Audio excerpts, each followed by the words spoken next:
So, good evening, folks. I'd like to call to order the November 12th, 2013 City Council Successor Agency, the Redevelopment Agency for the City of San Carlos. We're going to have a Pledge of Allegiance, and that's going to be led by Cub Scout Pack 65. So, guys, please rise.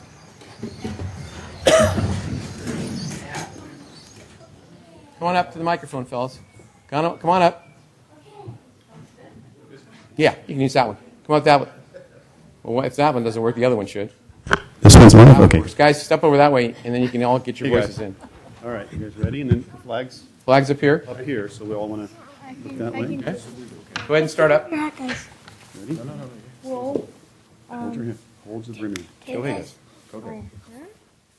I pledge Allegiance to the flag of the United States of America and to the republic for which it stands, one nation, under God, indivisible, with liberty and justice for all. Two.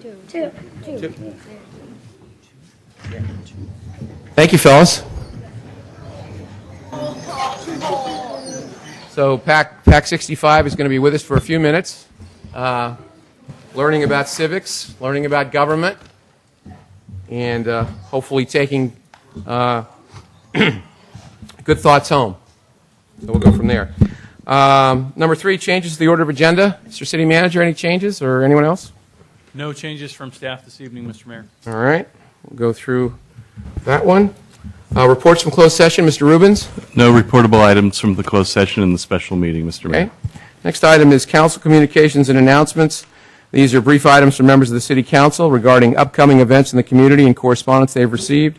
They are informational in nature. No action will be taken on these items at this meeting. Mr. Grocott?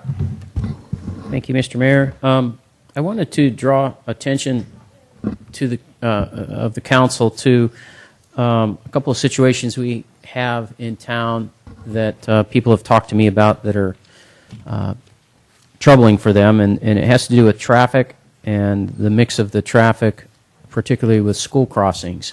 One location is on San Carlos Avenue in front of Arundel, and despite the new yellow crosswalk that's been put in, and we've got some lights going in pavement lights, there are still issues with drivers ignoring parents and children crossing the street and driving too fast and so forth. And then the second one is on Cordilleras, and that is an area where at Bell particularly there's a crossing, and it gets quite congested in the morning. Cordilleras gets used a lot by folks for commuting as, I guess, an alternative to the Alameda. And in that case, there's 3 schools near that site. They've got crossing guards that are volunteers with the parents with the schools.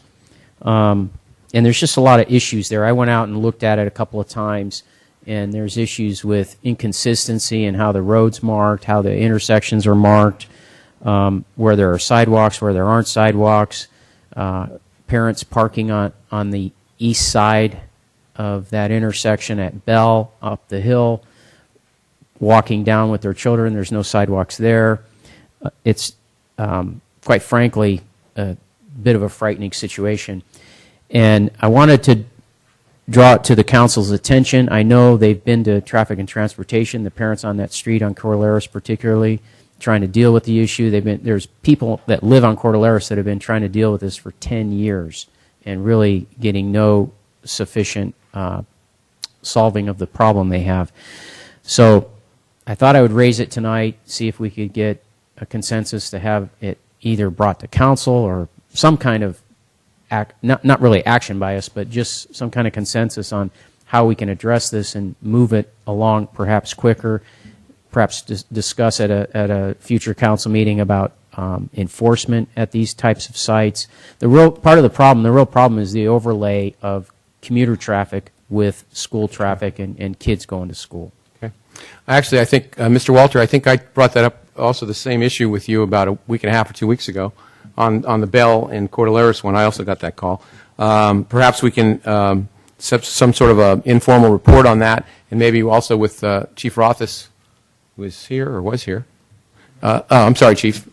Maybe combination, we can have sort of a combo report and see if we can, see how that, it seems like we might be able to, who knows, put an officer at least in the San Carlos one, and that might help a little bit. But I agree with you. I think it'd be a great idea, so we'll do that. Very good. Thank you. Okay. Okay, Ms. Clapper?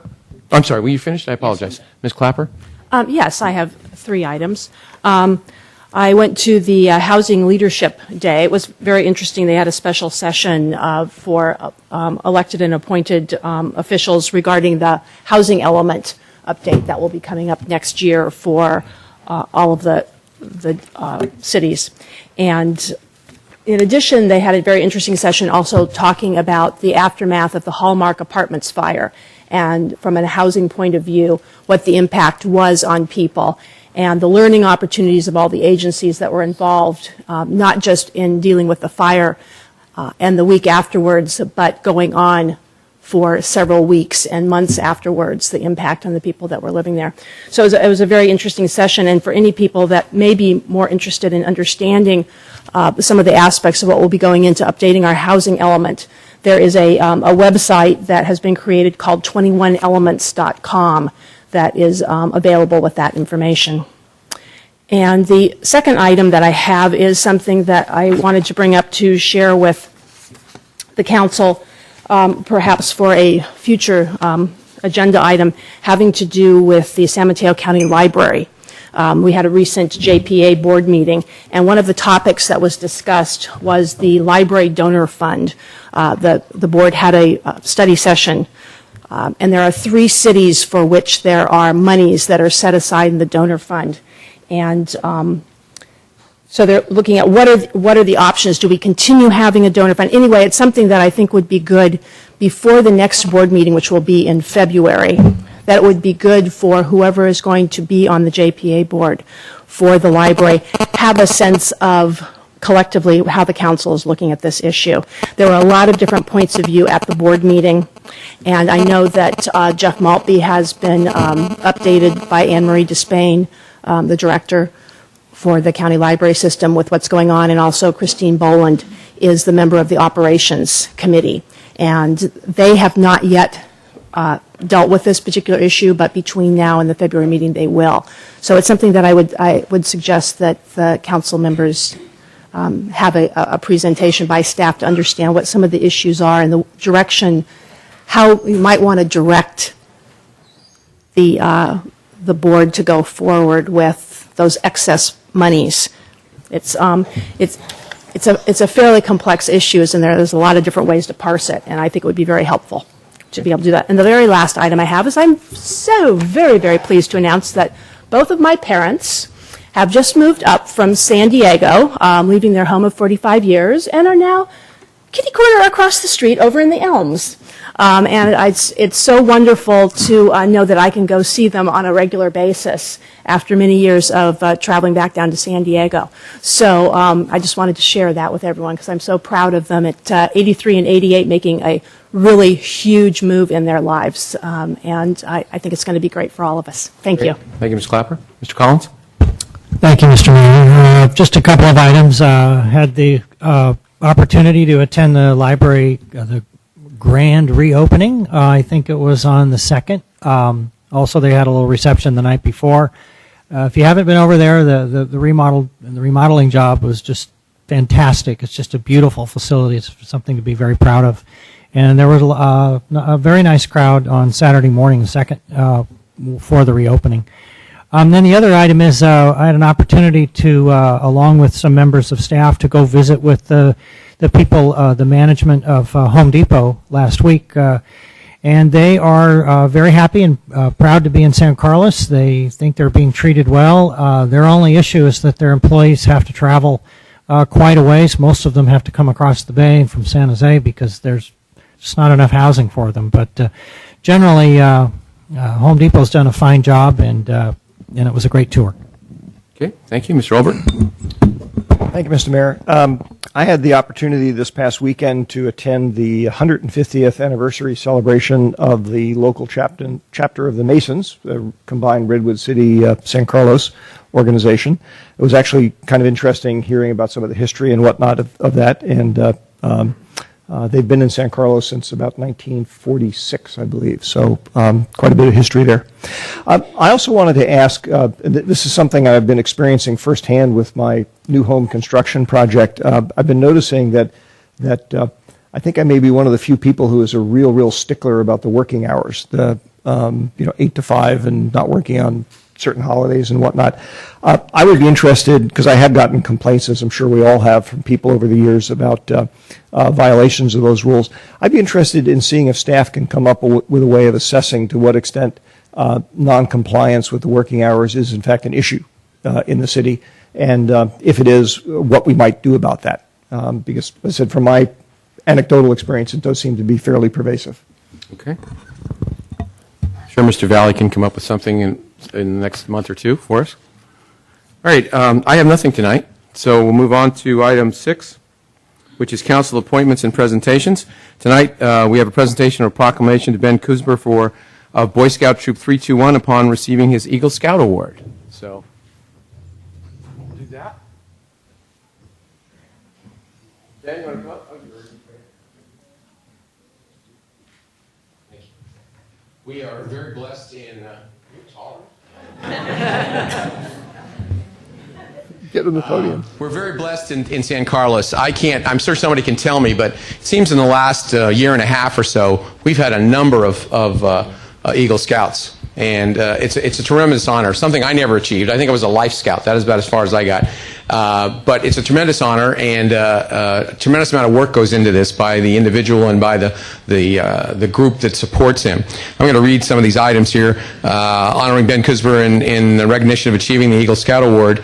Whereas the Boy Scouts of America is a character-building organization composed of young men seeking to prepare themselves as better leaders and citizens for tomorrow by developing those traits and strengths of character of all people, and whereas Scouting plays a vital force in the lives of many hundreds of boys in the city of San Carlos who are guided by a great many adult volunteers who have given generously of their time and talents, and whereas the special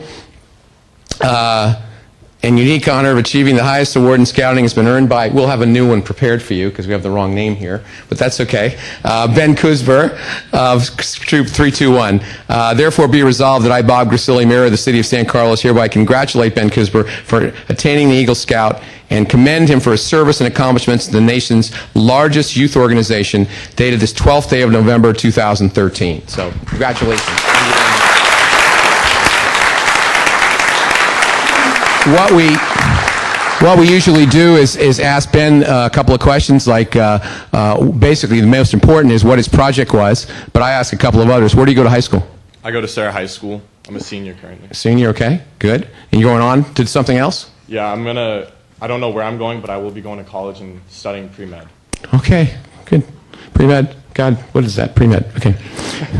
Well, you're smarter and taller all at the same time, too. Anyway, Ben, tell us about your project.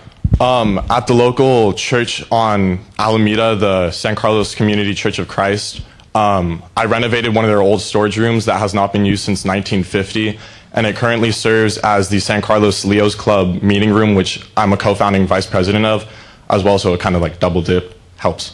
But so that we completely recarpeted, repainted, refurbished the entire room, and it's looking a lot better than it used to be. Great. Well, congratulations. We'll get it to you, the right thing. And good luck in your whatever you do. And I just want to make one comment.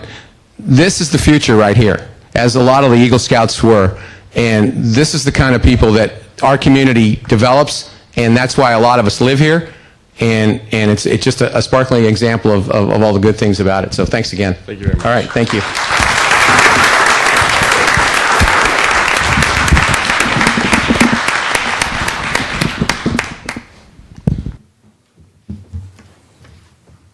Okay.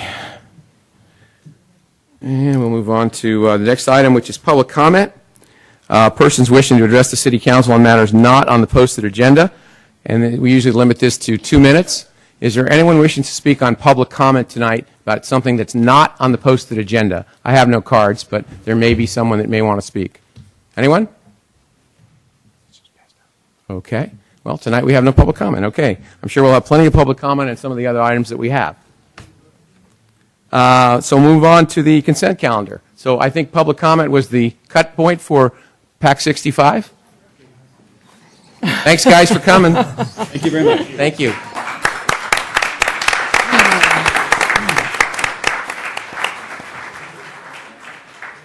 Here you go. Here you go, guys. Cards, too. Cards and everything. Thank you. Sorry? I'm sorry? Okay. All right. I'm assuming it's 10A. Oh, maybe not, though. Okay. Thank you. All right. That's what all right. Okay.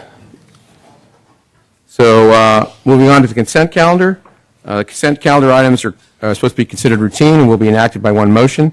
No separate discussion on these items unless members of the council, staff, or public request specific items to be removed for separate action. So does anyone wish to remove any of the items from the consent calendar? Hearing none, I'll entertain a motion.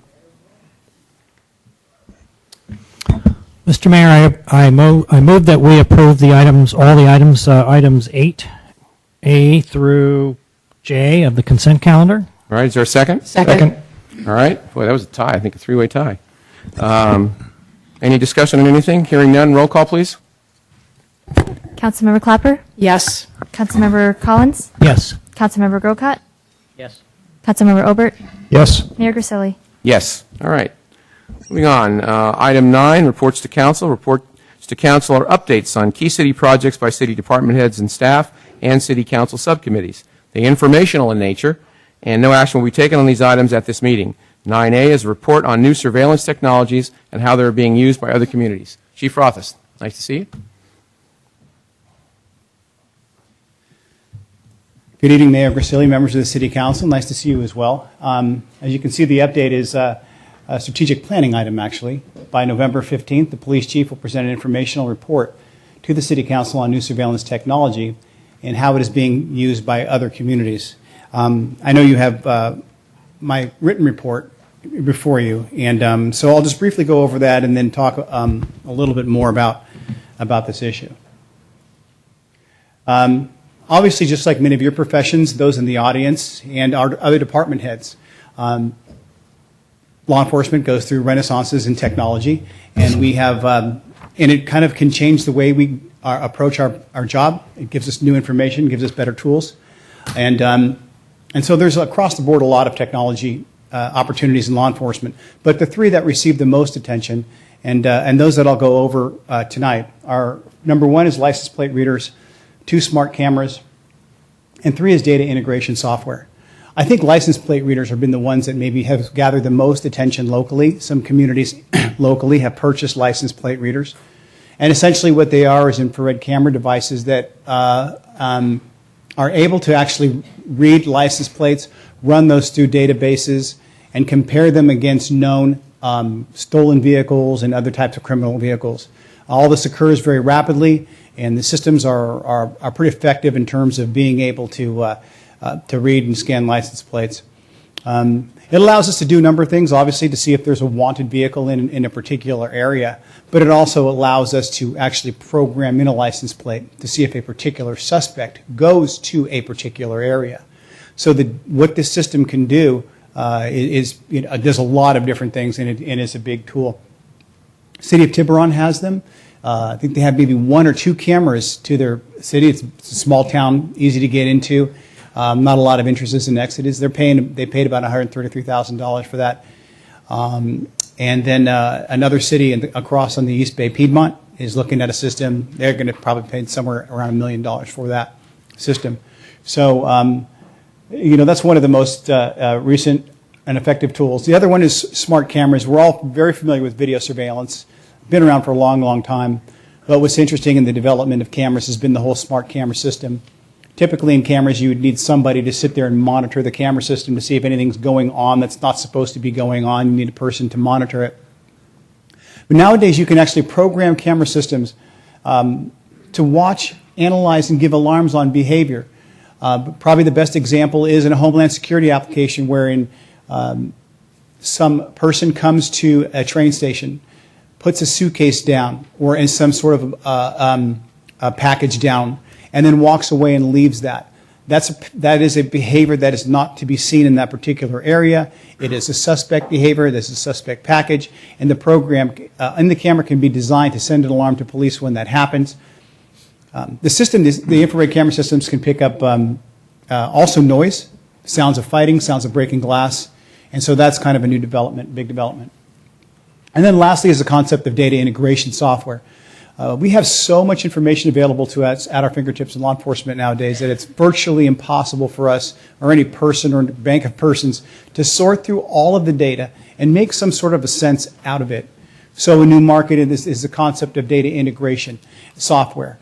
And that is software that has the actual ability to drill into a variety of data sources simultaneously, find the relationships, and kind of make sense of it all. So, for example, a data integration software could be searching for a solution and could see a particular name in a San Carlos database and a phone number there. They could see a matching phone number on a phone registry from a suspect in Fremont, and they can find all of these different kind of relationships and put a story together for you. And so this is another emerging technology. The concept then is, where does all this stuff go anyway? Once the authorities have all this information, where does it go and what do we do?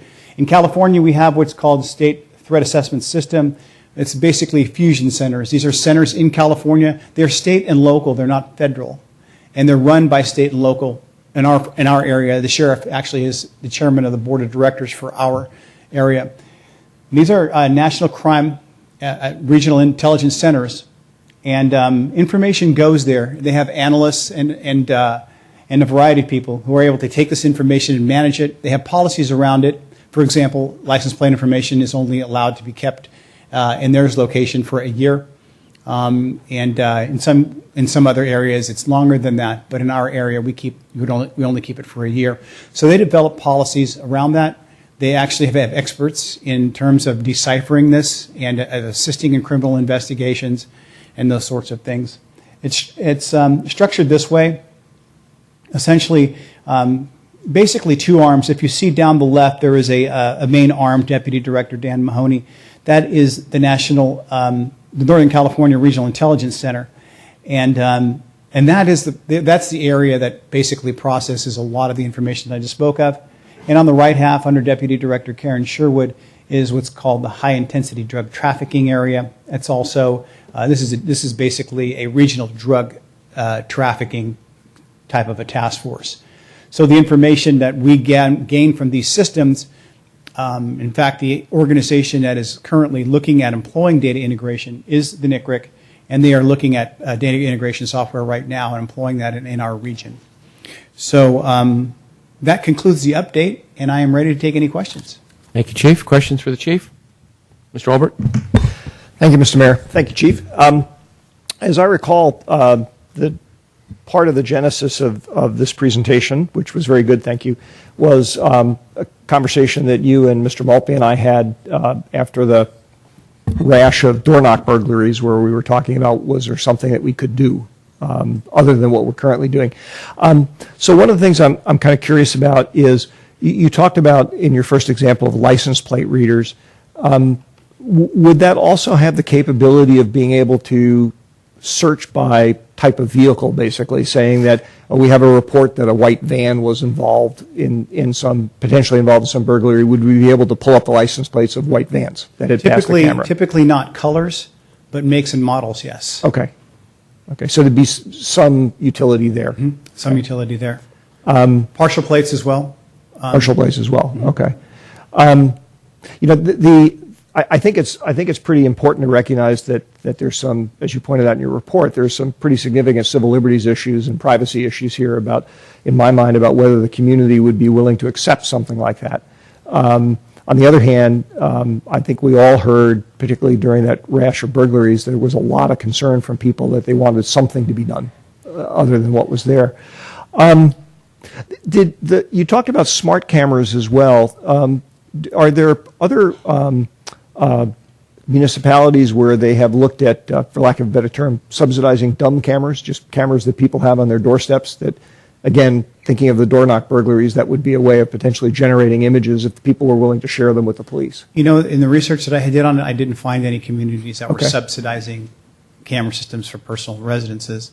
No, doesn't mean it couldn't happen. I just couldn't find that. Okay. Okay. Thank you. Other questions? Okay.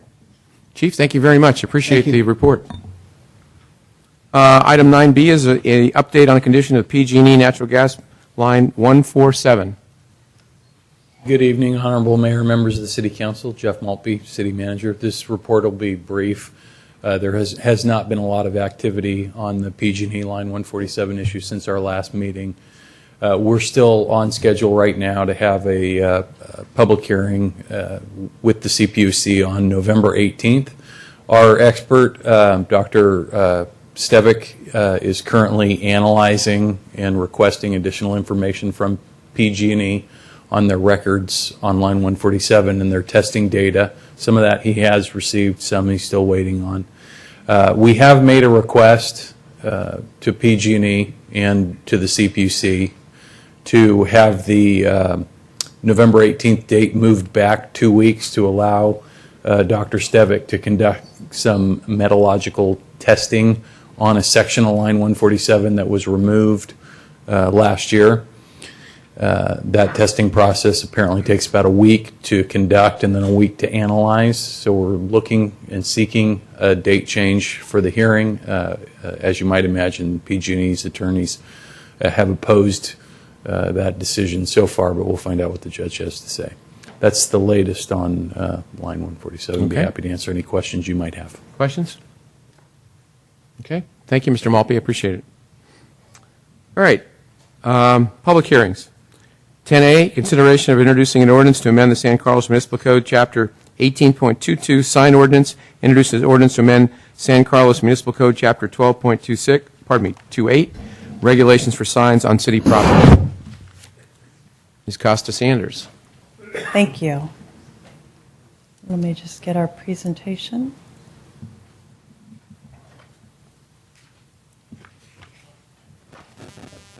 Good evening, Lisa Costa Sanders, Principal Planner. The proposed municipal code amendments would update Chapter 18.22, that's the sign ordinance regulations, as well as Chapter 12.28 that regulates public signs in the public right-of-way as well as signs on public property.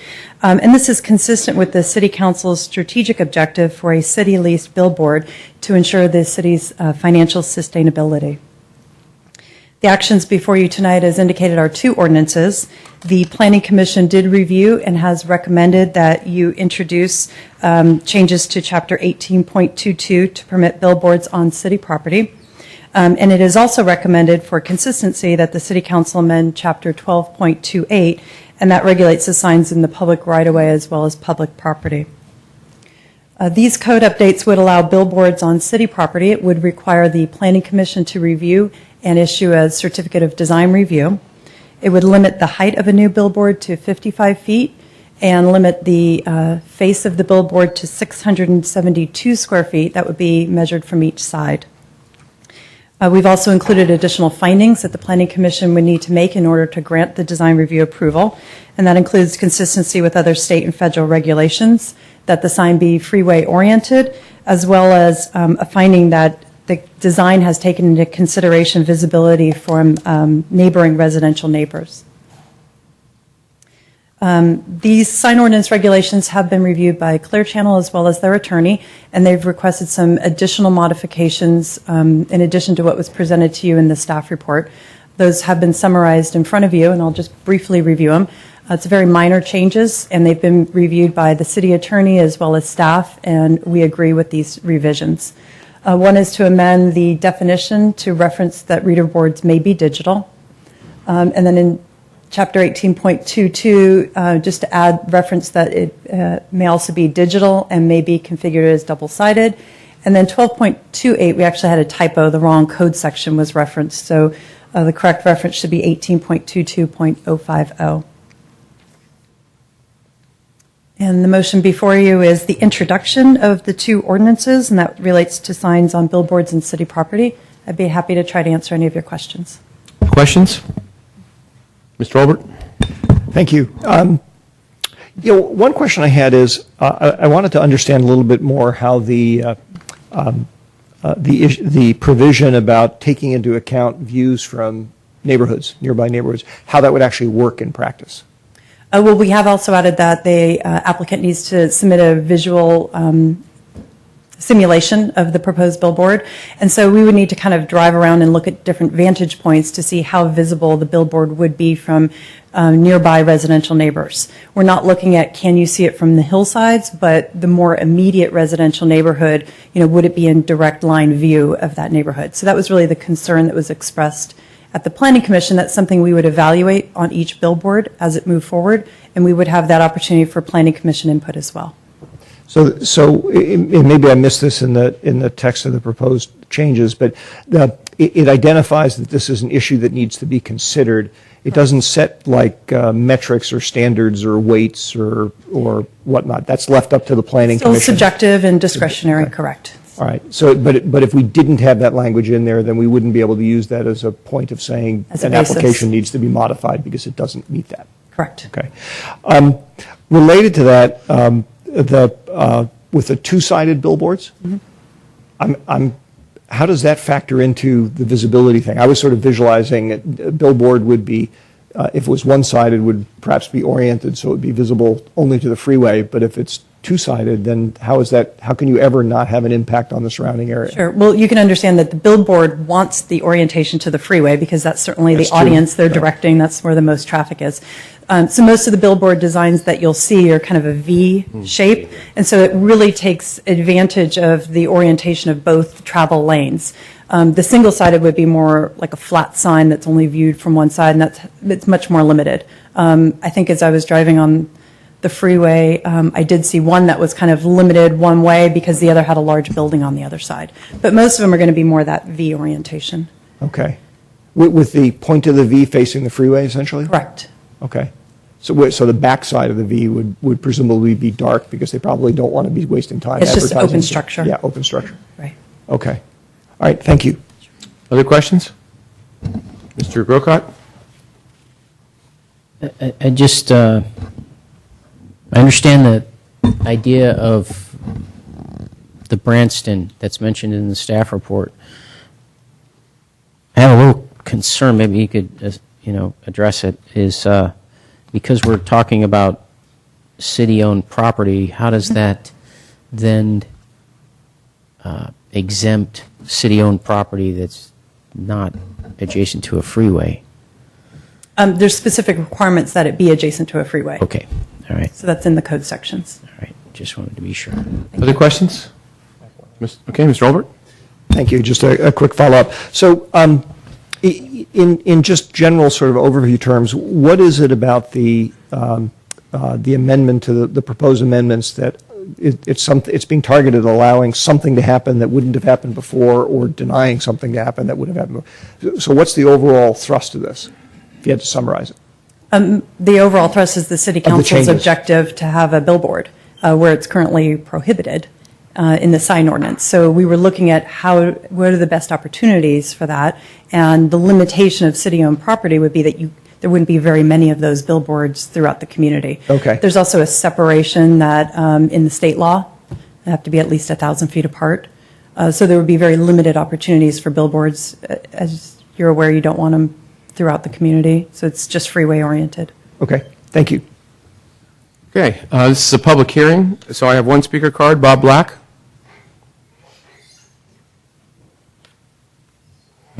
Thank you, Mayor and Council. I'm concerned about, one, I just really don't like billboards on highways.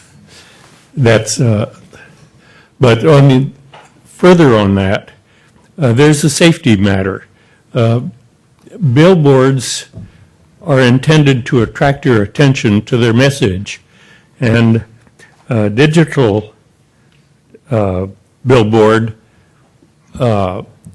I noticed there's one near the exit to Redwood City, and That's quite bright, and it's in motion, and it really is attracting your attention. And it's attracting your attention away from the business of driving. And I think that a billboard with that is lit with traveling lights is especially dangerous, and we should not encourage that.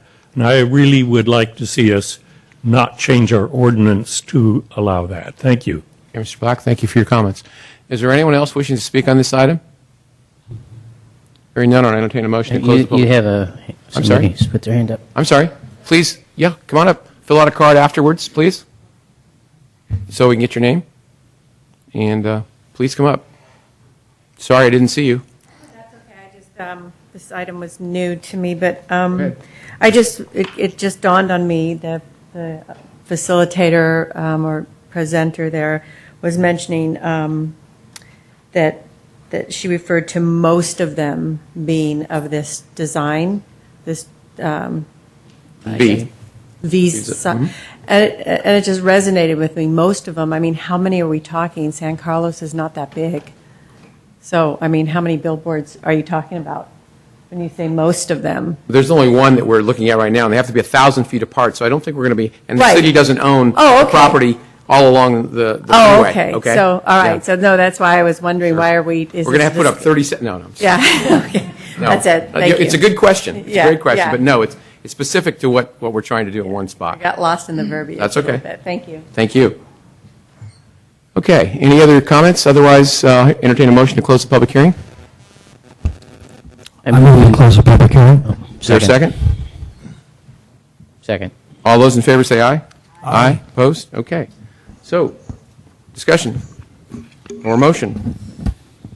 Mr. Mayor, I'd actually just like, relative to the one commenter's question, I'd be interested if staff has any perspective to share on whether there's studies that have talked about impacts on traffic accident rates and these type of billboards.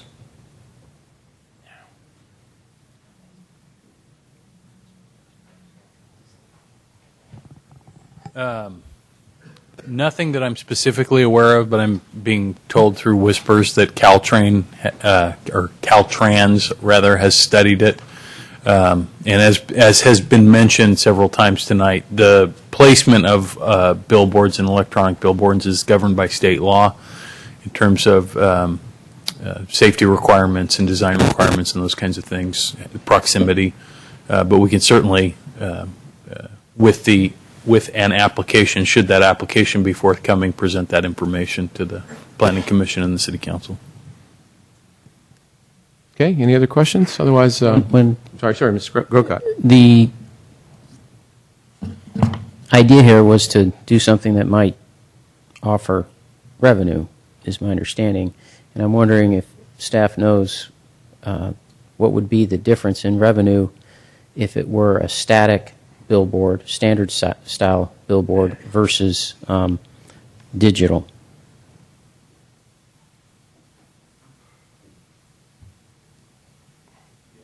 I know that it would be significantly different, Mhm. but I don't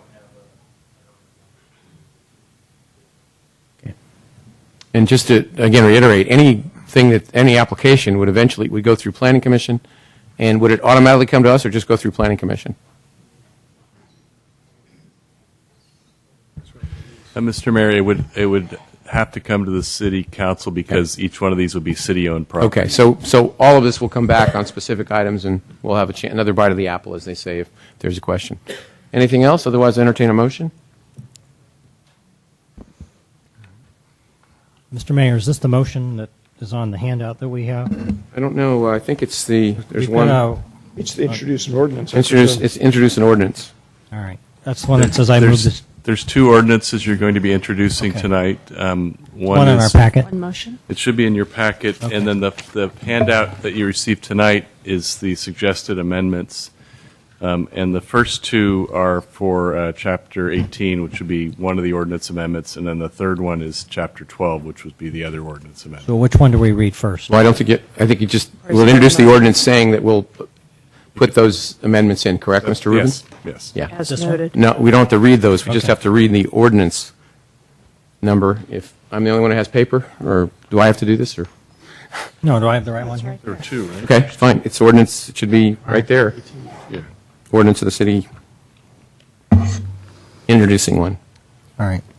I move the city council introduce an ordinance to amend the Need a number? It's ordinance number 1466. Okay, thank you. To amend the San Carlos Municipal Code, Chapter 18.22, and introduce an ordinance to amend Chapter 18.28 relating to signs and billboards on city property. Is that appropriate? You're making the actual ordinance, the first one that you're going to be introducing is just changes to Chapter 18, and the changes on the attachment that you got are just two amendments of part of it. So what you'd be doing is introducing the ordinance number that was mentioned, adopting amendments to... Why don't you let me do it? I've got it here on paper. Ordinance 1466, is it? Right. I introduced an ordinance of the City Council, the City of San Carlos adopting amendments to the San Carlos zoning ordinance, Title 18, am I going okay? Of the San Carlos Municipal Code, Chapter 18.22, sign ordinance pertaining to billboards on city property, is that appropriate? With any changes that were appropriate and that were changes that we spoke about? That would be appropriate, Mr. Mayor. Okay? Second. Okay, it's been moved and seconded. Any discussion? Roll call, please. Councilmember Clapper? Yes. Councilmember Collins? Yes. Councilmember Grocott? I guess I'm sorry. You can pass. Go ahead. No, well, I'm a little confused because I want to know which one deals with the digital aspect. Okay, I don't know that. The first two suggested amendments deal with the digital aspect. And they're included in this ordinance, Mr. Rubens? They're included in the first This one? ordinance, yes. Okay. Okay. Based on the digital aspect of it, I'm going to vote no then. Okay, fine. Councilmember Obert? Yes. Mayor Grisilli? Yes. Okay, so we need a second ordinance now?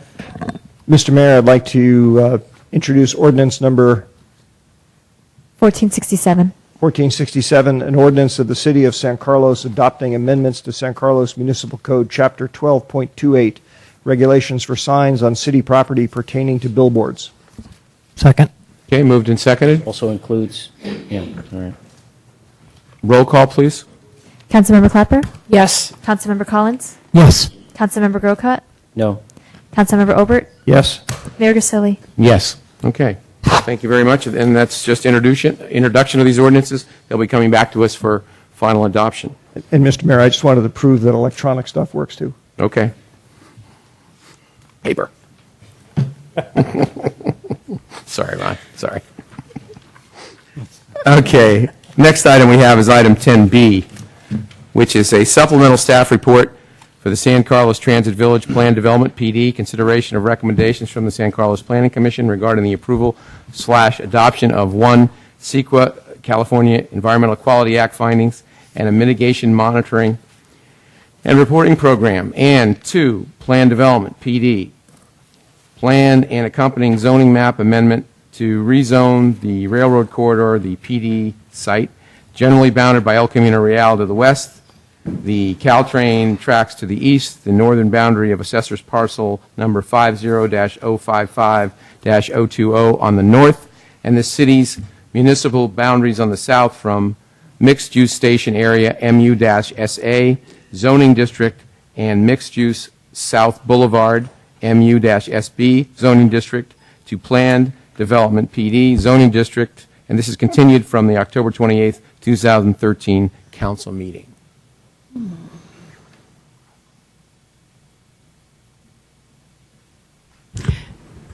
Good evening, Mr. Mayor and members of the council. My name is Colette Meunier. I'm the contract project planner that has been assisting city staff with processing this application. We have provided you with a supplemental staff report which provides 2 additional alternatives for your consideration that we hope will facilitate your review and decision-making on this project. Tonight, I will briefly present those alternatives, also review clarification and additional changes to the staff report. Director Al Sauvé will present some information about the El Camino and Hawley Street intersection, and RSG will be making a presentation on various aspects of economics about the project, and Legacy has brought with them additional visual simulations for the project. First, we have the applicant proposal and the Planning Commission recommendation, which removed the fourth floor from buildings 3 and 6. One of the alternatives, Alternative A, would additionally remove the fourth floor from building 2, would increase or change the setback of the fourth floor along El Camino Real in the center portion of the building for building 4, and on the building 5 would step back the southwest corner of the fourth floor of that building. Removing the fourth floor is result of the Planning Commission recommendation. The result of the recommendation in Alternative A would be to reduce the number of units to 260, although there is a provision that would allow the units to go up to 265, provided that the bedroom count was maintained at the same level.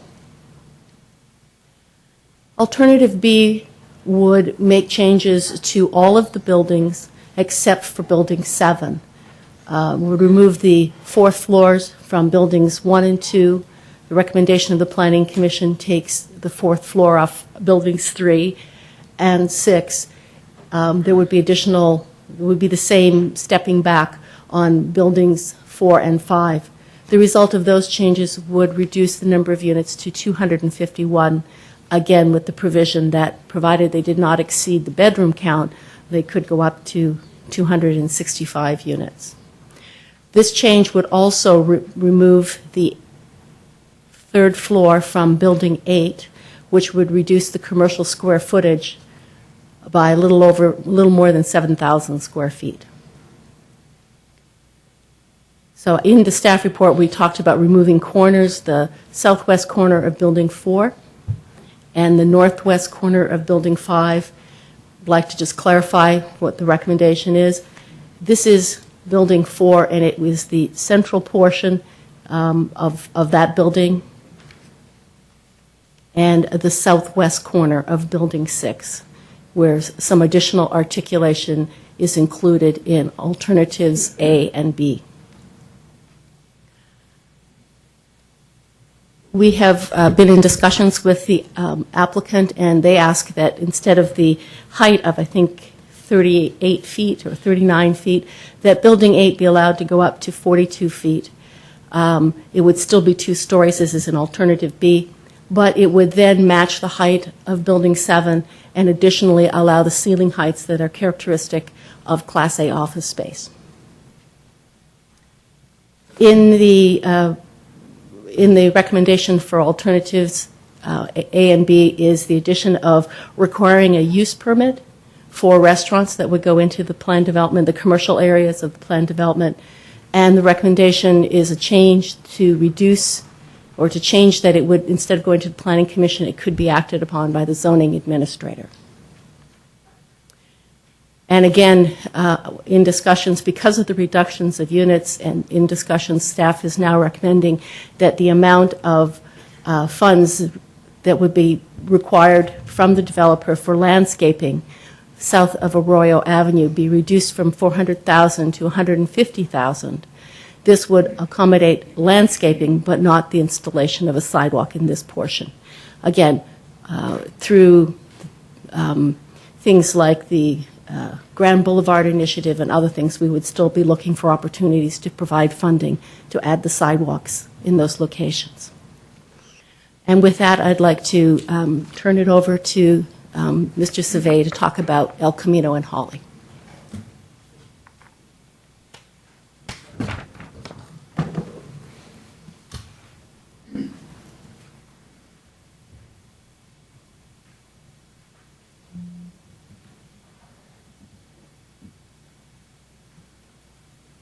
Good evening, Honorable Mayor, members of the City Council. One of the issues that came up at the study session at your last meeting was concern over an improvement measure to change the configuration of the intersection at El Camino Real and Holly Street. And the measure itself is included on, and is discussed in your staff report on page 5.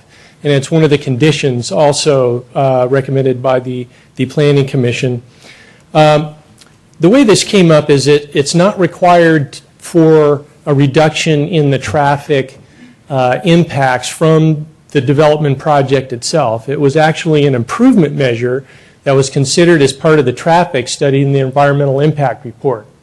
And there's a number of reasons for it, but what I want to do is quickly walk you through the existing configuration and what's proposed, and then a couple of options, because after staff took a closer look at this over the last few days, we felt like there might be some options to retain some of the important benefits of this change in configuration and still leave some of the lanes that are there. So on the top, what you see is the existing configuration of El Camino Real. This is El Camino Real here, San Carlos Avenue. Here's the historic depot, railroad tracks, and Holly Street crosses El Camino at this location. So this is in a northbound, traveling in a northbound direction on El Camino Real. And in the current configuration, you have 2 dedicated right-hand turn lanes right here that turn on to Holly Street, and then 2 straight lanes going like this, forward lanes, and then 1 lane turning left onto Holly Street. So there's 5 lanes in this location. The intent of this improvement measure, as you know, and in just looking at this crosswalk, you can see that the crosswalk is at an angle, and it goes from here over to this corner. It's very long, and it's a very difficult crossing to make for anybody. And so the intent of this improvement measure was to narrow this area right here, this intersection, and that would achieve a couple of different purposes. So this proposed configuration that was looked at by the traffic engineer was to eliminate 2 of the lanes, 2 of the 5 lanes, and make it 1 right turn onto Holly Street, and then 2 through lanes north, and eliminate the left-hand turn lane and 1 of the right-hand turn lanes. So it would be 3 total lanes. So what this did is it allowed to, as you can see, the crosswalk is now straight across, and the intent was to shorten that distance for people walking across, and did something else, is provided a pedestrian refuge at the center. There would be now room for a center island, and it also allowed for widening of the sidewalk at the corner of El Camino and Holly Street. And this is really important for pedestrian connectivity for people crossing here and going on down to the station. Now, if we went back to the existing configuration, then it would affect both of these situations. So staff wanted to propose a couple of different options. One option would be to leave it at 3 lanes and then add a right turn to this through lane. So there would still be 3 lanes, but just add an additional right turn to mimic what's there in the existing condition. In this configuration, we still get the benefits, the pedestrian benefits I discussed. If that wasn't acceptable, another alternative would be to add a left-hand turn lane onto Holly Street, to add that back. So now we'd be adding a lane back. We'd get up to 4 lanes, and you could actually do all of these things if you wanted to. You could have the 2 rights, 2 throughputs, and then a left-hand turn lane. And what I think is mostly critical about this, after we look at this, all these options put together, is maintenance of this wide sidewalk right here, and this comes out into El Camino Real here, but we're still able to maintain most of the lanes through here. And so those are the options that we wanted to share with you today, instead of just going back to the existing condition. And that concludes what I was going to talk about. We also have Jay Walter here, our Public Works Director.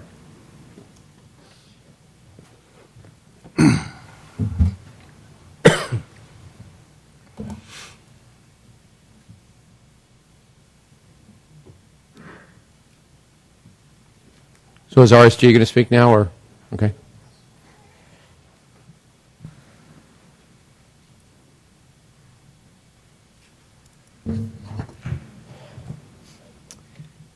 Good evening. My name is Jim Simon, Principal and President of RSG. Our role on this project was to do a few things, one of which was to look at the economics of the project. And I'll be talking about a few items that pertain to some questions that were presented to us by staff from the last meeting. The first was the ground lease and how that works with regard to this particular project. There were a lot of questions, I understand, about that. We did prepare, and I believe it was included in the agenda packet, a letter dated October 28th, wherein we looked at how the ground lease would work in terms of both the valuation of the property as well as assessed and the taxes, the assessed valuation and the taxes associated with that property. So we'll talk first about that. A ground lease is basically an alternative mean of financing the acquisition of property. You can buy property and develop on it, or you can not buy the property and essentially pay through operating costs the ground lease, an annual ground lease payment back to a lessee, which is what's being proposed here. The city itself leases property. There are many public agencies that do this type of thing. And depending on the nature of the ground lease, that can be what's deemed an assessable event, which based upon the preliminary ground lease that we've seen, it's not yet been finalized, but the proposed terms of the ground lease are that it would be a 65-year term with two 17-year extensions, so essentially almost a 100-year term. And then there's the other factor that you look at is what is the annual lease payment associated with that ground lease. Based upon what we have so far seen, the ground lease that's been proposed has a combination of a base lease payment plus participation rent that's shared, basically a profit sharing, if you will, between the ground lease, the lessor, in this case Legacy, and the lessee, which is Samtrans. So the amount of the ground lease payments we took a look at in our the letter from the 28th, and essentially concluded that the base rent alone would bring the property close to or above market value for land, based upon land prices today in the market, which generally range from about $75 a square foot for land, for developable land, to $100 a square foot. The base ground lease payment that's proposed is an annual payment of about $850,000 a year, excluding the participation rent that I was talking about earlier. As we talked about in our memo, there's an additional participation which would bring that total lease payment to anywhere from 10.5% to 10% of annual revenues, which would raise that closer to $1 million a year. By our estimation, that seems like a high side on the high side for a ground lease. We base that upon the analysis that we provided, which I won't get into too much detail, other than to say that would yield a land value significantly higher than what you would otherwise pay for land today. So that's how we looked at that. But needless to say, based upon even the base rent alone, the property would generate sufficient property taxes and an assessed value that we commensurate with what you would have if you bought and owned the property today. So then we get into the project economics and how that works. Back in July, we did an analysis where we looked at the proposed project, which at the time was 280 units, as well as an alternative, which basically had an entire floor removed from the entire project across the board, which would bring it to about 200 units.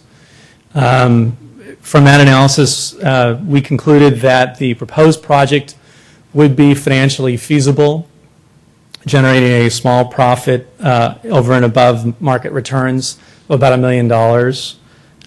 Project costs would be about $143 million, excluding land, because remember it's a ground lease, and compared to the value, which is $144 million. which is, again, net of the ground lease payment, which comes out of that. So there was a small delta there. The 202-unit scenario was upside down by about $5 million, so that would not be a feasible scenario. We didn't look at the other permutations that have been discussed by staff earlier tonight. The way we looked at this valuation is the way that most investors will be looking at a project like this, which is using a method called the discounted cash flow analysis, which is how investors are typically and reviewing these types of projects, particularly ones that are mixed-use components. That involves looking at the revenues that come off the project over a series of years, as well as the value at some point in time in the future, which in this case is 12 years. That is kind of the way it's done. I know there are other approaches that have been discussed, some of which may include construction plus land value, which is certainly one way to look at it. That's a construction approach. You can also look at it through other means, like a direct capitalization, where you take the total net operating income and break it down. But we feel confident that our conclusions are accurate. I believe that covers the questions that were raised at the last meeting, and I'll be happy to answer any questions that come up. Okay, thank you. All right, so what we did last time is we had a couple, 3 questions each. Hopefully that'll be sufficient for the first round. So does anyone have any questions of any of the 3 people or anyone else tonight? Mr. Olbert, go ahead. Let's keep it to a couple, 3, and then we'll just keep moving. Okay. Well, let me sort of go in reverse order of speakers and ask Jim if you wouldn't mind responding to this one. You said that the, as best we can tell, because it is not fully defined yet, the ground lease and the participation rental payments are significantly above market. What did you mean by that in terms of dollar terms or percentage terms? Just so I can calibrate it, because that leads into my second question, but I'd just like to get a sense of that. Well, we talked about this in our letter on the top of page 2 from the 28th, where we talk about ground lease payments are normally between 1% and 3% of the market value of property, which would, if you just took the base rent alone, that is roughly 4% of the value of the land. So that was one of the reasons why we concluded the value was high. So, if you looked at participation rent and included that, you could be at a value of about $200 a square foot, which is far above what anyone would pay for land of this size. Or maybe in terms of simple ratios, when you're saying that typically it's between 1% and 3%, and this is clocking in at 4%, then one could argue that this is someplace between a third and 3 times more expensive, 4 times more expensive than what it might be otherwise for the ground lease alone. Right. Second question, following off of that, is did you run the economics looking at a more typical market-based ground lease? In other words, something, let's say, that clocked in at around the 2% level. I'm just splitting the difference of the 1% to 3% range. We did look at it based upon just the base rent alone. And like I said, that did come to a total value of $77 a square foot. So while the percentage itself may be a little bit high, $77 a square foot is within reasonable, reason for market right now on that land. So, I excluded the participation rent because I thought that was put it way above, the $200 range, as I mentioned. We did not go any further. There's lots of ways to look at rent and these types of factors. You have to look at a variety of metrics. So to just limit it to the 1 to 3 alone would have been probably a little bit off, because that would have dropped it down too much. I guess what I'm and maybe this is in your analysis and I just missed it, but what I'm trying to understand is you described 2 scenarios where you talked about one project as proposed and one with basically a floor chopped off. Right. Across the entire, and that the first one was had positive economics. The second one you said was upside down by $5 million. Correct. And maybe I misunderstood. I'm trying to understand what happens if you put a market value for the ground lease into those calculations. Or does the lower one, for example, where you chop off the first floor, the top floor, does that still end up being upside down? I guess what I'm saying is that the ground lease that's been proposed, I believe, is above market. We made adjustments for that in our pro forma, which we feel, effectively dealt with that to bring it down to just the base only, and that's commensurate with market. And that's where you ended up, from your analysis, I think it was like around 2.4%, something like that? It comes to, that would include the participation rents, but the participation rent also yields you a land value of almost $200 a square foot. So that's why you can't just look at these and sort of, just in isolation of each other. You just have to look at it all together. Our conclusion is if you have a land value that comes out to $196 a square foot, that's too high. It doesn't matter what the percentage is. So that's the reason why we concluded that the 850 was a more reasonable number, even though it was not the entire rent that they were proposing. I have to get on that. I'm not completely clear, but I will pass the baton. Okay, because this is a lot of inside baseball that, quite honestly, but anyway, it's a report. Well, Who has other questions? Just to be clear, the reason I was asking it because it fundamentally talks about the scale of the project, which is what we're trying to address. Okay. Mr. Grocott. I'll try to carry through a little bit on what Mr. Olbert's questioning. So my questions all have to, these three or whatever, are all directed at you. All right.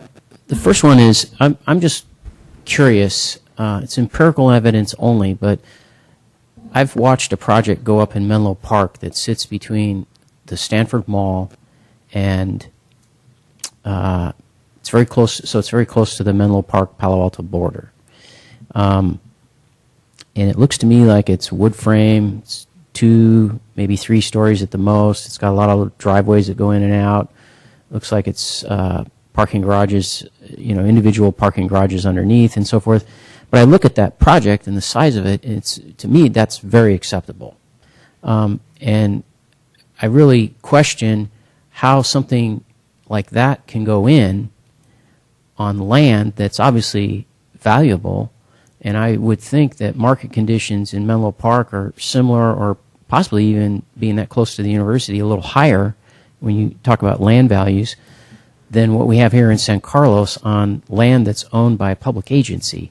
So I'm really struggling with why I get told, well, we have to build this big of a project or it doesn't pencil out, and yet I watch something go up in Menlo Park that looks to be much smaller scale, and somehow that penciled out. What are the factors that would be involved? Part of it could be the parking costs. I mean, this is a subterranean parking garage, which has a significant cost to it. The project you described didn't sound like it had that. No, it does not. On a per square foot basis, that can be a significant cost. Okay. You're talking sometimes, today probably, as much as $40,000 a space for subterranean parking, and that's obviously a cost that the entire project bears. Right. So. And would there be a factor of it being condos that get sold versus you're talking? You looked at. I understand your report and your analysis, so I'm kind of putting you on the spot, but. Was for rentals, but if it's a condo project, it's the numbers work out differently. And could you speak to that? That's another thing that's come up is why isn't this a condo project? And we get told, well, it can't be because it's ground lease. But then I know people who own. I have a very good friend who owns a home, a single family house on Stanford land. It's ground lease. He owns the house. Stanford owns the land. So I don't know what to believe. I don't do this for a living, I just saw empirical evidence again. I'll be honest, I can't think of an example of a condo project that's on a ground lease, but that doesn't mean they're not done. I can't say I would be the best authority on that. And then my last question has to do with right now, especially, it's a concern of mine, so I'm going to ask you the question on it, of the project site north of Holly is completely residential. And I'm having trouble with that because what I'm looking at is on the other side of El Camino, it's completely commercial along El Camino. Now, if you get back one block behind on Laurel, now you get into some multifamily, some single family, but it's all residential. And I have concerns with sandwiching this one little commercial strip on the west side of El Camino between multifamily residential and and more multifamily residential. So I guess my question to you is, what would it do to the numbers if we decided, we don't like all this housing in one place like this at the north site? Could we introduce some commercial to it? How would that affect the numbers? And again, I understand I'm putting you on the spot. I would say this. First of all, in this market, the demand for housing is very strong. Very high. So, and by and large, and I think most of the council is aware of this, the commercial components of this project won't carry the development. It's going to be mostly the residential components of the project. So in terms of where those residential components are placed, it's probably more of a planning issue than it is an economic issue, because really they're fairly much in close proximity. I don't know, what a street level residential we're not talking about here. But if it was street level residential and it was significantly impacted, that might lease for a little bit less. But again, the market's very strong, so at least at the moment, that may be difficult to estimate if there's an acute impact, at least on the economics. When you look at economics like that, though, we're looking at a point in time. Those two it's like a wave, two waves, right? They change. Yeah, we're looking at it now and based upon both published reports and investor investor indexes and things of that. In terms of how we make our estimations of what's valuable and where it will be headed. Okay. Thank you. Questions on this side? Anybody? Ms. Clapper? Yeah, I'm not sure who will answer this, but let me throw it out there. I'm curious, in looking at the alternative A and B and reducing the number of units, how that balances out with the parking that is currently set up in the project.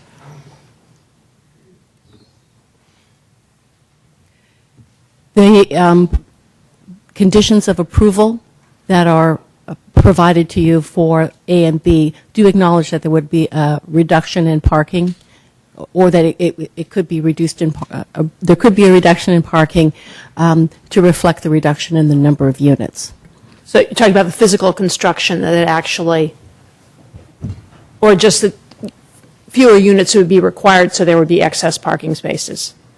Correct, and that they That's could okay. reduce the underground garages. Again, we would be looking at that in the context of design review for the individual phases or buildings. Okay. I was interested in knowing if that's a possibility, that we're looking at a different configuration of the parking spaces to match up with a different number of units depending on what is decided. I was interested in knowing for some of the buildings where there are not that many driveways or access going in and out. For example, in particular, buildings 5 and 6, the access to the parking garages is directly off of El Camino Real, whereas the other buildings, the driveways go out into parking areas, and it gives them more of an option to be queuing. Or maybe I'm not seeing from the drawing where there's a place for people who are coming out of those buildings to be able to queue up. It looks like they're going directly out onto El Camino, very close to the Holly intersection. I'm looking at page A 1.1.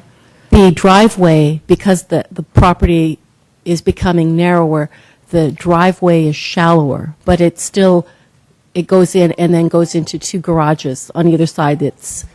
All of them have the same kind of T-shaped, a driveway that comes down, and then you turn into the central drive aisle of each of the parking garages, and there's still one under building 5 and another one under building 6.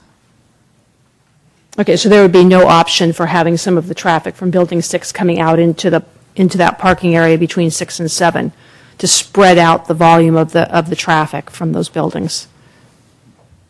If we did that, basically you'd have to add another driveway, and it would eliminate most of the parking, at least on one side. Well, probably would eliminate most of the parking, because the drive aisle would have to slope down in order to meet the grade of the floor. You couldn't then use it also to load parking. So if you placed another garage entrance, those 19, 20 parking spaces in that area would likely be almost all eliminated. But that, that could be, I mean, that can be something that is required, but it has some implications. Okay. Let's see. And looking at building, let's see. Building number 2.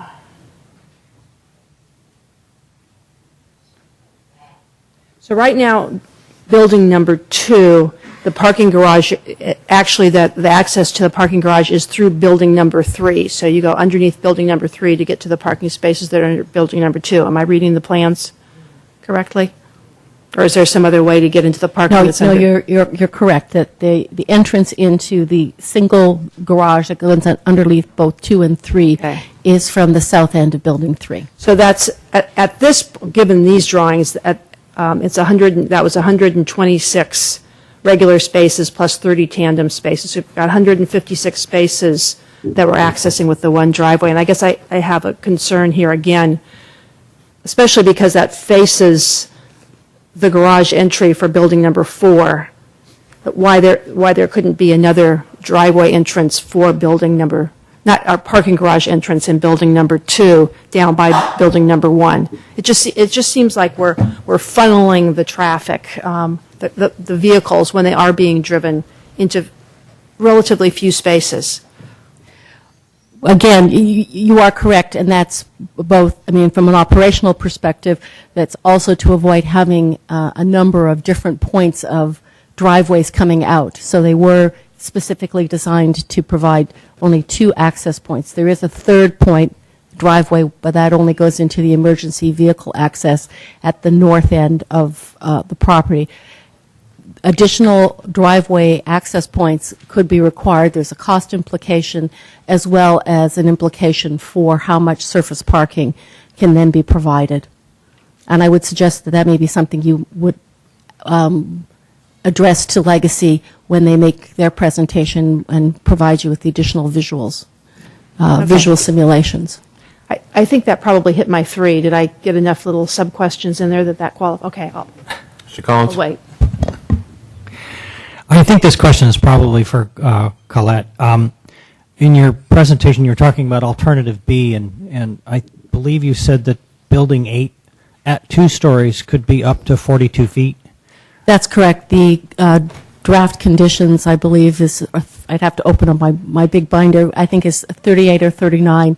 I generated that number simply by subtracting the height of the middle story.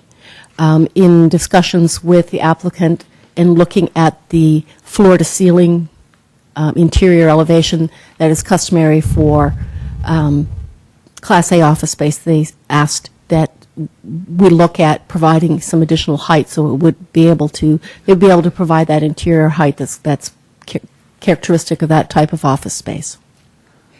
Well, it ends up only being about 4 feet lower than if it was a full 3 stories, because I think that at 3 stories it was 46 feet. Am I not reading that correctly? Again, we're talking to the roof ridge. Yes. I think through the chair, that's also something that we ought to ask the architect to address as well, and maybe they could walk us through the building. But there's high points and low points in the building. I think that there's some articulation in the roof line. There's some pitched areas of the roof, and where you'd probably peak up to that level. There may be other levels that would be lower than 42 feet. Okay. No, my concern is that we're knocking off a whole floor. We're only knocking off 4 feet. So I think we need to look at that pretty closely. If we're going to take off a floor, then there needs to be a Floor. it needs to be a significant height reduction. When I looked at the video, that was one of my concerns, and I thought that was the moment, that I decided that it seemed to me that 3 stories was just too big. And so if we're going to lower it, we need to lower it. But we'll look at that, I suppose. But I'll need to be convinced that it needs to be up to 42 feet. Yeah, there's a lower. The height, as it is currently, is 49 feet 9 inches. So And 49 feet with 3 stories? 49 9 inches, and again, that's to the maximum roof ridge, and the recommendation is 42. 8 feet. Okay, so basically 16 plus feet per floor. 42 still seems like a little high, but Well, again, it's if we went just to the roof plate, Mhm. but again, because it has a sloped roof, some of that isn't. It doesn't extend across the whole building. It doesn't provide. You Okay. understand? Okay. well, I assume we have some discretion there. You do. Okay, thank you. I think my other question was for Mr. Savay. You mentioned the option to put back in the left-hand turn lane at Holly Street from northbound El Camino. As I recall before, there was some evidence that that is a very little used lane. That and I don't remember what the numbers were. Do you remember how often the left-hand turn lane onto Holly from northbound El Camino was used? You know, I don't recall the numbers. However, I have discussed that with our Public Works Director, and perhaps Mr. Walter knows. I think he does. Okay. Good evening, Mr. Mayor, members of council. Jay Walter, Public Works Director.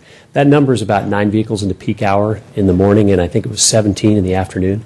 So it is a very lightly used movement. The traffic could turn left at a point further south on El Camino much as easily or go beyond to the north. So it's not a move that is essential to that intersection at this point.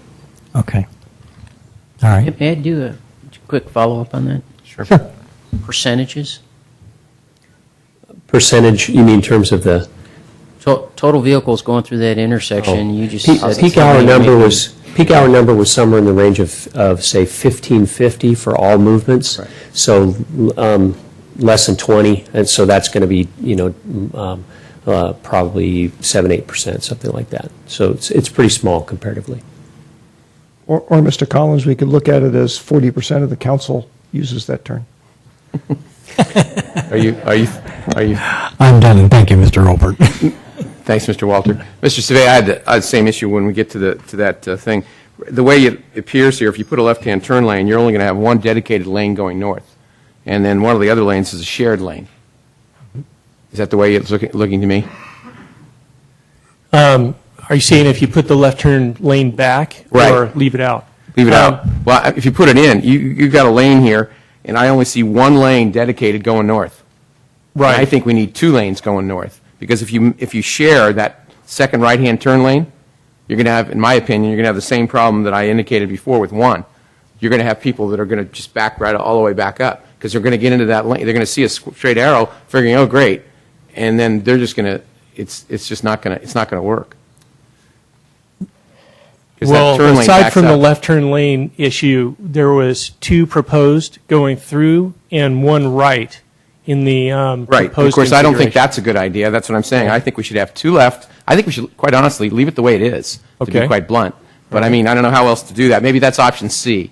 That's my option. But having driven that a number of times, I think if you dedicate, the way it looks here, there's going to be 1 lane going north, dedicated. One dedicated lane, and that's a recipe, in my opinion, for disaster.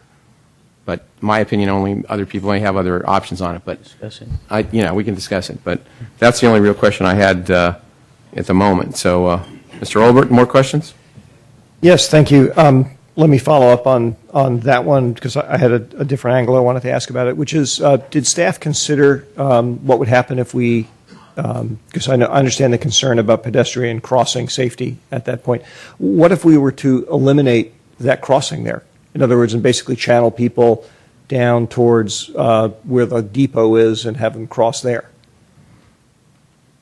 Yeah, I think you could eliminate that crossing there, and that's, again, something that I would refer for consideration to the Public Works Director. But I think the key issue here, aside from the pedestrian, refuge area at the middle, is really the width of that sidewalk in front of the buildings there. I think that's the most critical issue, and how you get to that is really something we need to look at more closely.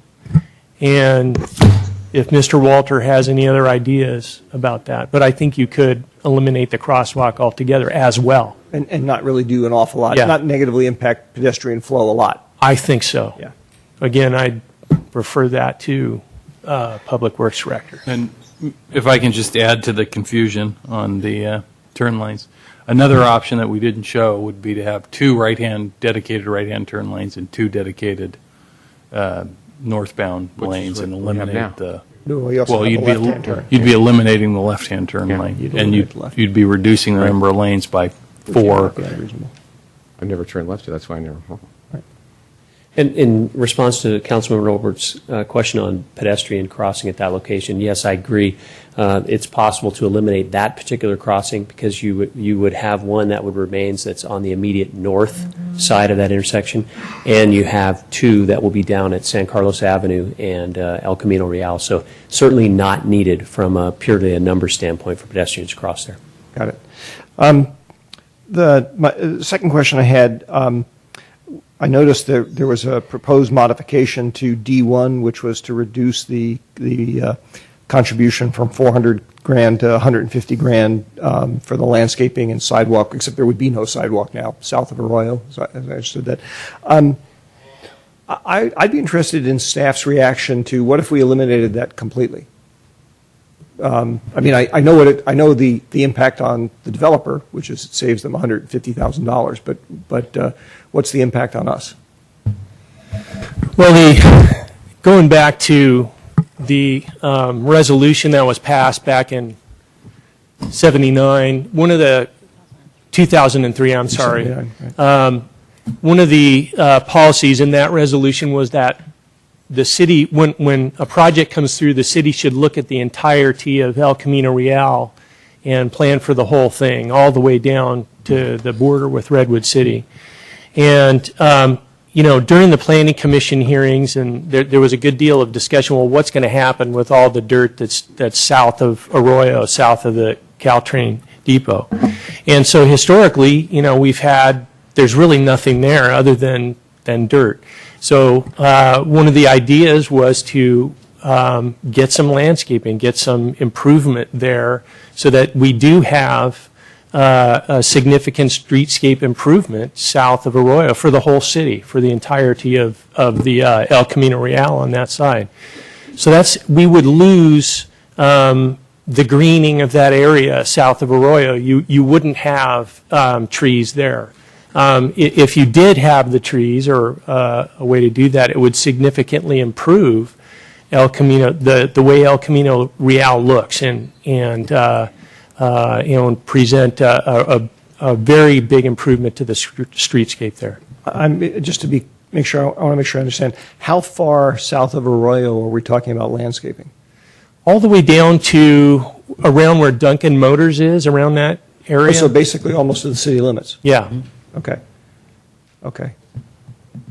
And just so Mr. Berg doesn't get his hopes up, I was actually thinking the money might go someplace else. But the other questions that I had actually related, Mr. Mayor, to items that were in the staff report but were not the subject of the presentation. So do you want to hold those for later or ask them now or what?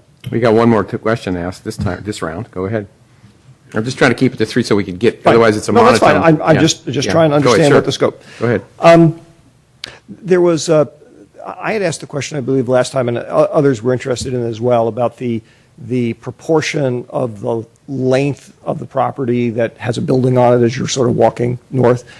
And there was a comment in there about in the staff response that talked about the percentages and whatnot, and I think it made reference to a requirement that the city has, but it wasn't clear to me whether the proposed project exceeds the requirement or not. So I wanted to get some clarification on that. Do you need a specific reference on that? I think you're asking I think the question that you had asked at the last meeting is there a requirement that sets a maximum length for a building? And it's contained in the multiple residential and carried forward into the mixed-use station area of 125 feet. Within that section, though, it also says that if the building is sufficiently detailed and articulated, that requirement can be set aside, the 125 feet. So there's an exception or an exemption provision built into that section that deals with the maximum building length. Okay. And And I think I remember from another analysis that staff had provided that there are some sections of the buildings that are more than 125 feet, correct? That's correct. So it exceeds the provision, but it's presumably because the determination was made that there's sufficient articulation to justify the change. It is also the variance. included in the list of flexibility in the very beginning of the conditions of approval. There is a section that outlines the various standards that are being applied flexibly to allow the project, and that was included in there. But yes, I think we would agree that the buildings have been detailed and articulated to a point that the findings about the finding necessary to grant that to exceed that 125 feet would be something we would recommend in support of. Yes. Okay. Thank you. The city manager reminded me, and I guess I missed it because I was so concentrated on the staff reports, that the applicant has a presentation also. So, Mr. Byrd.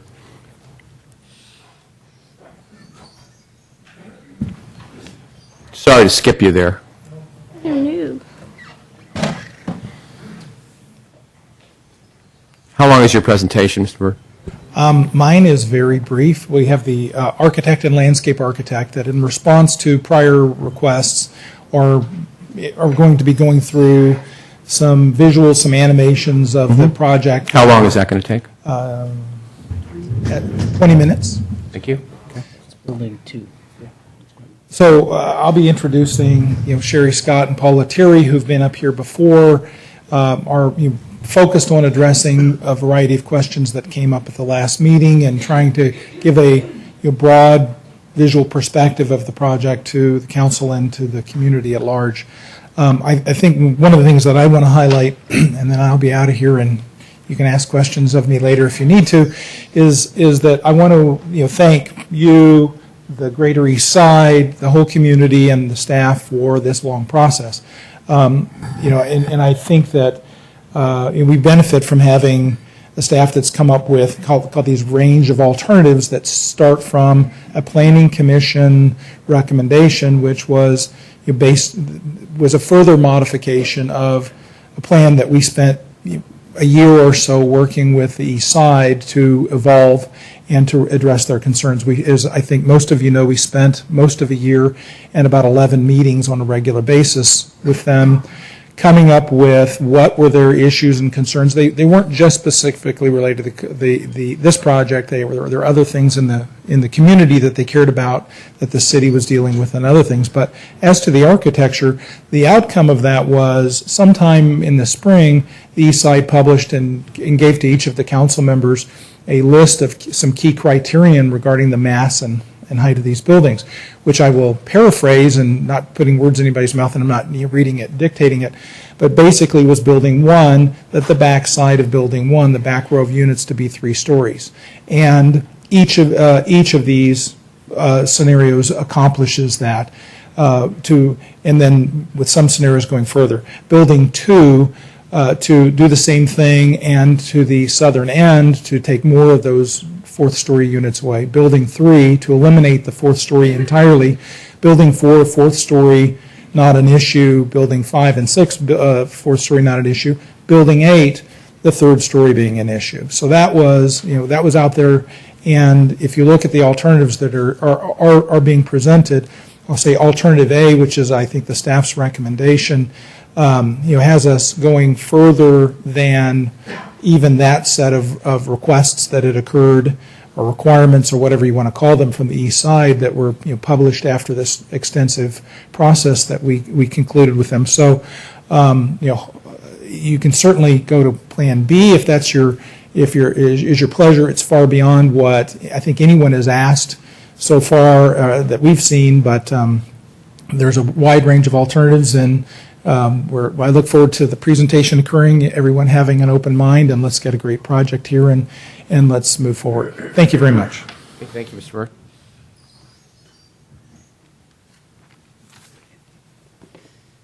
All right, thank you, council members. I think from the last presentation, there was a lot of numbers shown about the evolution of the project, heights of the project, how much mass had been reduced, and I think what we heard was okay, well, that's great, but what does this feel like? What are we experiencing?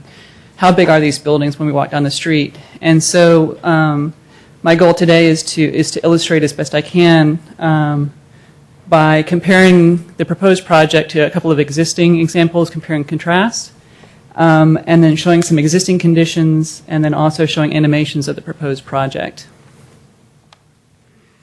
So I'll start with just a compare and contrast to a project that's very similar to ours in terms of concept, which is Pacific Hacienda. And this is the site plan for Pacific Hacienda, which is right across the street. The proposed, or the actual built setback here is between 10 and 15 feet. So the street setbacks are 15 feet. For some reason, this one says 14'8", so they must have had a slight exception there. 15 feet, and then 10 feet adjacent to the neighbors here. So the setback from the street is landscaped, and we'll have some images showing that. And then the courtyard that opens to the street is set back further. This is probably about a 40-foot setback to the building in the courtyard here. And so this is the building type that we've adopted for our project, which is, if this were El Camino, we have 3- and 4-story buildings here with courtyards that open onto the street. It's very different than an enclosed courtyard that has no opening to the street.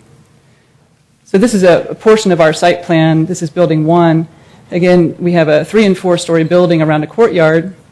And just to show our setbacks here, it varies, but it's 23, 5, 32, 6, 17. It's lots of ins and outs. And when you go back to the courtyards, these courtyards are quite deep, the deepest one being at building 1, which is over 96 feet from the street here. This is building 2, and you can see the building massing really steps back. The setback here is 19'9", and then at the courtyard is 64 feet.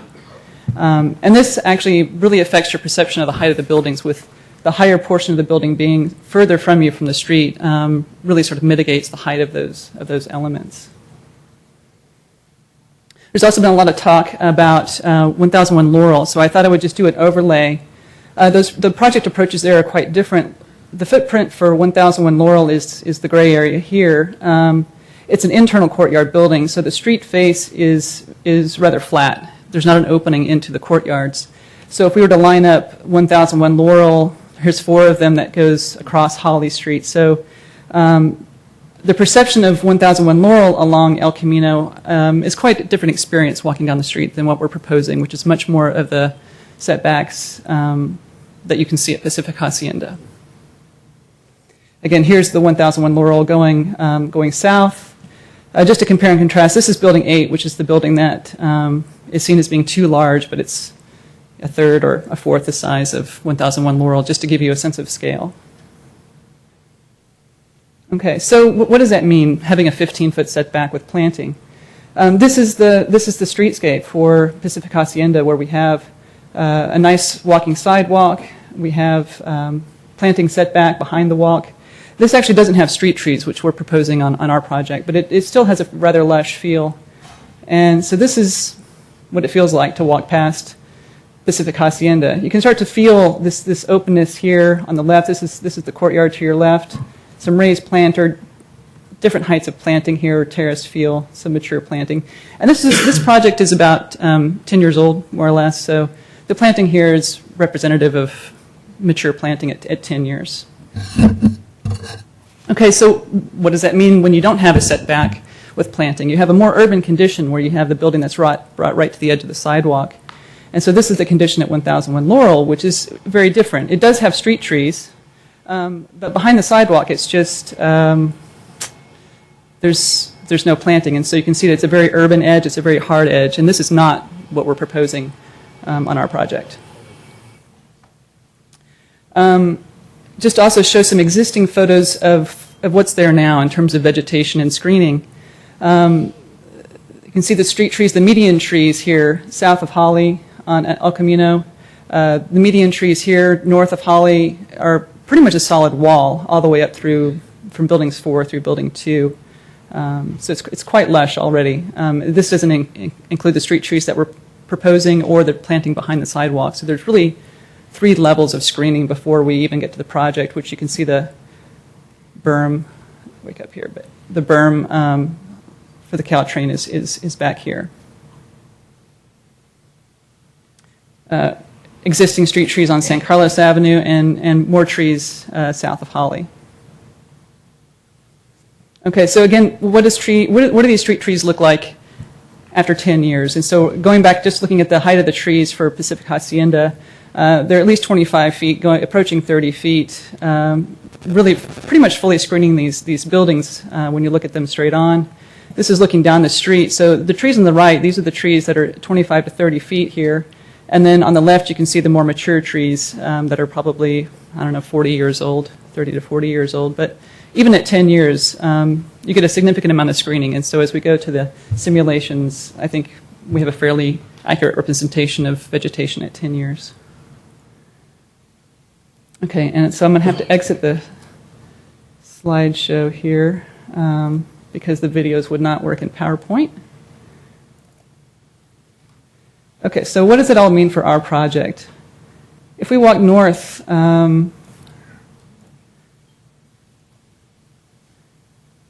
El Camino Road. I'll start on El Camino.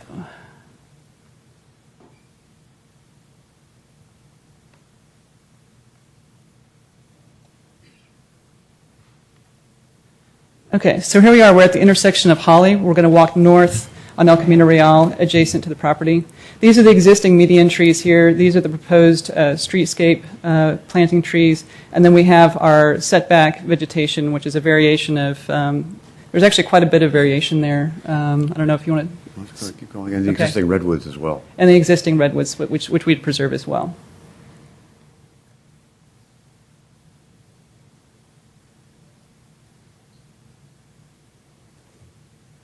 So building 4 is passing on your right here. This is the entry to building 4, which is a little bit more of an open plaza feel. Going back to terrace vegetation, some mature trees. There's also some individual stoops that come down. This is the first driveway entrance here. There's a variety of scale of the plant material that you're walking past as well, that's helping to create spaces for pedestrians as they're walking up the street. Yeah, and at each building entrance, I think Paul's done a great job of creating a little mini plaza. So each building entrance has a little bit different character. Some have benches, some have fountains. Some have both. Some have both.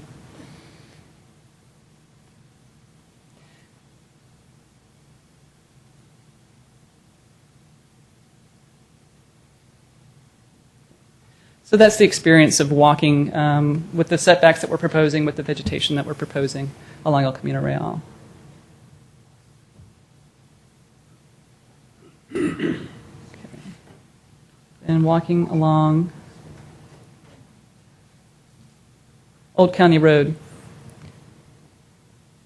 This is the existing, what we're showing here, the existing street trees, or not street trees, but existing redwoods we're proposing to retain. The planting that you're seeing along the building here is just the planting that's going to be on the proposed property. So this is the planting that we can actually control, that we can guarantee will be part of the project. We're not showing additional planting on the berm at this time. There's a few short trees here that are existing that are there to remain, but the proposal is to plant the berm as fully as we can, but because we don't know the parameters, we're not speculating and we're leaving it blank at this time.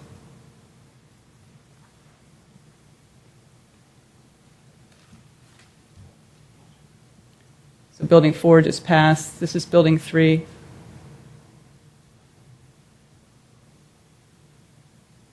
And building 2. The heights of building 3 and building 2 are at 3 stories all the way along now. Building 1 here does have a little bit of a 4-story. You can see it peeking up back there, but it's really not that so different from the 3rd floor of building 2, as you can see, because of the setback. The perception of the 4th floor is it really, the distance, again, from the street to the 4th floor, I think mitigates the height there. So that's the intention of having three stories of building 1 along Old County Road, and then stepping back to 4 stories. Let me see my notes here. Okay, so now what I'd like to do, since we have the walk-bys, is let's take a look at each building, because as you're walking by, presumably you're watching where you're going and not looking at each building. So we'll take a look at each building in a little bit more detail, which I think will help clarify what distance will do for the height of the building. So again, this is building 1. So this is one of the only buildings left that actually does have a 4-story element.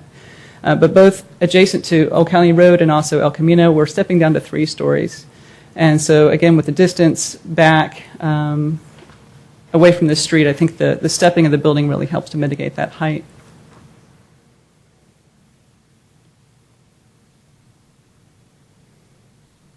So this is the wing of the building that's directly adjacent to the street here with some planting. And here's the courtyard. So this setback here to this building, I'm going to pause this right here, this is the 4-story portion of the building, which is in the courtyard. So you see the 3-story building in front, the 4-story building in back, but because it's so far back, the perception from ground level is that they're very similar height. And again, that's just due to the distance and perspective. Sculpting down, softening these corners again with a 3-story element at the corner and then stepping back up again, it creates some variation in the building form and just softens the height there.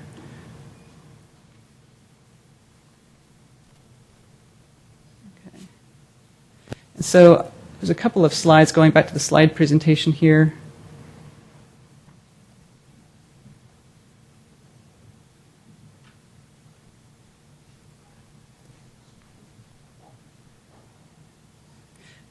Just as an example, just to show from real world, I know there's been some discussion about how do we show what we're proposing here, and there's been some discussion about story poles, but really we have such a good example of the massing that we're proposing at Pacific Hacienda. You can see that the slide on the left is Pacific Hacienda. If I can get my cursor to work here.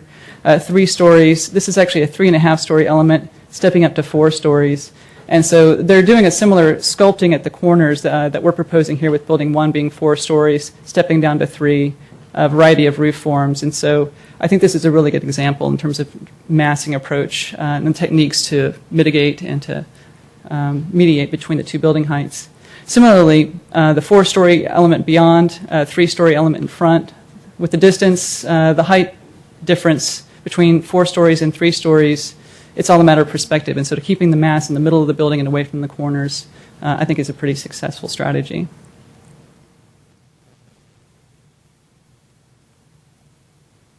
Okay, so we'll go look at buildings 2 and 3. We'll just go down down the row here. Let's see, where's building 2 and 3?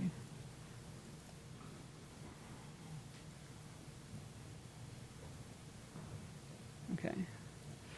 So with this simulation, buildings 2 and 3 are 3 stories throughout. So there's not as much stepping up and down, but otherwise has a similar treatment and planting. Again, this is the open courtyard, so this is about a 68-foot setback here, and then back to like a 25-foot setback here for building 2. This is the courtyard between buildings 2 and 3 here. Fountain and another building entry element. And building 3 now is all 3 stories as well.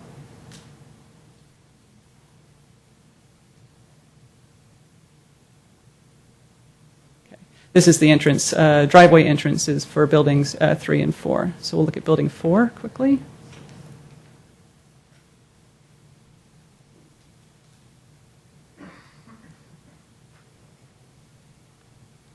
So building 4 is the other building that has some 4-story element, but even on this building, on both ends, we're stepping down to 3 stories, so we get this terraced in height effect. I think it's, again, is a good strategy for mediating between 3 stories and 4 stories, create some visual interest, keeping the 4 stories towards the middle of the building. And then as we approach Holly, we're going to step back down to 3 stories again.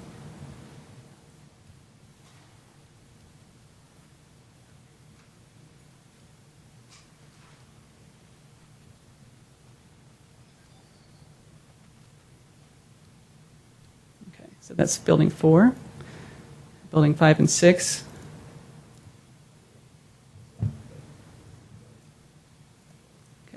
So for building 5 and 6, building 5 is 3 stories facing Holly and then steps up to 4. And as we get beyond, building 6 is entirely 3 stories for this simulation. Existing redwoods would remain, similar planting strategies as we have on the project further north. Again, deeply set back courtyards that open to the street. I'll pause this here. the other change that we have in this simulation is that buildings 5 and 6 are separated now. So there's there used to be walkways connecting these buildings, and part of building 6 was at 4 stories. So in addition to building 6 being brought down to 3 stories, there's no longer a visual connection between the two. They're truly separated. So now we have 2 building lobbies for each of these buildings, and a real openness between the 2 buildings that wasn't there previously.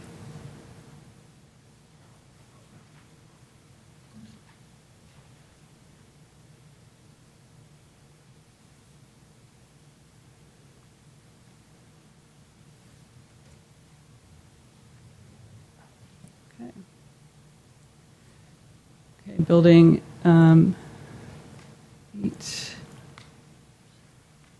Yeah, there's one. There we are.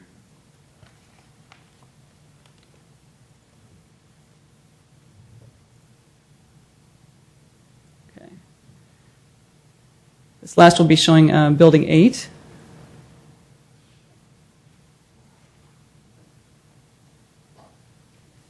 Before we get too far down here, again, this is the 1-story terrace that wraps around behind the 2.5-story element here. The 3rd-story element is stepped back, and so this is the 3-story element. Again, because of the distance, I think the perception of it is that it's not as tall as 3 stories.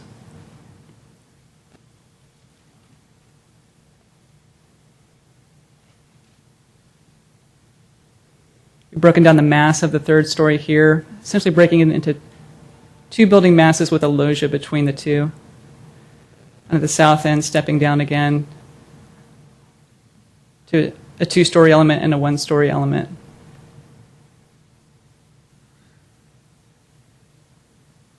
Okay. And then from building 8 from Old County, again, just because I know that this was a question about the height of building 8, so we'll show building 8 from Old County Road. This is the existing berm planting that would also remain. These are the poplars that are there. There's redwoods existing on the other side that would also remain. And so this is building 8 from Old County.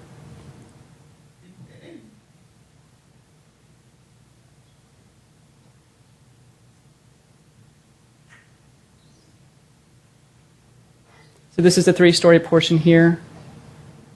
There's a similar loggia. This is actually the exact, it's a mirror image of the facade that faces El Camino with the 2 sort of tower pieces with the loggia connecting between the 2.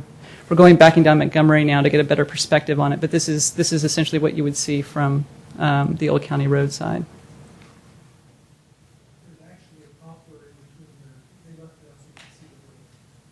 Okay. My notes here. Almost there.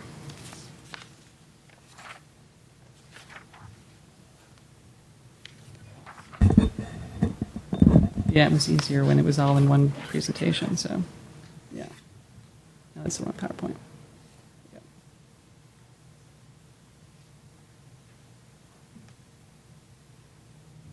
Okay. And so I was just going to talk a little bit more about the building massing. I know there's been a request to step down building 5 and also building 4 at the corners. So I just want to look just really quickly at kind of how we've approached that so far.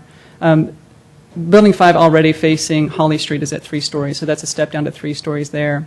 Then as we step into the courtyard and around towards building 6, there's a lot of stepping in the building, stair stepping, which opens at the top level and I think breaks down the massing of the 4th floor in this area.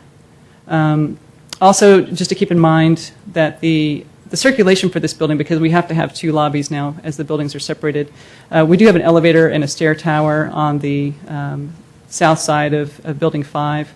And so if we eliminate, we'll have to be careful how we sculpt these corners if we bring them down any further, because those elements would remain tall to serve the 4th floor. But what that looks like here is stepping back, create some visual interest. We have a lot of shadowing, a little bit more openness at the corner. So this is the 3rd story of building 6, stepping up to the 4 stories of building 5. And so I think because these buildings are related, I think there already is sort of a natural progression of height here. This is another strategy at the courtyard of Building 5 where we have a corner deck that's stepped down. Again, the roof is pulled back, so the 4-story element is pulled back at the corners to help soften the corners.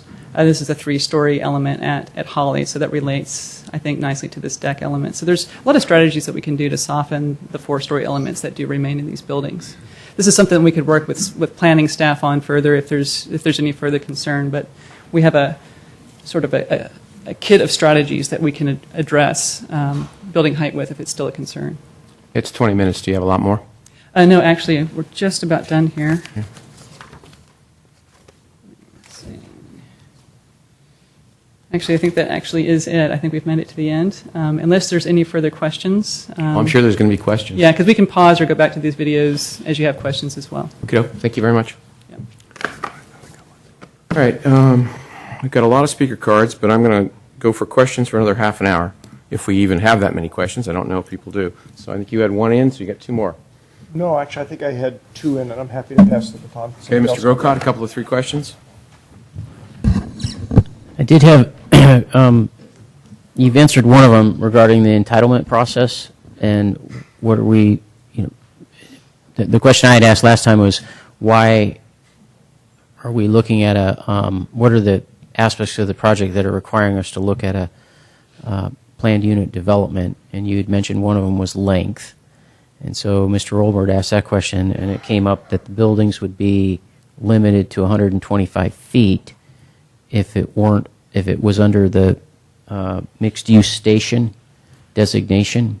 No. Again, there would have to be a finding and a conditional use permit granted to exceed the 125 feet. Right. But the criteria would be, is there sufficient detailing and articulation? So the 125-foot, if we didn't do a planned development, there would still be an opportunity for the buildings to be approved in the length that they're presented, provided the findings can be made. Sure, but otherwise it's 125 feet. So then my follow-up question to that is, you've got the 125 feet.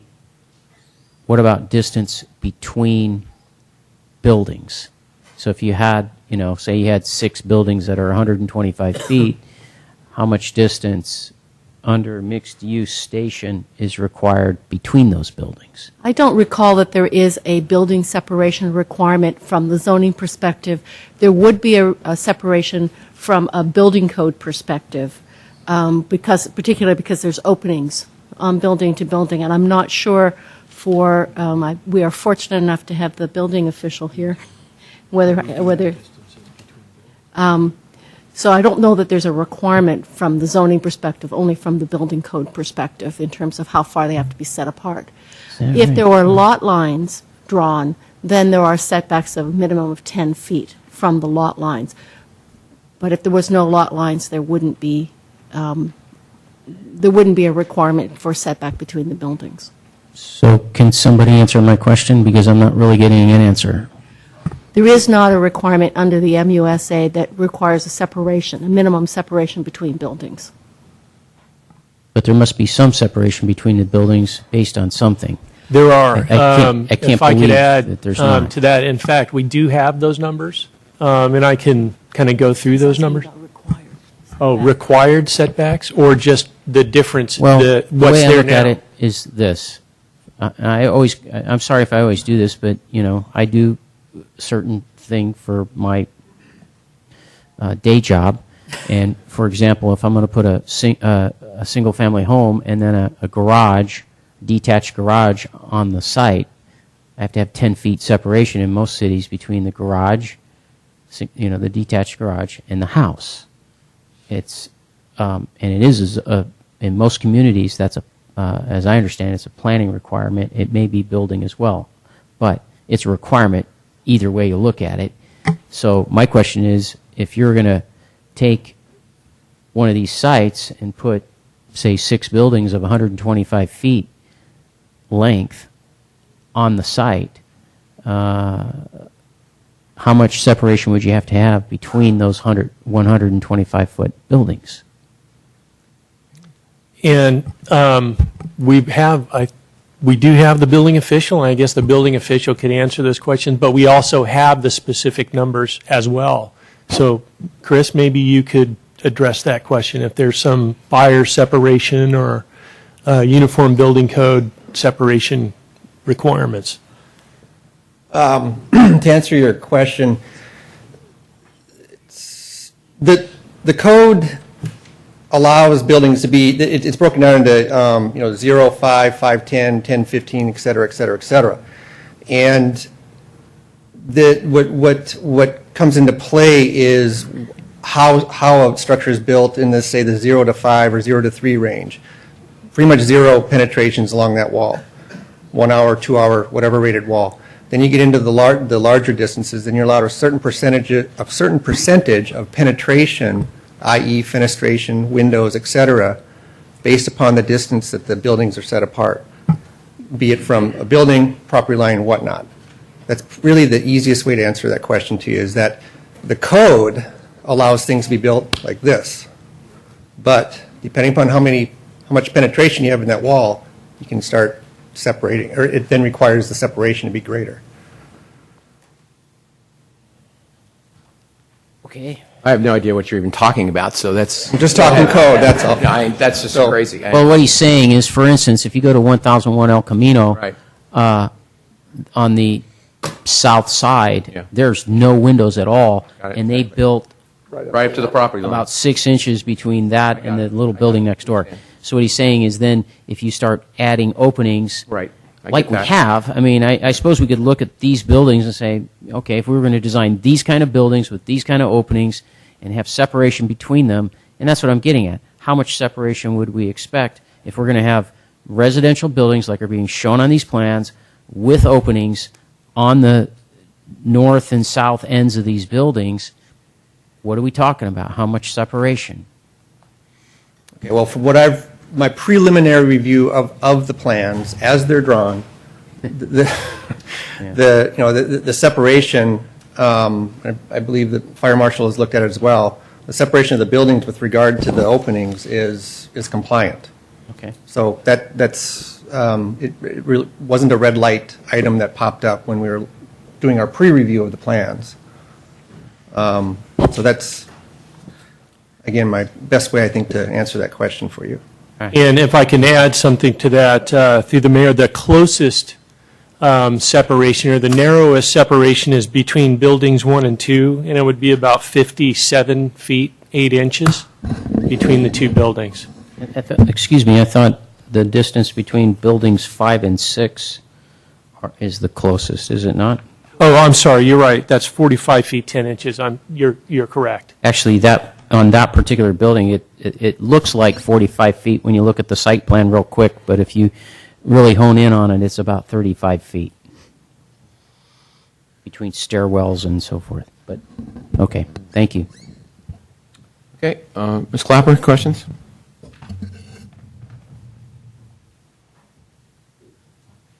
None of my questions have to do with the presentations we've just seen. So. Okay. Mr. Collins? My questions were answered.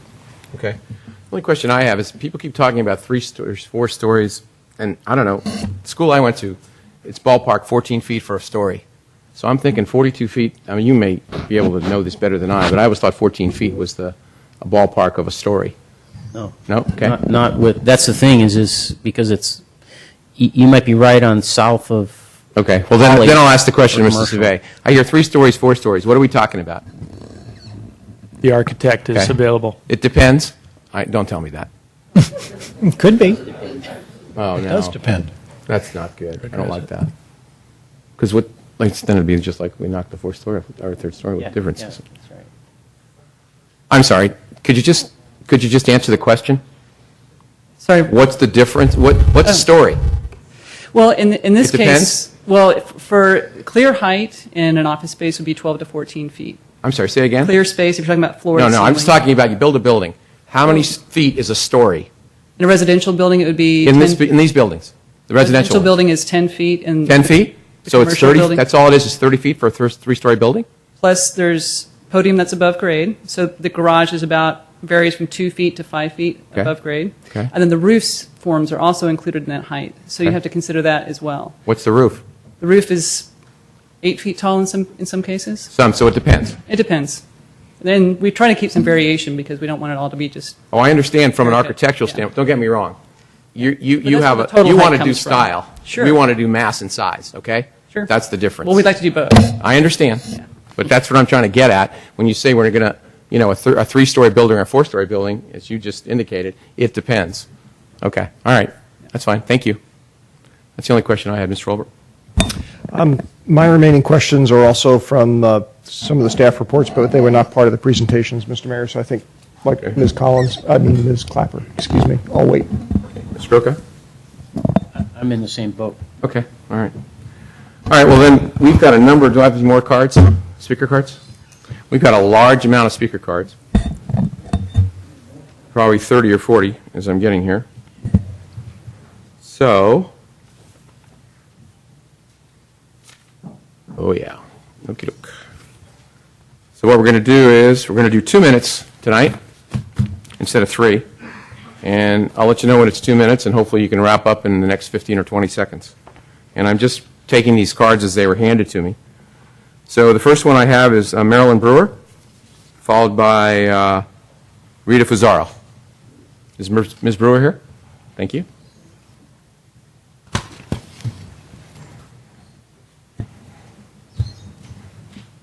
Hi, my name is Marilyn Brewer. I've been here 5 years in San Carlos, and I like this town very much. And I do like this project very much, and I like having it on El Camino Real because we have a population coming that's going to increase, and we have to be ready for it.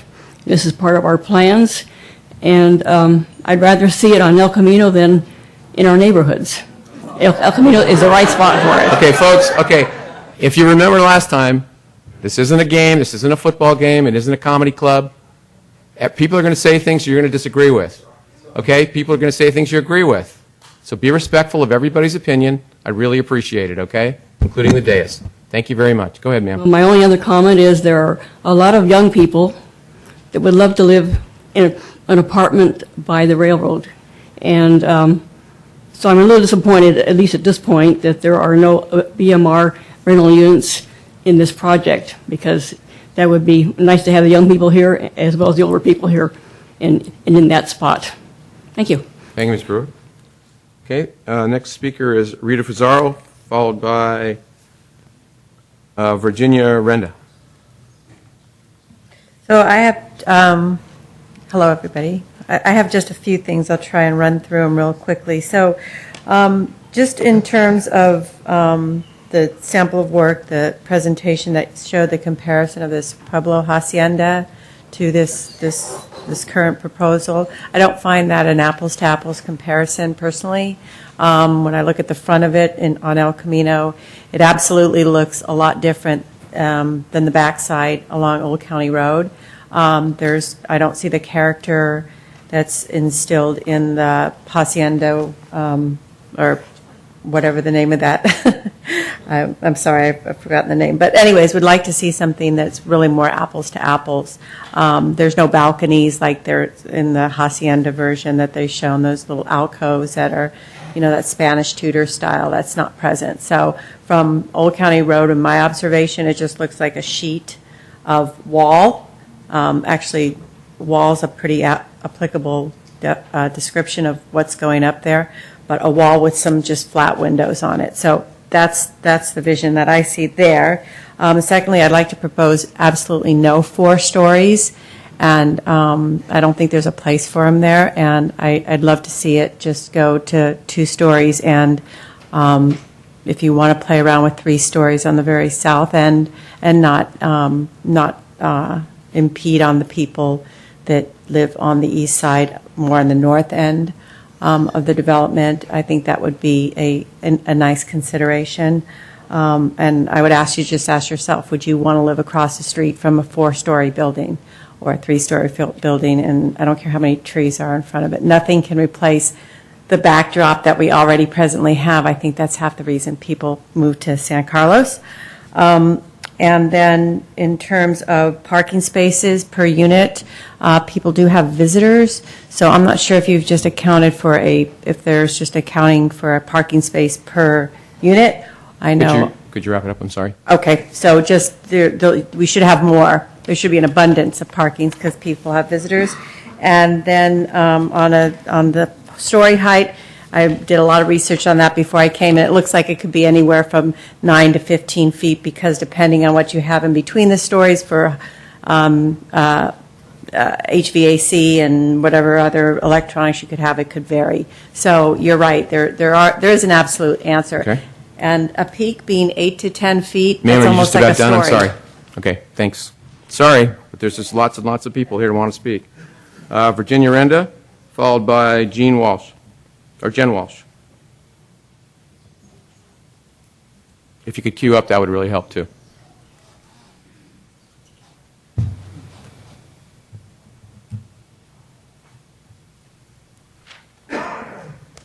Hello, that's Virginia Roush. I'm sorry.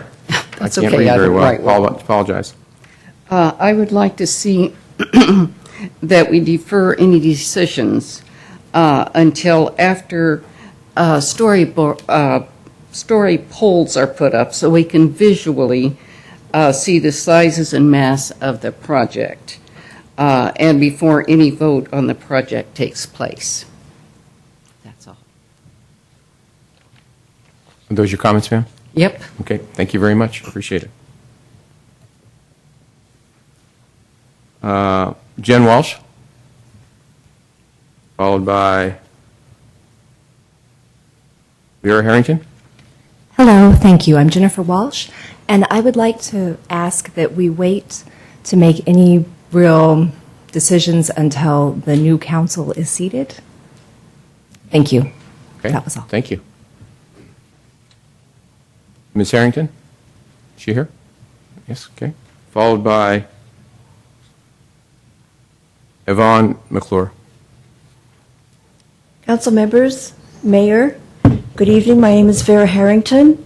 I am a taxpayer and a voter, and I'm very pleased to be able to speak my mind in front of you tonight.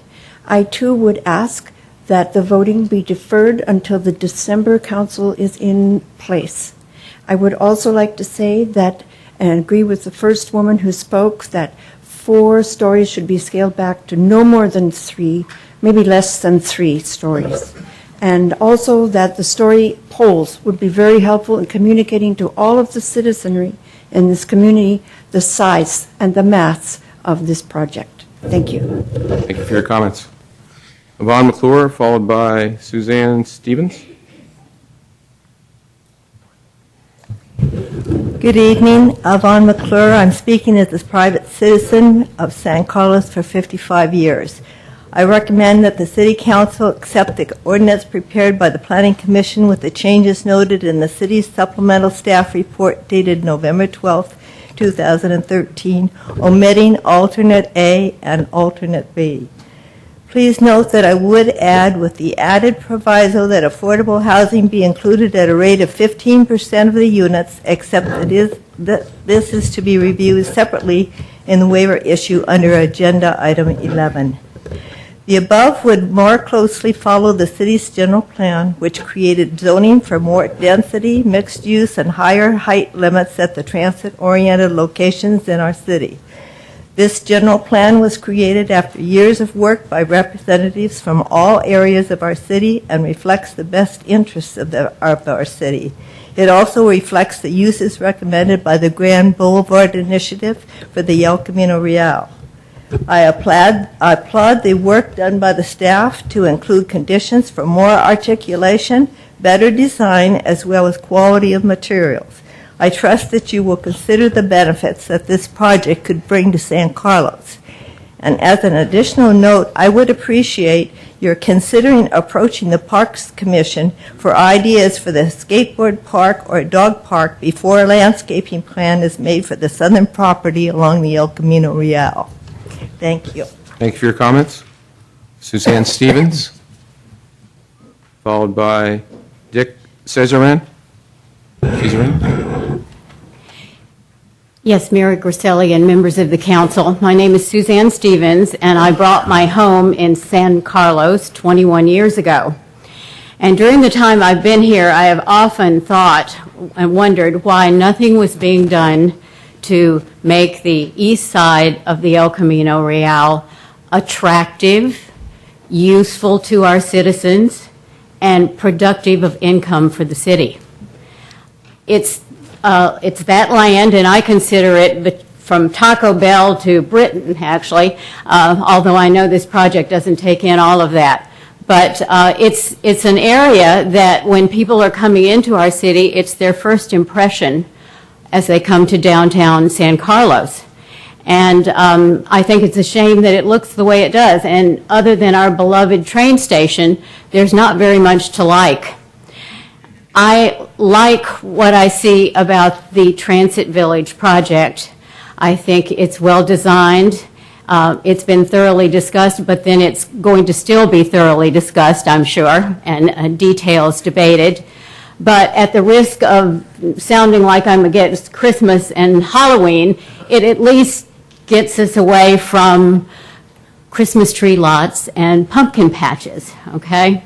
So anyway, I also like the fact that the emphasis of the project is on housing and secondarily on retail. If we look at some of our other cities and their train station areas, we know Palo Alto, Menlo Park, Redwood City, and even San Carlos. The train station commuters certainly fuel the retail, the shops, the restaurants, and so forth in the area surrounding the train station. I like the fact that we would have housing, a significant amount of housing, so that people who want to commute to their work and then they want to come home and walk to shops and restaurants and so forth would be able to do that. Ma'am, you want to wrap it up, please? Okay. Thank you. If I were a little younger, I'd be the first in line for an apartment at the project. Anyway, what I want to do is urge you to allow this project to get started soon. Thank you. Thank you for your comments. Dick Cesarin, I apologize if I blew that name, followed by okay. Dave Bouchard. Did fine. Honorable Mayor, Council Chamber members, Council members. My name is Dick Cesarin. I live at 1138 Royal Lane in San Carlos, near Crestview in Britain. I'm a retired firefighter. I spent 35 years with the Menlo Park Fire Department and retired as the Assistant Fire Chief. The last time I addressed the City Council was in support of the Palo Alto Medical Foundation proposal to build a state-of-the-art care and health center. We are pleased to see the progress with this construction and look forward to its opening in 2014. This evening I'm here to offer my support for another worthy project planned for the railroad property running along El Camino. When my wife Donna and I chose to retire in San Carlos 20 years ago, we did so because the community has so much to offer. While we live in the hills, which would not necessarily be a choice of location for many of our peers, it fortunately still works for us. San Carlos is an inclusive community, such as a highly affluent Atherton and Woodside, where apartment buildings are not allowed. But this particular community is inclusive, that continues to provide choices for individuals who are not financially ready to commit to purchasing a single-family home in this market. I am reminded that all of us were renters at one time, so it's important that San Carlos remains inclusive. That said, we also recognize that there is a little supply of land in which to build high-quality apartment communities, such as the one planned by Legacy Partners of Foster City. The railroad property stands out as an ideal location for easy access to Caltrain bus service along El Camino and a hop and a skip and a jump to the downtown area. Young people are drawn to San Carlos, and we like the energy they bring, and they boost in the business that comes with more foot traffic in and around the lively downtown business district. I would also point out, with the large number of new employees that are expected to staff the Palo Alto Medical Foundation, Mr. Cesarin, if you could wrap it up. Okay, on the property. I would suggest that maintaining the status quo does not seem like a reasonable option for the railroad property. In fact, the land today is more of a blight on the landscape than anything else. So I especially would like to see us move forward with this project and in a light that has been projected by the legacy partners. Thank you for your comment, sir. Mr. Bouchard, followed by Nancy, I believe it's Zebergs. Thank you. Thank you, Mayor Grisilli and members of the City Council. Dave Bouchard, Chief Executive Officer of the San Carlos Chamber of Commerce. And I'm here this evening on behalf of the Chamber Board of Directors. And we encourage your approval of the San Carlos Transit Village. We believe the Transit Village has great potential to add value to downtown businesses and that it's the appropriate time for you to approve this project for the following reasons. The Transit Village is one of the City Council's strategic plan objectives to enhance economic development.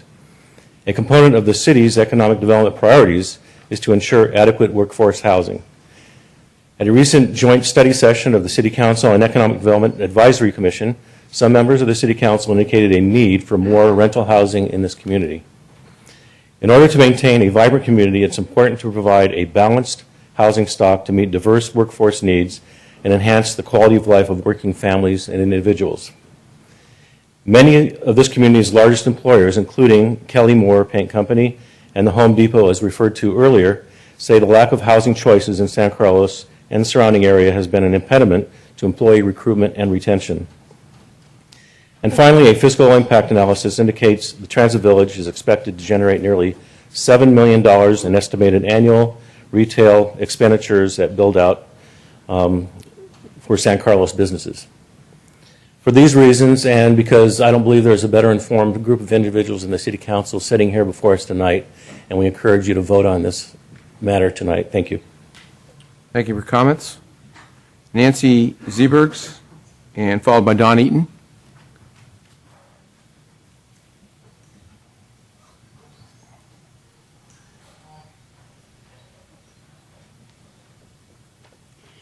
Good evening. I'm Nancy Zebergs. I've been a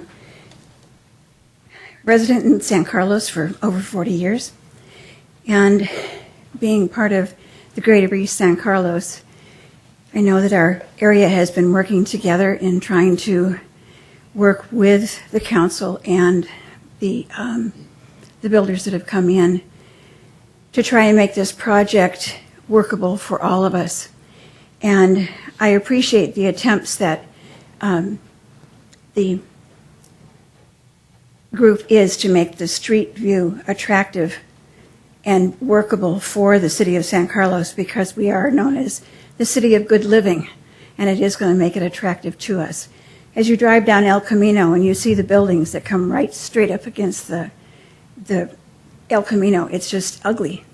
It doesn't look nice, and it wouldn't represent what we are in San Carlos. I agree with keeping, there are several, just a few points I'd like to make. I do agree with keeping the northbound lanes in El Camino as they are, and just eliminating that part as being a crosswalk, because there is, the other is much easier to cross, and the northern part of that intersection. The percent of, keeping the percent limits of the affordable housing should be maintained by the group or even increased, but definitely not decreased as they are requesting.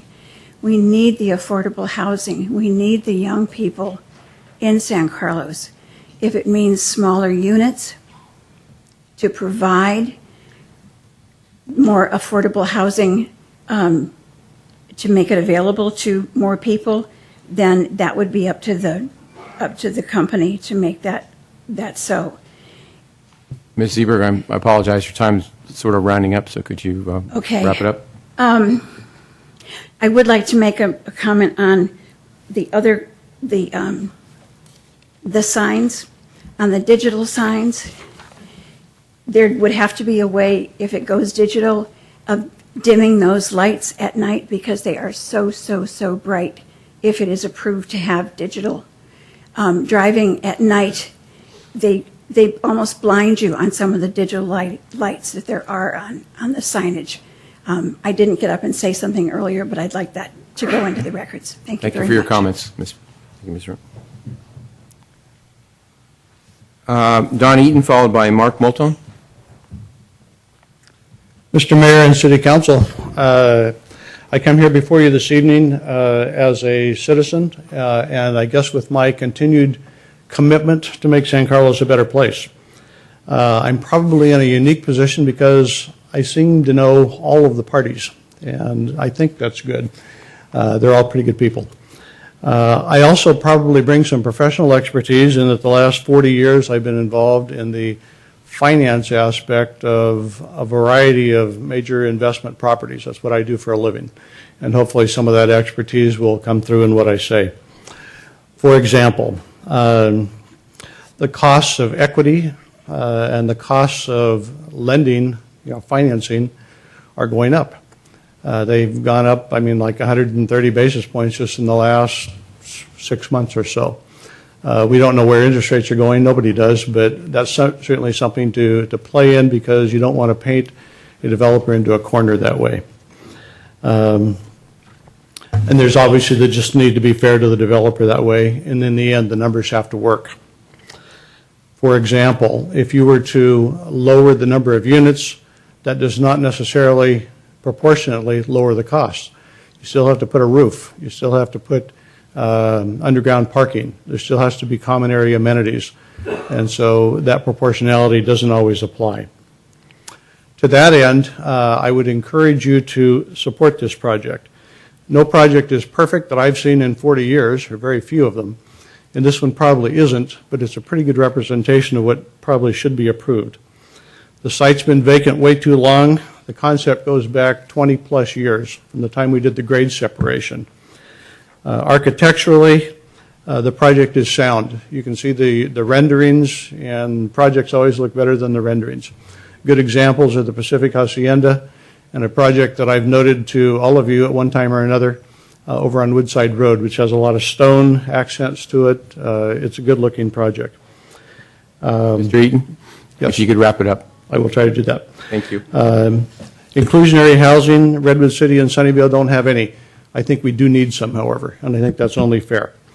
I would counsel you to build community in all that you do, to try to understand that in any good project, as in any good deal, there's pros and cons, and everybody probably walks away wanting something a little bit more. So try to do the best you can, and I know you will. Thank you. Thank you for your comments. Mark Moulton, followed by David Crabb. Good evening, Mayor Grisilli and council members. I'm Mark Moulton. I'm coming this evening as the Executive Director of the Housing Leadership Council of San Mateo County, and I've left information for you about what we do. We are advocates for more housing on the Mid-Peninsula, and I actually have been talking about this site with you all for more than 10 years. We were here as Habitat for Humanity and asked to look at concepts on the very south end of the site for row condominiums years ago. Tonight, I hope that you'll make the CEQA findings and approve the rezoning of the site, because I think you have opportunities. I think you have an opportunity to put residential development at pretty high density, in early easy walk to Main Street, an easy walk to Caltrain, and an easy walk to the Samtrans bus stop. I think you have an opportunity to decide to go forward as a council of community leaders tonight, and I urge you to do that. I think you have an opportunity to permit an example of development that transforms land by infill, and it supports Main Street businesses and meets the need for more rental housing in a hot market, and is a mixed-use, pedestrian-friendly plaza that's an entry feature on the state highway and all the transit systems. Make San Carlos be a real jewel at the entry in the Mid-Peninsula. Thank you. Thank you for your comments. David Crabb, followed by Paul Magginetti.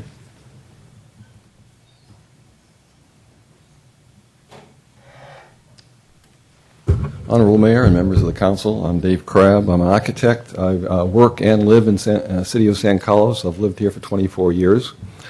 I'm going to speak to you tonight as an individual, not as a representative of an organization where you've usually seen me, and tonight I'm speaking for myself. I wasn't involved in this at the very beginning, the Transit Village, but to my knowledge, it's been going on at least 8 years. They've been working on this project. It's been up to in front of the cities. During that period of time, there have been many changes to the City Council, been many changes to the Planning Commission.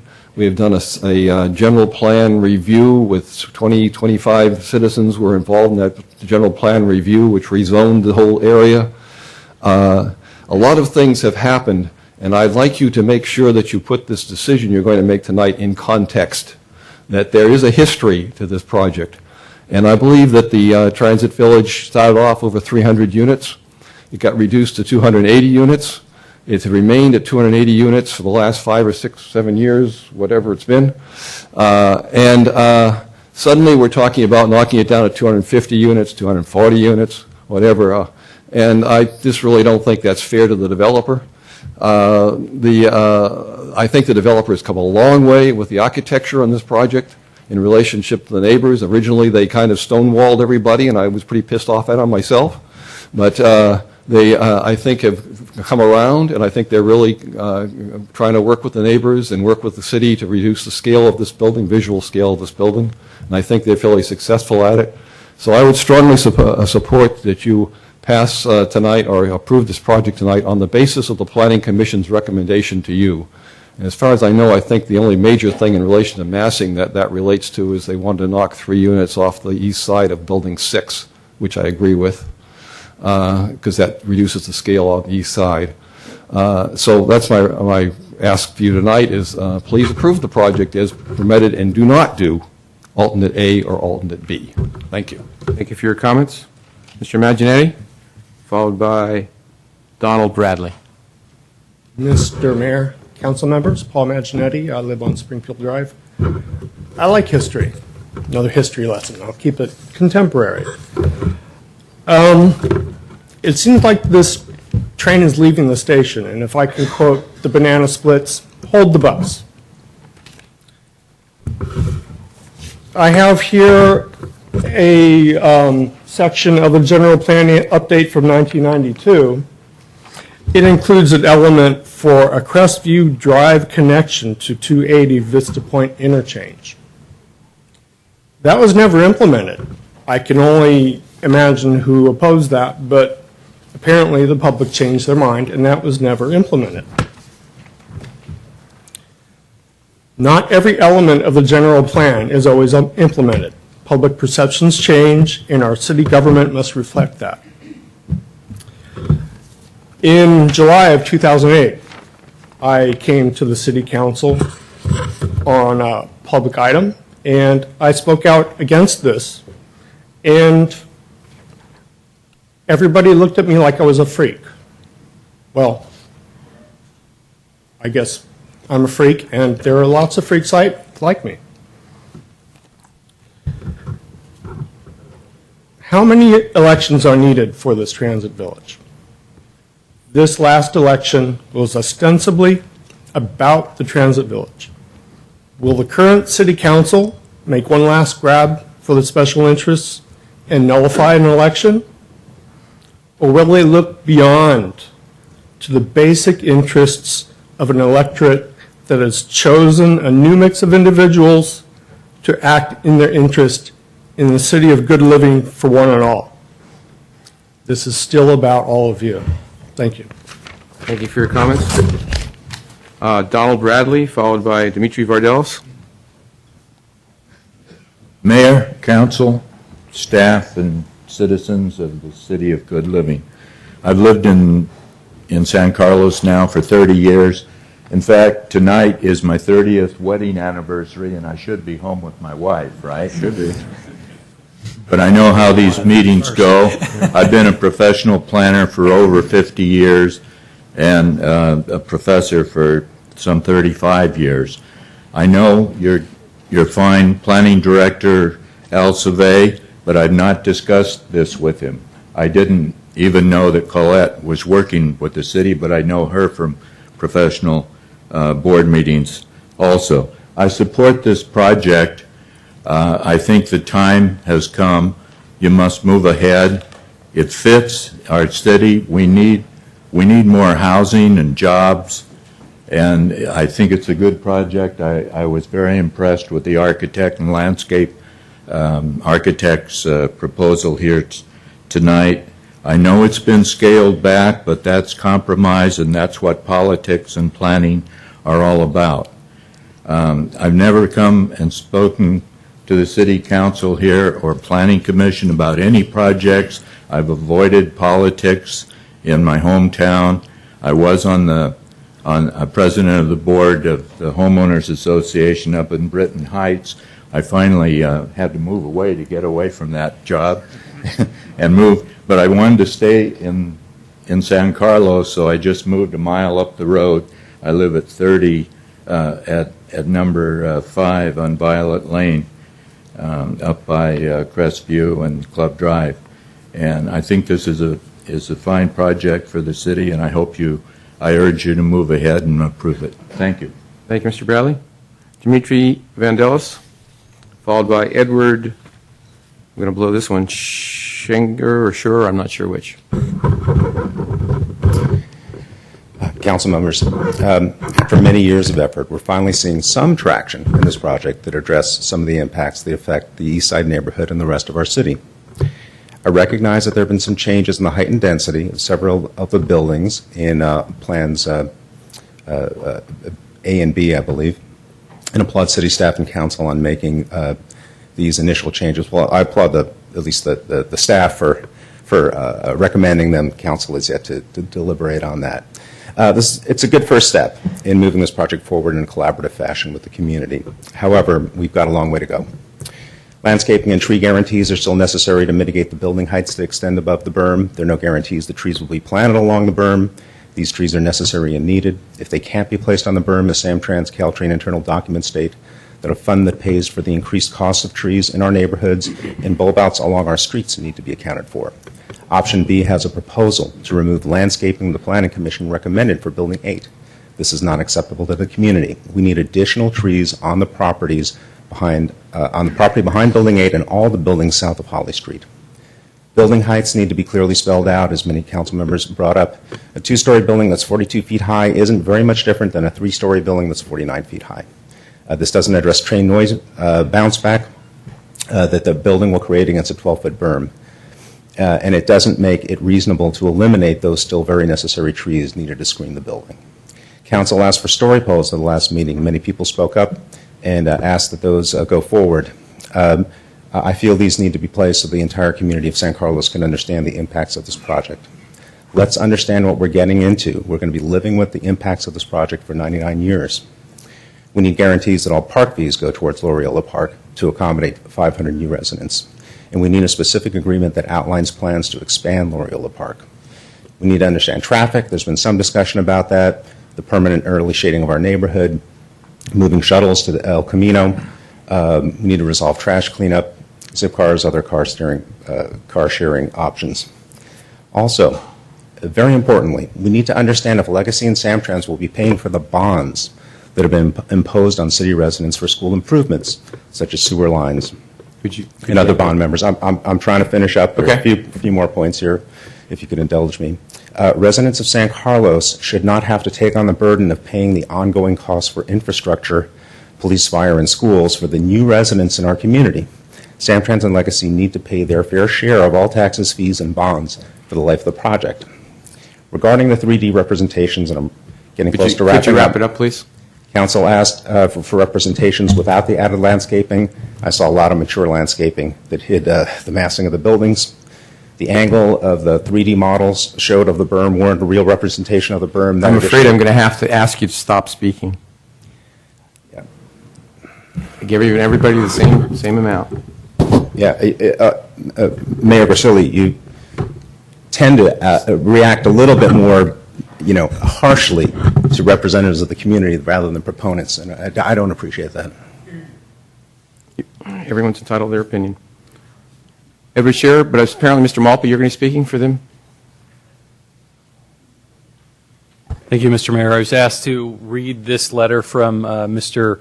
Edward Schlesinger of San Carlos. It reads, regarding the Transit Village Scale Model, 12th of November, 2013, Dear City Council, Please commission a scale model of the proposed transit village.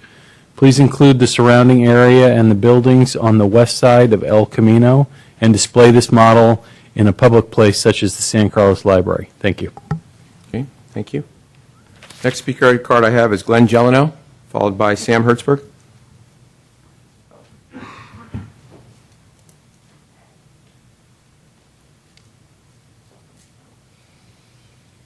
Thank you, Council. Mr. Mayor, I would implore you to recognize that you work for the people of this community and your tone could be a little bit better.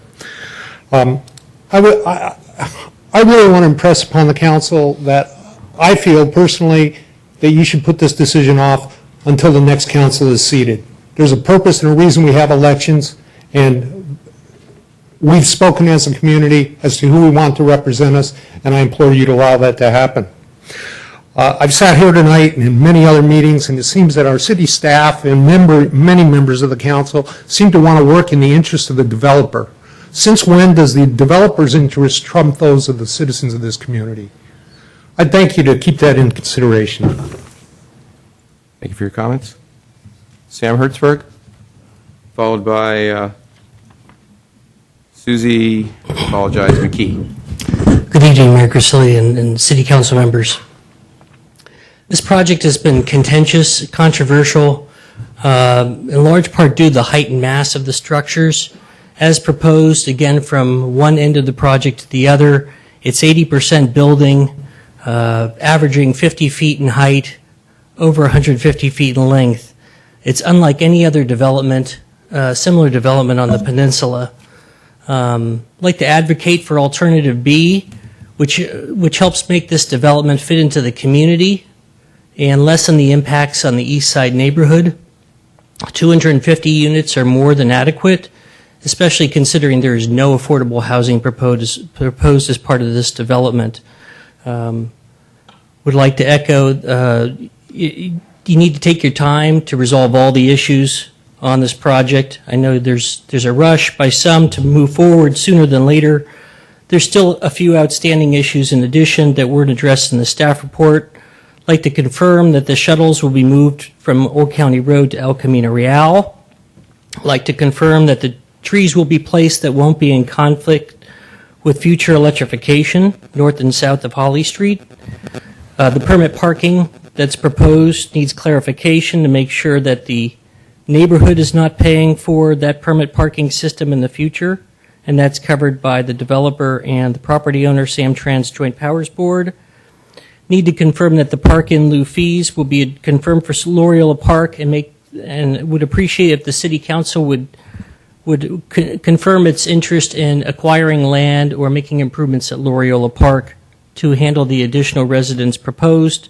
And again, would like to echo that the garbage responsibility around the depot needs to be clarified between the different stakeholders. Thank you very much. Thank you for your comments, Mr. Hertzberg. Susie McKee, followed by Jerry, I'm going to blow this one, Zarlowski. I'm sorry. Ms. McKee?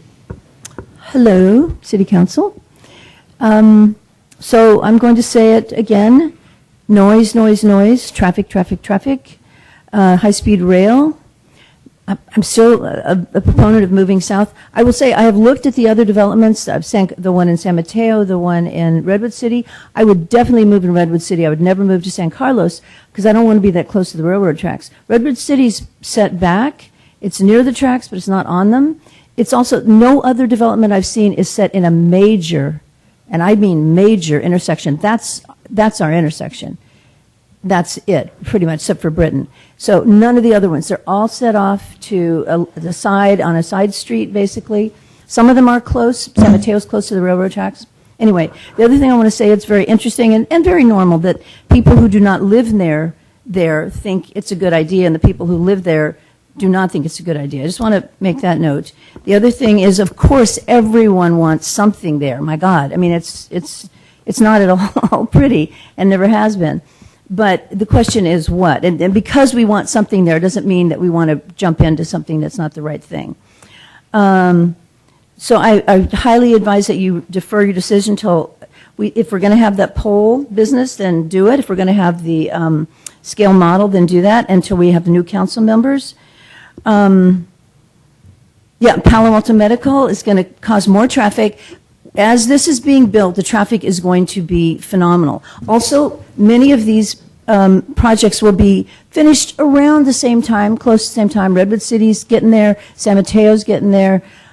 So there will be possibly a glut of housing at that point. I don't know those figures.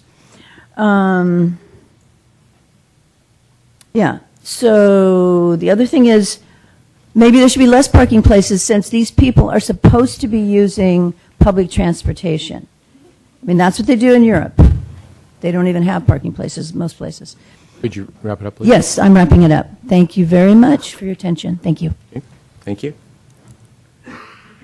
Sherry Drolowski, and I apologize if I blew your name there, followed by Ben Fuller. Good evening. My name is Sherry Zaslowski. Thank you for giving us this opportunity to address the council. San Carlos is a charming small town. That's what you have going for you here. And if you proceed with this project, that will no longer be the case. You have an inviting community. You have lovely retail. People come from all around to shop here and to be in the atmosphere. And what we were looking at tonight, I can't personally glorify it with the term architecture. It's a housing project. It's a big, generic-looking, mammoth, very symmetrical, square, squat, high, huge housing project, absolutely out of kilter with everything else in the city. And if you let this go through, that's a permanent blight on the whole ambiance of your town. Not only that, but we saw in those pictures an idealized version, and this is everything brand new, how it's going to look. How do you think it's going to look in 10, 15, 20 years? You're going to have a housing project, you're going to have increased crime. It's very hard to maintain those kind of buildings, and I would urge you to postpone any decision on this and do plenty of homework before deciding what goes into that area. And to be fair, not to the developer, but to the people of San Carlos. Thank you for your comments. Ben Fuller, followed by Katie Girgis. Ben Fuller, President of GSC. I think we can all agree that we botched the EIR. We know that. We know that there are massive impacts to the project. We also know the shtick, which is that a whole bunch of guys who we haven't seen at all now come here on the day that it's at the City Council, know nothing about the project and support it. So thank you, everybody who we haven't seen, because we've been here for years. We also know that high density is way out of vogue right now. Just completely got blown away. 2 projects completely dismantled in Palo Alto and San Francisco. And we know the risk. But with that said, I want to acknowledge the developers, Samtrans, the council, and the staff, because we are getting closer to something we can live with. And whether it's decided in this council or the next, we need a trade. So you can't trade Peyton Manning for nothing. That's the deal that's on the table. We'll give you Peyton Manning and you give us Jack. So here's what we need. We need trees. I'd love to see Jeff Bird and all these guys getting shovels and planting our trees right now. Not later. Mark Simon, all these guys, put the trees in. We need a park guarantee from you guys, a declaration that the park is going to happen. How it's going to happen, we may not know yet, but that it's going to happen. And we need shuttles moved yesterday. And finally, we need this alternative B, because alternative B is that red line in the sand that you're not crossing. If we get that, then the line's not crossed. So I'll end by saying, story polls are a great idea. We'd love to find a way to get a better sense of this project, but I get the sense that the train may have left the station. You guys are going to do what you're going to do, but we're embedded. We're not going away. We're going to be here. And we're going to be watching how this thing is done. So I wish all of you guys the best of luck, and let's get a good project. Thank you. Thank you, Mr. Fuller. Katie Girgis, I apologize if I missed that name, followed by Mark Hazlip. Hi, so I'm Katie Gorgas. I've been a resident here in San Carlos for 18 years. We bought our home about 14 years ago. Both my children were born at Sequoia. And I've been watching the project since I met with people at Hot Harvest Nights and at the Wine Festival. So it's been in the community for a long time. So I came out tonight. I've been here a long time because I wanted to just take a minute to tell you and urge you to go ahead and vote on the project tonight. I mentioned my children, and I would like, after they go away to college, that they have a place to come back to. Not their bedrooms, but someplace close by, and I'd like to see some diversity in San Carlos. When we first came here 18 years ago, if you've been here, you know the town was very quiet. It didn't nearly have the life and the vibrancy that it has today. And I see this project as a step forward in the economic development for San Carlos and in making it a place for the future that we'll have. Thank you very much. Again, please vote on this tonight. Thank you for your comments. Mark Hazeloop, followed by Tim Hilborn. Thank you, Mr. Mayor. I'm one of those faces that must be new to this. I've only been here for 29 years, I think. I go back to the days of the grade separation, the last time that the people on the east side pushed a ballot initiative, which was defeated by 72% of the vote. And I do remember from my years on the Planning Commission that the first time that this land was designated for high-density residential was in the EIR for the grade separation. And it has been in the fabric of the land use policy of this city for well over 2 decades. I'm not going to go into the density issue. I've spoken to you before on that. I believe that you are wasting a very valuable asset by dumbing down the density to where it is at this time. We need more housing, not less. And in closing, I would like to agree with the last speaker.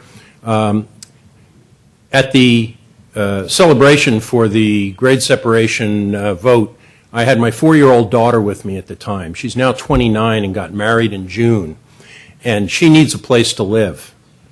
My 26-year-old son needs a place to live. And I think as we all get older, we may need places that are a little smaller than our single-family homes right now. So this project is well in the interests of everybody in San Carlos. I would urge you, finally, to bring this to a vote, move this thing forward. I believe it's you need to show the Congress of the United States that you can compromise and get off square one and get this thing accomplished. Thank you. Thank you for your comments. Tim Hilborn, followed by Julia Zier, or Zaire. Before I start, I'd just like to correct the last 2 speakers. If you want your kids to move to this development, they better be prepared to pay $2,500 to $3,500 a month for these apartments. Tim Hilborn, 1052 Sylvan Drive. City Council, I'm asking that you consider the following conditions of approval. First of all, height limits of 36 feet maximum on buildings 1, 2, 3, and 8. Please break up the buildings with a minimum of 30 to 70% ratio of open space, so it's more in character of this town, so it has view corridors. All noise mitigations from the EIR that have been proposed are not feasible to use at this point. So the buildings do need to be broken up. Set up story poles or cranes. Please do that. You've gotten a lot of recommendations to do that. Reduction in units to at least 245. The city is pushing to implement over 130% of ABAG mandated housing for San Carlos through 2022 on this small parcel. There's going to be plenty more opportunity, including Wheeler Plaza. Fully fund the parking program of free stickers, placards for 99 years, up to 4 cars per household. Please confirm for each tree location, showing exact location of utilities and a definite placement of where trees will be allowed on the berm in relation to Caltrain electrification before this is approved. No removal of Planning Commission mitigations or recommendations, including shuttles, truck supply load-ins, and so on. More trees south of Holly, expand park, money and city commitment to Loyola Park expansion. Please do a finalized traffic improvement mitigation study and plan for both San Carlos Transit Village development and cumulative impacts in place prior to groundbreaking. Also, the City Council needs to request what amount Legacy will be paying to Samtrans through the land lease of this development. Even though the amount of units and square footage has not been officially determined, an estimate based on the proposed development can give us a ballpark figure. Both the city and its residents deserve to know at least an estimated amount, as there will not be any property tax paid to the county or city from this development. The city needs to make sure that there is no sweetheart deal that will allow the developer to go into a below-market lease amount against standard market capitalization rates. The developer also needs to pay fair BMR fees or the 15% mandated BMR units.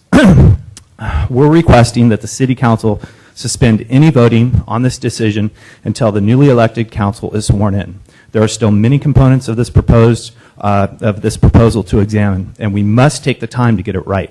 In light of the election results and the voters' wishes, it would be remiss of this council to let the council's vote move forward until we have the new city council in place. Thank you. Thank you for your comments, Mr. Hilburn. Julia Zaire, sorry. So hello, my name is Julia Zaire. I live on McHugh Avenue. I support transit-oriented development. However, I'm very concerned with the size of this project and how it scales with the rest of the city. I commend city staff for presenting the alternatives, and of those proposed, I do recommend that the council support alternative B. That said, the traffic considerations for a project of this size are very real, and what I have not heard today is whether or not the alternative B would be sufficient to mitigate the traffic issues that we're facing with this project. Also tonight, I'm very much in favor of reducing the pedestrian crossing distance at Holly and El Camino Real.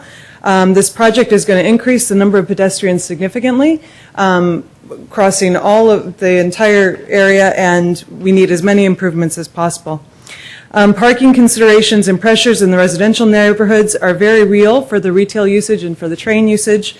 At previous meetings, Samtrans has said that their lots are generally half full, but this does not include the people who are currently using the residential areas for parking as commuters. As a resident living very close to retail buildings, I'm very concerned about the plans for the permit parking, the deliveries and loading zones, the garbage collection, and the shuttles. And I would hope that City Council fully deliberate these issues. I have not heard much about the long-term planning for high-speed rail and electrification and how this project merges with that. And I would like to reiterate the concern that the building faces on Old County Road are very uniform and flat. And I think this is very good to protect against spiking attacks from the bay, but not very good for the beautiful atriums that we've seen from El Camino Real on the other side. And then finally, the addition of this many units will increase usage of Loyola Park, and I'd like to see continued improvements to the park. Thank you. Thank you for your comments. Is there anyone else wishing to speak on this item? Seeing none, I'll entertain a motion to close the public hearing. One more. Oh, I'm sorry. I'm sorry? That's all right. You can come up and speak and fill out the form later. That's fine. Don't worry about it. Someone will show you. It's just a matter for the record, not for us. So we have the record. Sorry, Matt, I didn't see it. Mm-hmm. My name is Brenda Bazzini, and I live at Cherry Street. I am very concerned about the traffic. We haven't had the medical center open up yet. And because I live near that intersection down there, I know how much more traffic is going to be there. When I think about how much more living space is going to be accommodated right near the Holly and El Camino, there's only a 2-lane street that brings into that. You all know that. And when it backs up down by the 101 intersection in El Camino, it's going to end up. I drove by every day when I drive by Woodside Road. You see how it backs up just trying to get into going up Woodside Road. And I can't help but believe that's a huge intersection right there at Woodside Road and Middlefield.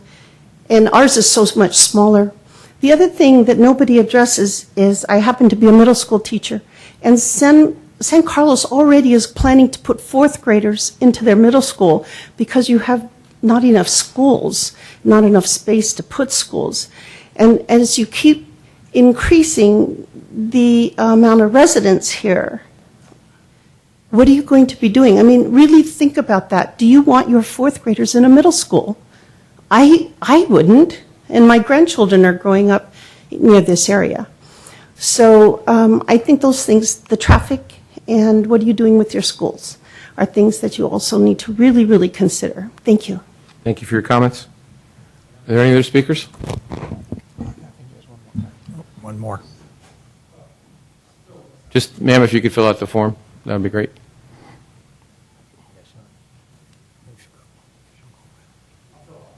Sure. Come on up. Good evening. My name is Brian Shoemaker. I live on 1011 Riverton Drive. I would really like to have a decision made for this sometime in December when we have new elected officials brought onto the council. And I've followed this for quite a while. I've been here 25 years. And there's been no discussion, as what the lady was talking about, the traffic on Holly Street. There's really nothing you can do about improving that because you'd have to widen where the train comes through. And if you do that, then you take out part of the buildings that you're planning on putting in. So there's no resources for additional resources from the developer for schools. We lost our fire department. Now it's San Mateo, so there's no resources for fire department, police department, additional taxes that these people and resources we take in up San Carlos, and it's not going to be the town of good living like like it. So I ask you to defer your decision until some of these things have been thought through. Thank you. Thank you for your comments. Any other speakers? Okay, seeing none, or nobody else sees any, I'll entertain a motion to close the public hearing. Move to close the public hearing. Is there a second? Second. Okay, moved and seconded to close the public hearing. Roll call, please. Councilmember Clapper? Yes. Councilmember Collins? Yes. Councilmember Grocott? Yes. Councilmember Obert? Yes. Mayor Grisilli? Yes. We're going to take a 5-minute recess.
So were you asking Rubens why the next item is the next item?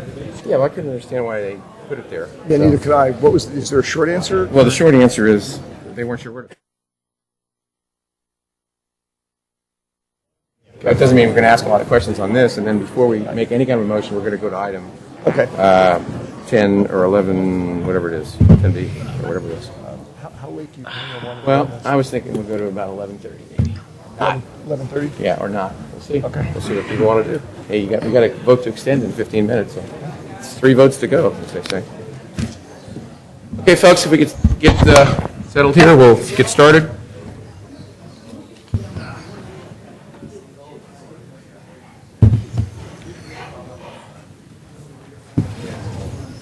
Okay, so we had folks that had some, from the dais, folks on the council had some questions of staff.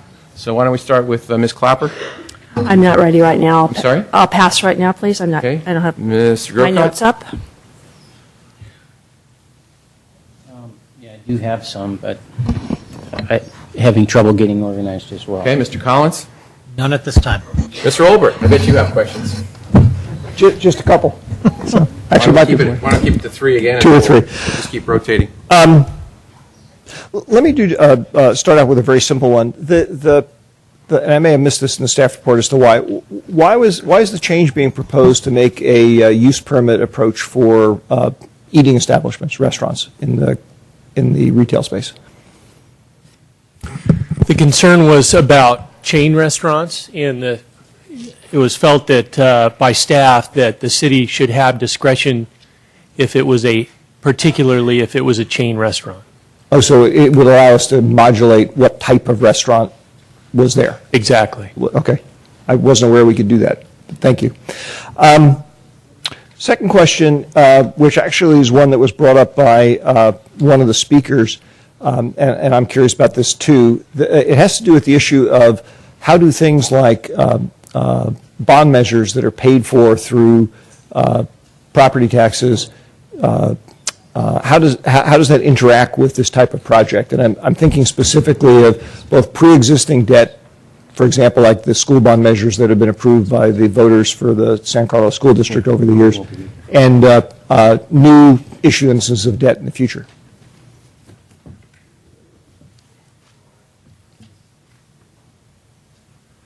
And if that's too broad a question, I'll make it more specific. No, I think we could ask Jim Simon to take a shot at that.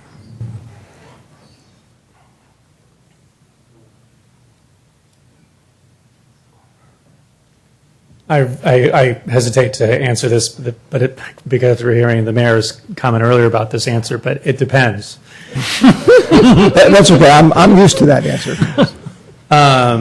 That's the short answer. And it depends because it depends how the assessment is determined. If it is based upon assessed value, this property will have assessed value associated with the possessory interest, as we talked about earlier.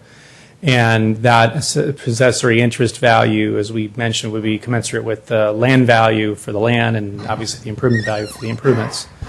So if a bond measure was based upon your assessed value, then that would be by extension extended to, in this case, legacy. Whatever those possessory valuation and the construction valuation happen to be, that would be factored into the calculation. Correct. So that's the answer for bonds that would be approved in the future. What about existing encumbrances? In other words, do you happen to does the assessor's office go through and sort of recalculate things, saying everybody else pays a little less and Legacy pays more because they have? Sometimes, yeah, it depends. Yes, because it depends on how the bond is actually structured. But if it is an assessment, for example, yeah, it actually could result in there's a fixed amount of debt service that has to be satisfied each year. If the value in the community goes up, then everyone's per assessment would go down because it's just the debt service is level each year. Okay. That's fine. Unless I can answer it. No, that's fine. Thank you.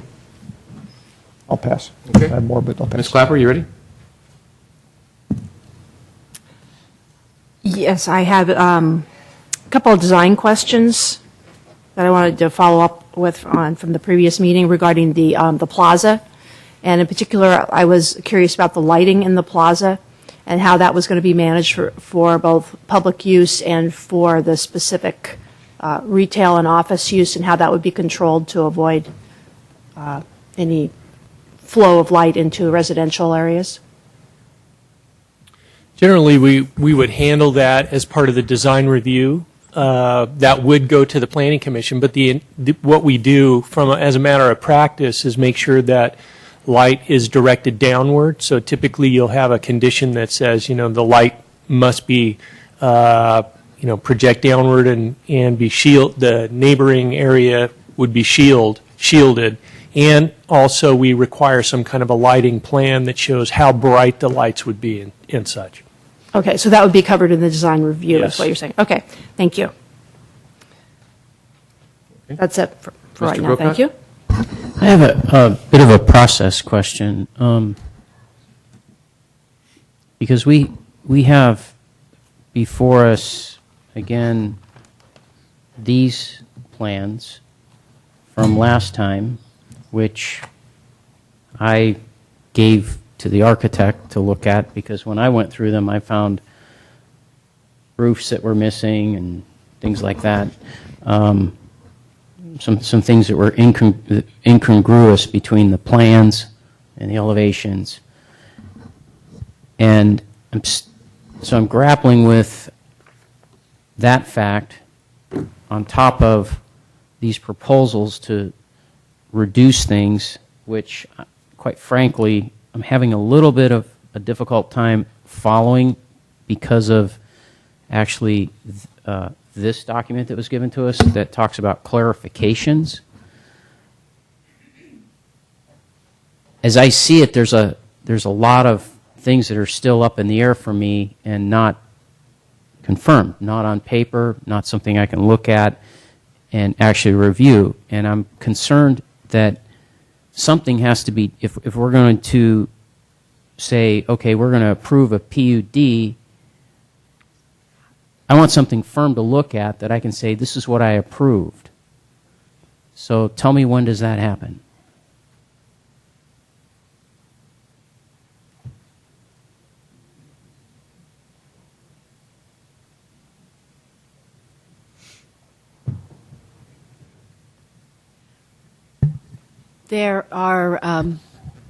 There's the booklet, which does contain and reference the plans. So that is the document, that's the applicant proposal. Then you have before you the ordinance and the conditions of approval. And you're correct, there are some late-breaking issues that would modify that, but you have three versions of the conditions, one that came forward from the Planning Commission, Alternative A, and Alternative B. And we can walk through any of the changes that are related to what happened since you received your packet. There's a small number of changes beyond that were covered in tonight's presentation. You may want to, I've talked briefly with the architect and about what was on the drawings, and it may be helpful for her to address those. But my understanding was that the things that were identified had to do with the drawings at the front portion where she was attempting to show the reduction in bulk and mass. That was where a lot of your concerns about, I didn't see your red line drawing, so I have to rely on what I asked her what they showed.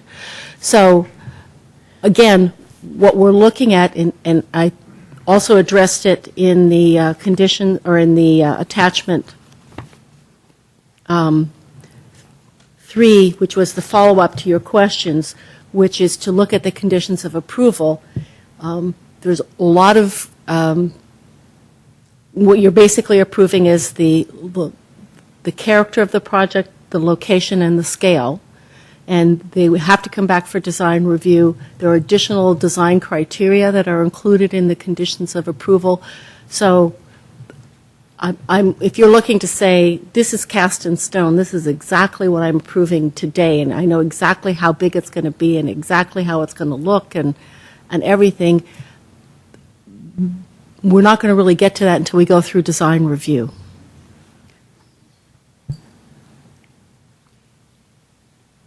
Okay, so I'm looking at this booklet that you refer to, and this, for instance, these drawings, based on these changes, the two don't agree. Correct. And what I'm afraid of, quite frankly, I'm just going to be real honest. I know I'm getting away from asking a question. Now I'm making a declarative statement. But, we went through this process with 1001 El Camino. We went through this process with the Hacienda. Now, the Hacienda came out, I would think, even though I was opposed to it at the time, it came out as a good project. 1001 El Camino, in my book, is a disaster. And it actually never came to council. That's right. It went to the Planning Commission, and that's as far as it got. I don't want to do that again. And somebody said something about 99 years. That's very correct. Whatever we approve. So that's why I'm looking for something that's not this scale, is more like this scale or even larger, that I can look at, because what you talked about is the mass and the size and the scope, and there are things in here, like I said, that are incongruous, and I really have trouble with it. Maybe I'm holding the standard too close to what I know I have to do when I do my residential projects, but why the heck not? I mean, my clients are paying $350,000 for a remodel to their house. These guys are laying down millions. And so one would think, based on that, the scale of economy and the scale of the project would mean that the bar you have to jump over is a little higher, or things are a little more focused. So I'm struggling with that. If I may jump in here real quick. Since we're talking about process, the process in what you're being asked to do tonight is considering the zoning. And it's really the conceptual plan of this project as it relates to the zoning. All the necessary process that needs to happen before this project could actually be built still need to continue. All the design work has to be finalized, has to be run through the design review process, planning commission, and the council certainly can give direction to call that up to the council so that they can sign off on the final design. But that's not something that would happen at this stage of the process. That's the next stage. There are multiple layers to these processes, and you can talk about the hoops that you need to jump through for a project of this scale, which include the EIR work, the zoning work, and then the design work. And so that's really how the process is set up to fully vet these projects. And if the council has a desire to see the design phase come back to it in the future, there wouldn't be any problem bringing that to you.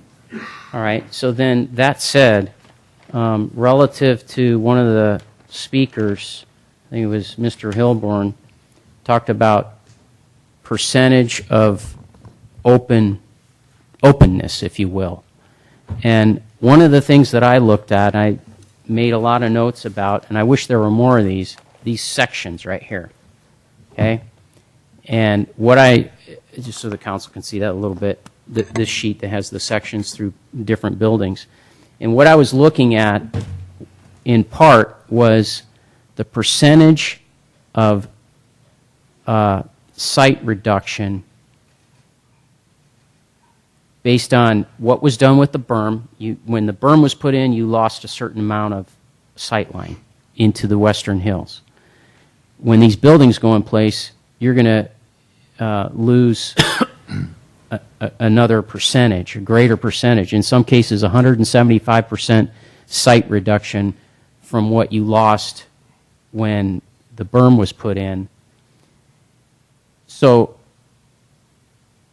one of the things that I'm thinking, and I would like to discuss this with the council later, you guys tell me if this is something that we could do, where you say this whole project from one end to the other, no more than a certain amount of site reduction can be lost, either through the horizontal or the vertical aperture, or you can also consider the horizontal aperture, in other words, the distance between buildings, so that we give some confirmation to the East Side community that, yeah, these buildings are going to go in place, but you're only going to lose a certain percentage of the view that you have now. Can we do that? Excuse me. Yeah. Excuse me, 1 second. I need a motion to extend the meeting. Mr. Mayor, I move we extend the meeting until 11. Can I do that? Yes? Is there a second? Second. All those in favor say aye. Aye. Opposed? Aye. Okay, go ahead, I'm sorry. Yeah, we could do that. Yeah. I mean, in response to your question, Councilmember Grocott, you could condition, you could create such a condition like that. I think you'd probably need to dot the i's and cross the t's in terms of defining exactly what you're doing there. But yeah, that type of condition, a condition of just as sort of an arbitrary height number that gets thrown out is also something that you could do. It's within your discretion as part of this, keeping in mind that this. If I may, I'm sorry to interrupt, but as I would see that, I understand what you're saying about height and this loss of view combined. That's a little bit like dealing in the single-family world with daylight planes and height limits. They both apply. You have to deal with both of them. Right. I mean, the question that springs to mind when you raise that issue to me is, where are you measuring from? What is the point that you're standing where your view? Those types of issues. But those types of things and these conditions, and there are many of them before you this evening as part of this plan development concept. The plan development is really a tool that the city wants to utilize to try to accomplish a lot of the project mitigations that have been worked on and developed with the residents in the community throughout the many years that this project has been reviewed. So that's actually a tool to accomplish a lot of these things, as opposed to saying we're not going to do that. Well, maybe the buildings aren't as linear and long, but then ultimately they're going to be proposed to be taller up to the height limits. I mean, there is zoning that applies to this existing property, and the plan development is a tool that we're using to mitigate the project. So. Okay. Thank you. Okay. Mr. Collins, questions? Mr. Olbert? Yeah, I think I know the answer to this one, but in talking to some folks from various parts of town, I was getting some confused messages back, so I just would like staff to briefly walk me through the current form and thinking of the residential permit parking program that's contained in the proposal. So the idea is that there would be seed money provided by the developer. I believe it's $10,000, and that would pay for the administrative cost to set the system up. And it would be essentially putting an ordinance in place so that the city would have the ability to apply a permit parking system in some part of town. Then the idea is that if a neighborhood wanted the permit parking, then they would need to vote, and there would need to be a 50% plus one vote in that neighborhood to say, yes, we do want to apply it to our neighborhood. Then it would be a free program to the residents in the neighborhood. And again, it could be put anywhere in the greater East San Carlos neighborhood, provided that grouping votes. Now, the details of how that works block by block and the details of the administration have not been developed yet, but that's sort of the overview. And who would pay for the ongoing administrative costs, assuming that it was exercised by one or more neighborhoods? Well, it would pretty much pay for itself, because some people would be violating, for instance, if you didn't have a permit and you parked illegally, you would get a ticket. And so basically it's the cost of it is someone going around and giving the tickets out. And essentially that's the way we do it all over town. I mean, there could be potentially some other mechanism to pay for the cost of that, but essentially it ends up paying for itself. I think my takeaway, I understand that my takeaway is assuming that there's a high level of compliance with it. I imagine that the contingent backup funding comes out of the general fund then, right? It would more than likely, the direct cost would be rather limited. Once the signing is put in place, it's not going to be replaced very often. The role of staff in administering the application process to get permits over time is really going to be minimal. You'll have new people sell their house, new people move in, they'll need to come in and get their permits, that kind of thing. But it should be pretty de minimis, I think. And that's based on, and you've seen some of the data, the parking study data on where you'd actually suspect that residents might support this type of permit parking. Certainly, I wouldn't expect it to see it throughout the neighborhood, because that, in the entire East Side neighborhood, because the parking study data doesn't seem to support that. My next question is, I guess, a process question. Some of the issues that have been brought up, that even have been brought up from the dais in earlier meetings, like relocating shuttles and issues about garbage cleanup and committing to do something to improve Loreola Park. I take it, unless I missed something, that's not actually part of the entitlements per se. Those would have to be separate actions that the council took at some point in time. Is that correct? It's kind of a mixed bag but you're correct. Some of that's really not related directly to the entitlements of this project. There are additional commitments that the city council would like to make. So I think, if, for example, the council was to go through a process of voting on this project tonight, making statements on your expectations, directions to staff, we'll begin to, prepare additional items to come to the council. The biggest, easiest to imagine example, I think, is the condition related to Loreola Park. If the council wanted to make a commitment that they would budget whatever fee revenue was generated, park and lieu fee revenue was generated from the project for Loreola Park or another East Side Park development, that would be something that we would reflect in our budget moving forward, that we would bring to you. And it would be something that we would begin planning for by reaching out to the community and having a whole public engagement process about what the options are for doing something like that. So it would be just the first step of many steps to accomplish something others will be very simple. Okay. I have a couple more, but I'll pass. Okay. I do have a couple. Mr. Collins? All right. Thank you. So along those lines, again, if we are to vote on this tonight, and we have all these little issues, like I noticed that moving the shuttles, for example, is not actually in the Planning Commission recommendations. At what point do we say, we want to move, we want to make sure that the shuttles get moved, and the sooner the better, et cetera? I think I can't say for sure, but I would like to think that there is there would be a general agreement on that. Well, as you might recall, Council Member, a few weeks ago, the council wanted to start the ball rolling on the shuttles and has referred that item to the Traffic and Circulation Commission.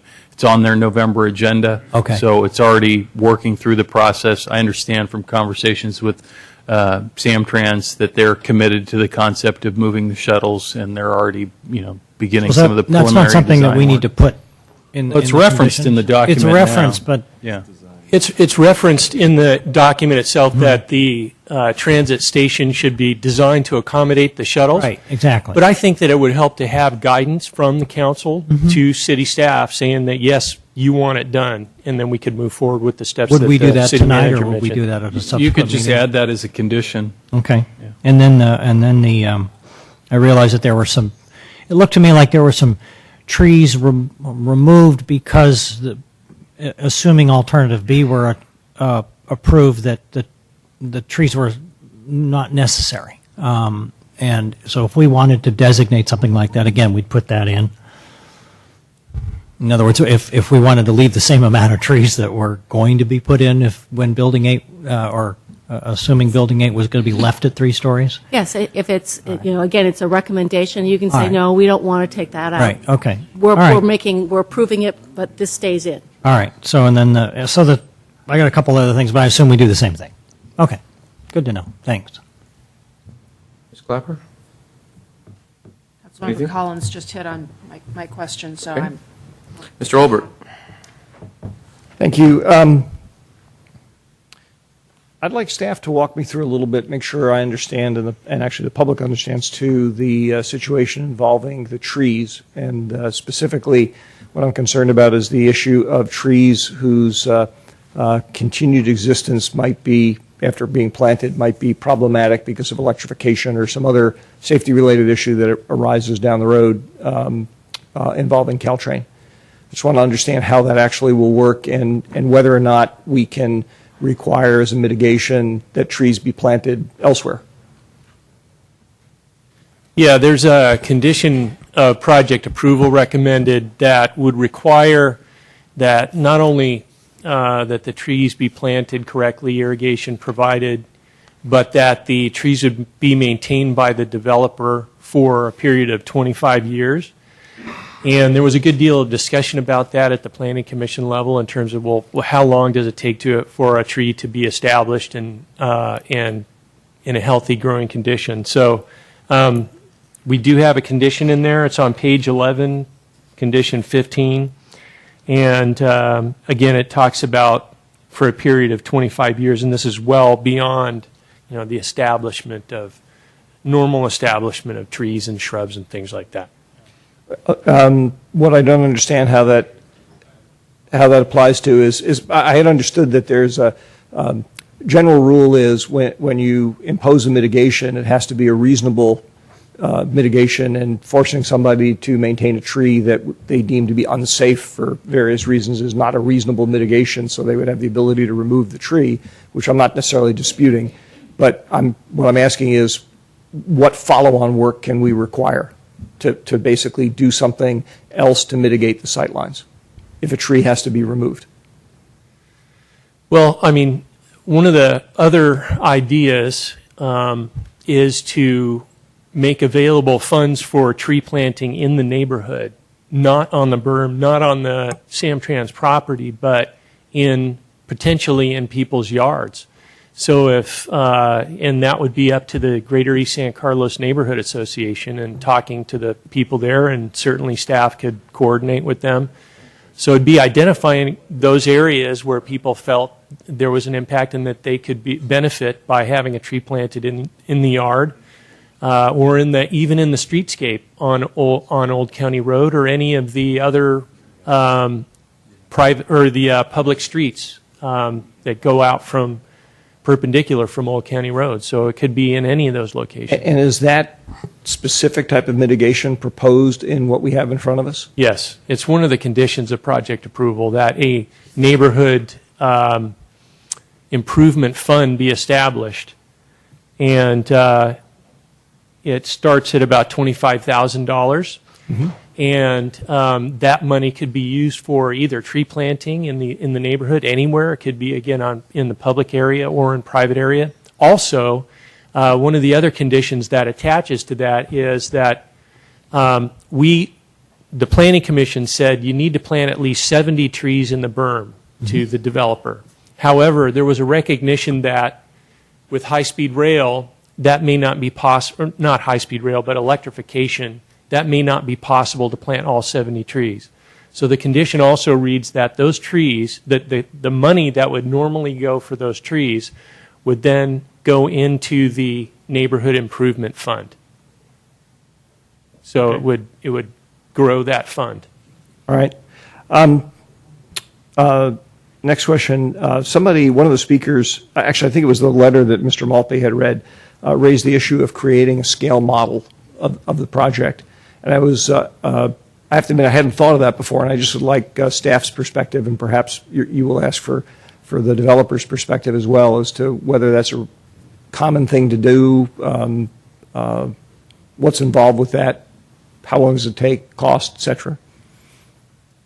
I mean, it's not uncommon. However, and I think we talked a little bit about this at the last meeting in terms of how to visualize a development project, and really the standard now that most, at least the planners want to see, architects, even councils and planning commissions, typically is what we saw this evening, where you can move around a project. And so modeling is okay, but it's very small. And I'm not sure that you would get any better sense of the scale and mass of this development with a scale model.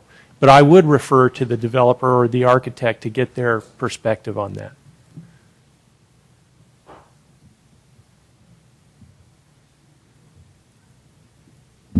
Yeah, council members, I think from what we've seen, physical models have really fallen by the wayside as the 3D modeling animation has come into play.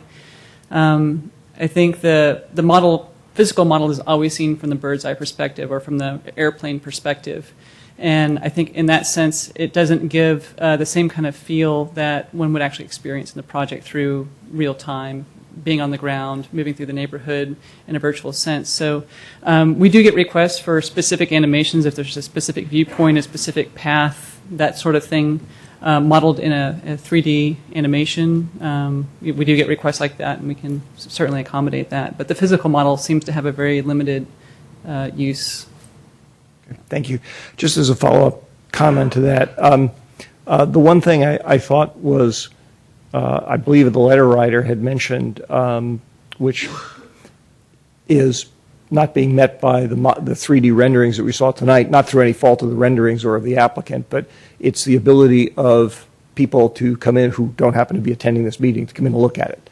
I don't know if there's a plan to basically put some of those renderings out on the city website or accessible so that people can look at them and get a sense for things. Obviously, if for that to actually mean anything, we'd have to, the council would have to decide to postpone making a decision from tonight just to give the community a chance to sort of digest that. But that's one aspect of the modeling that presenting it up on the screen here doesn't necessarily provide, I think. Certainly, the information will continue to be available on the website. Of course, this meeting is also available on the website, so somebody can click on the meeting and find that section and watch the presentation. We can certainly clip it out. It'll be replayed on Channel 27. And I don't know that the timing. That's really the purview of the council tonight in terms of what it wants to do. But there's going to be a lot more decisions made in the public process of this project before it's ever actually built. So I think any of that work, regardless of the decision that's made tonight, would be valuable to the public in the long run in understanding the project. I would certainly agree with that in terms of the public assessing their, let me describe it as a go, no-go perspective on the project. That would only occur if it was digested before we actually make our decision. So that may be something for us to come back to when we talk about the timing of when we're going to make our decision. Mr. Grocott, any questions? No, I don't think so. Any more questions? Well, normally I would call for a motion and then we have a discussion on that, but I'm advised by council that we would move to item 11A. Is that correct, council?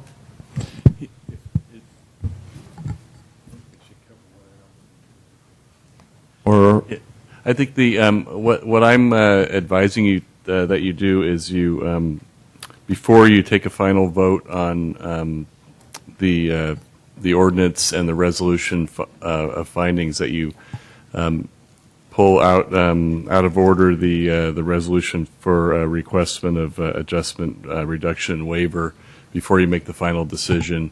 So I could make that staff report for you. It's very brief, or we could waive my reciting it again in light of the time of the evening. But we thought, staff thought that would be the best way to approach the approval of or the consideration, excuse me, of the ordinance, that you consider the waiver first. Okay, let's start over again. I'm sorry. Do you want me to ask for a motion on this item, or do you want me to move to 11A now? I'm sorry, I misunderstood your question, Mr. Mayor. I think that's your choice. You could do either. Okay. You Well, can then I'll move to you can- 11A now, then, if it's my choice. Yes. Okay. We need another staff report. So would you like to give us a short staff report on 11A, please? I'd be glad to. Thank you, Thank you. Mr. Mayor. The purpose of this item is to allow the council to reconsider the August and September consideration of the request for waiver reduction or adjustment of the below market rate housing requirements. As the council recall that in the August, your second meeting in August, you tentatively denied the request, and then you made the formal resolution and approved the formal resolution of denial on the September 9th meeting. Given some of the changes that are under consideration tonight, and in a recent case out of Palo Alto, Sterling Park versus the City of Palo Alto, we thought it important to allow you to reconsider that waiver request in the light of both the change, the potential change in the project with the reduced densities and the impact of the Sterling Park decision, that you might want to revisit it. The recommendation of staff is to accept at this time, because of these changes, in the context of your approval of this project or not approval of the project, as the case may be, the adjustment and waiver request. Okay. And to be clear, the request that was proposed by Legacy Partners was that instead of the requirements in the ordinance to pay the fee, the mitigation fee, or to provide the 15%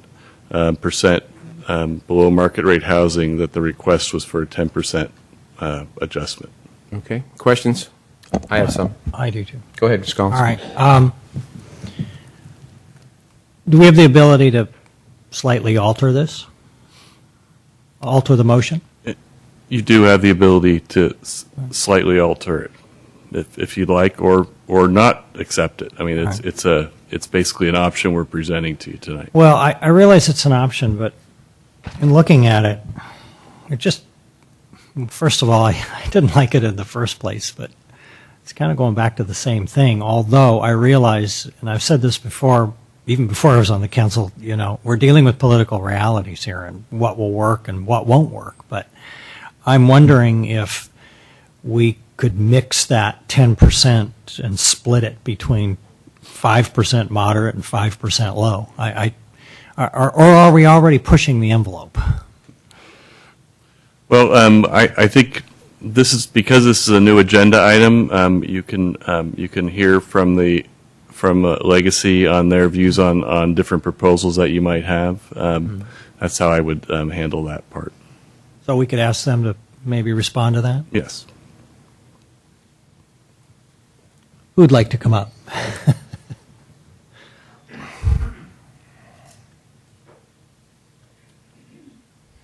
What was that answer? You didn't like it? Depends. It depends on which of the projects you approve.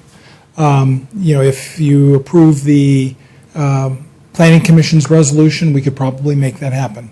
If you approve A or B, then we're just pressed to, you're taking away from the economic realities of the project. And we would like to have had the 280 unit project and to provide more, but it's the economic reality that exists. And I'd like to be able to do more. I mean, that's why we took a lot of heat for coming up here and being proactive and saying we want to create a solution back in September that wasn't everything everybody hoped for and wanted to hear, and we got beat up badly and publicly, abused for doing so. We're trying to do the right thing here, and I think this is the right thing. I think it's best for the city.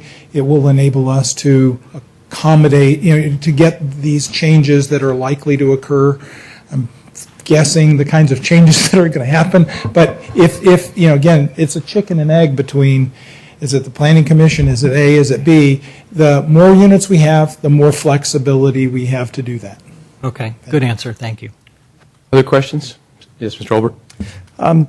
So could staff just briefly remind me of the specifics of Legacy's proposal?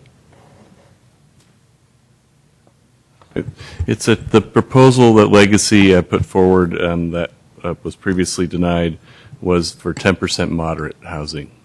But was it actually building the units? It was building the units with the 10%. Okay. I think my next question might be for RSG. I'd be interested, I know that from what you said, you reminded me, the proposal was to actually build the units. I have raised a point before. There is a relationship between the size of the ground lease and Legacy's economics. And it's a perfectly valid economic impact on them.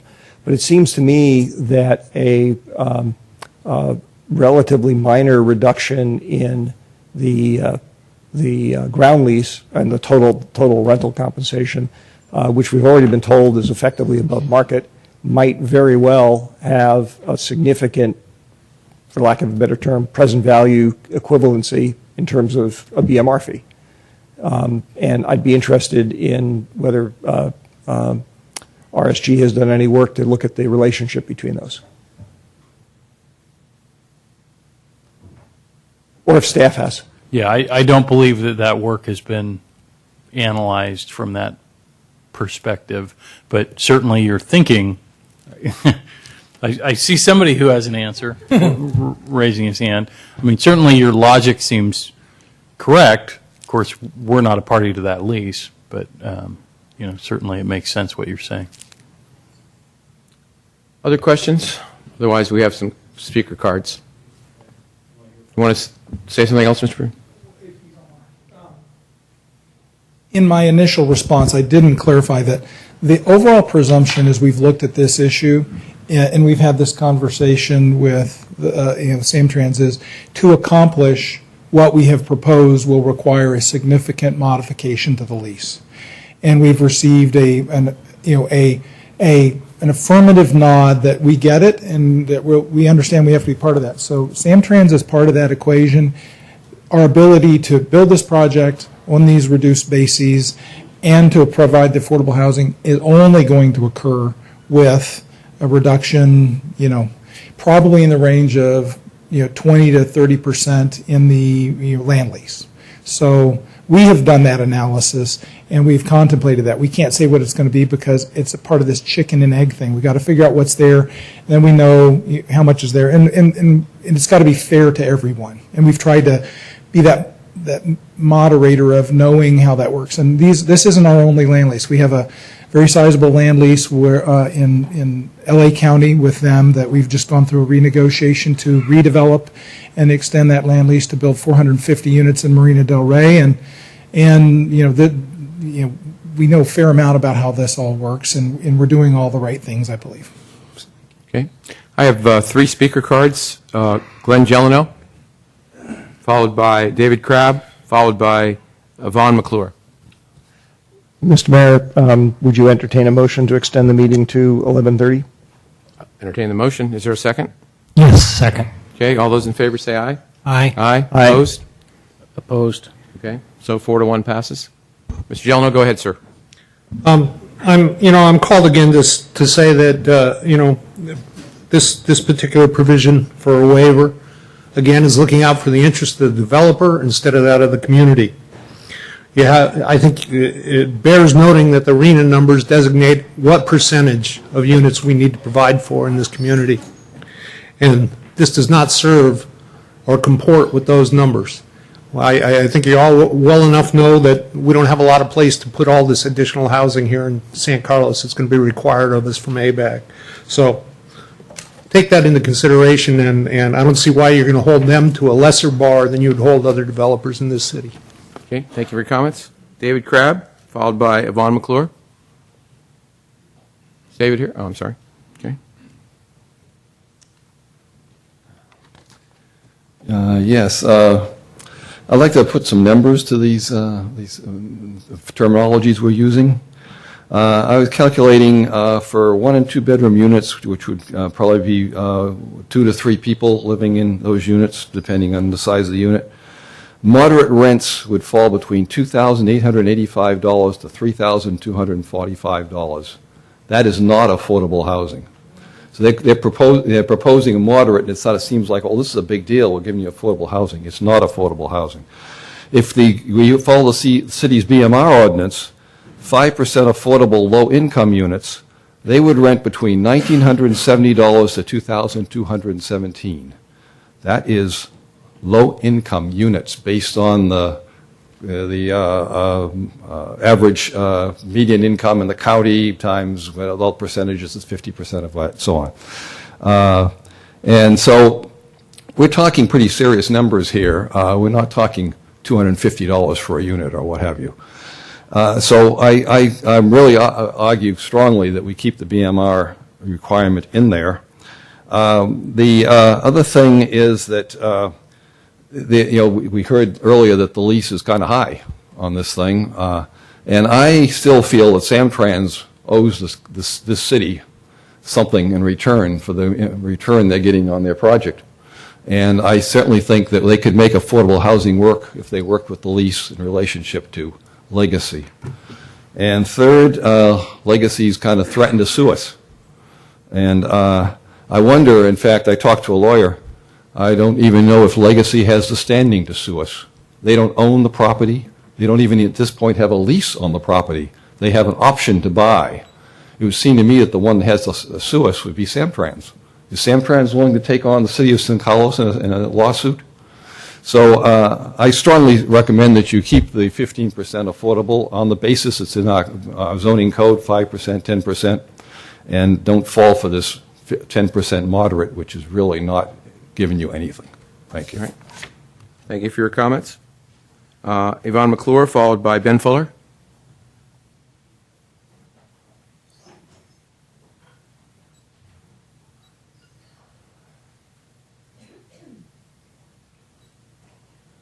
I alluded to this in my prior presentation.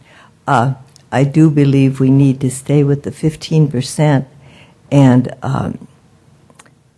as Mr. Crabb alluded to it, our basic policy when they started this project was our housing program, and that started with very low, and moderate, and it's a percentage across the way. Now, when they first started this project, they knew that was in place, and I know that the redevelopment funds have gone away and everything, so I know that things have changed. However, we need to look for our low-income people. We need people in town that can work in our stores, and we need teachers. All I can say is get the best you can get from them. Thank you for your comment. Ben Fuller, followed by Tom Hilburn. Good comments made all the way around. You know, unfortunately, it's a zero-sum game. I wish it weren't. Taking part of one gives back to the other, and it is a complicated equation. Samtrans has got to get theirs, Legacy has to get theirs, the neighborhood has to get ours, and affordable housing has to get its. And so we want you guys to make the best decision you can. From a morality standpoint, we definitely support the idea that Ron brought up of half-half, maybe half moderate and half low. But we just realize you guys are making real-world decisions. It's pragmatic. You got to split the baby, so best of luck. Any of your comments, Mr. Hilburn? Tim Hilburn, Sylvan Drive. 2 years ago now, I asked EDAC to create some models as far as the relationship between what Legacy and Samtrans, what Legacy is going to be paying in property taxes and their capitalization rates over this 20-year period from the FIR. And that was never done. And this is one of the reasons why it needed to be done. Again, in my earlier comments, I asked that Legacy and Samtrans provide some kind of model showing the land lease and what that would be with different variations. If we're talking about the Planning Commission recommendation, if we're talking about alternative A or alternative B, there are options there. I think Legacy is trying to squirm around this by saying, well, there's nothing written in stone yet, so we can't give you a definite number. Well, they can give us some models, and I know they're not required to give us what the land lease is going to be, but that comes into play here, and you guys could ask for that. So I would really appreciate that. Again, I asked for this 2 years ago to get these models created so we know what the BMR is going to be. And don't give in on this. We really deserve this no matter what and how many units we have total from this development. Please push for the 15% BMR or the in lieu fees. Thank you. Thank you for your comments. Is there anyone else wishing to speak on this item? Okay. So, it's up to us. Comment? Go ahead. I actually think that even though my marketing professor many years ago always used to get mad at us when we gave him this answer, I think this topic needs more study. For me, specifically, I respect the fact that the developer is not under any obligation to provide us with financial models, or and neither is Samtrans Caltrain. On the other hand, what we're being told is that the fundamental economics of the project are binding on this trade-off that we're trying to make. And it seems to me that, therefore, that brings that whole issue of what are the economics of the project into play. Again, I respect the applicant's right not to have to disclose information that they don't wish to disclose and are not required to, but that doesn't mean we can't have our own people study this and see what's reasonable and what's not. We have one data point from the work that RSG did some months ago that indicates in some scenarios it's not necessarily unreasonable to have the larger BMR fee. From the work I did, I'm not convinced. I shouldn't say not convinced. I think there may be other scenarios where that would work as well. So I personally think that we ought to take no action on this tonight and basically direct staff to go out and commission whatever outside experts they need to study this thing and find out what's the best deal we can get out of this based on our best guess of what the economics of the project are. Okay, thank you for your comments. Mr. Grocott. I think I have a question that was brought up by one of the speakers. And by the way, I just wanted to comment that, sometimes we get speakers who come up and they say things that are, I don't know what the term is, rhetorical or whatever. There's not a lot of meat there, not a lot of information necessarily. But these speakers that just got up and spoke, every one of them brought up a point that I thought was something you could really get your teeth into and say, that's important. One of them was brought up by Mr. Gelino about the RENA numbers. And my question is, we're told by, now through the One Bay Area plan that we have to produce so many housing units. Mr. Gelino brings up this point that it doesn't just say you have to produce so many housing units, but you also have to produce so many housing units under certain categories of income levels.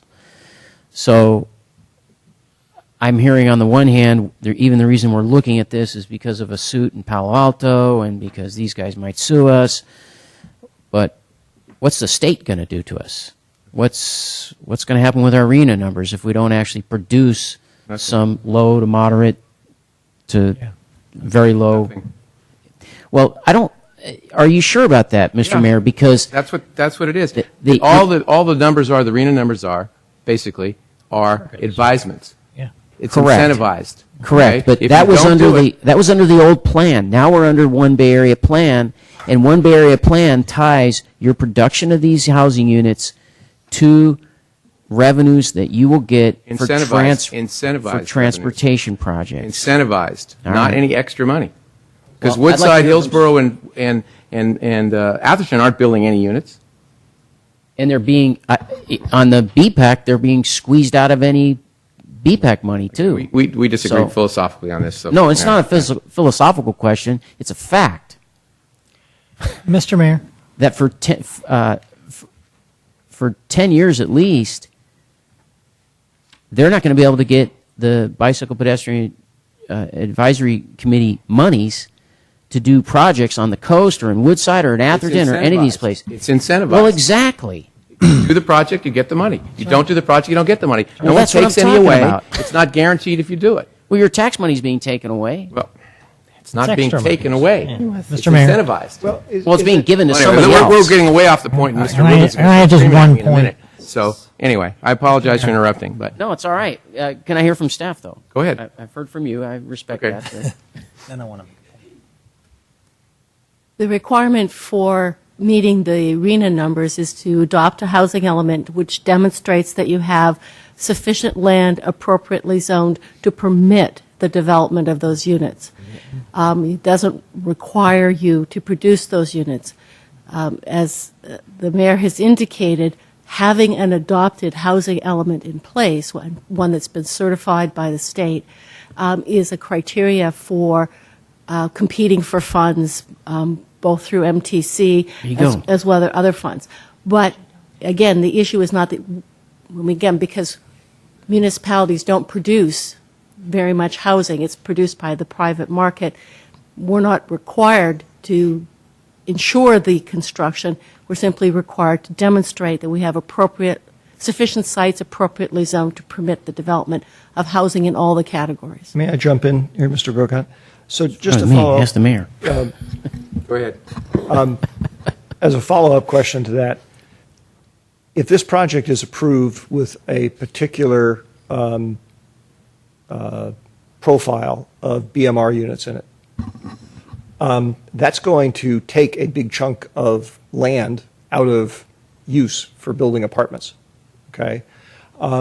So where does the city end up on being able to, meeting the criteria of having sufficient land zoned to permit the meeting of the numbers, the meeting of the state guidelines, requirements, whatever they are? The property's still zoned, so I mean, it's the zoning that's important. The creation of the units is, obviously what the real world would like to see, but just because the project gets built doesn't change the fact that it's zoned for that type of housing. So I want to make sure I understand that, just so in an extreme case, if we told the applicant they could build one apartment there, and somehow the numbers penciled out, we'd still be able to say to the state, well, you could build a lot more apartments here. Right now, Wasn't the done. requirements are for zoning and not actual creation. But really what you're arguing for is the creation of a much bigger project. I mean, because if that's, if the goal is to be as competitive as possible for transportation grants, then,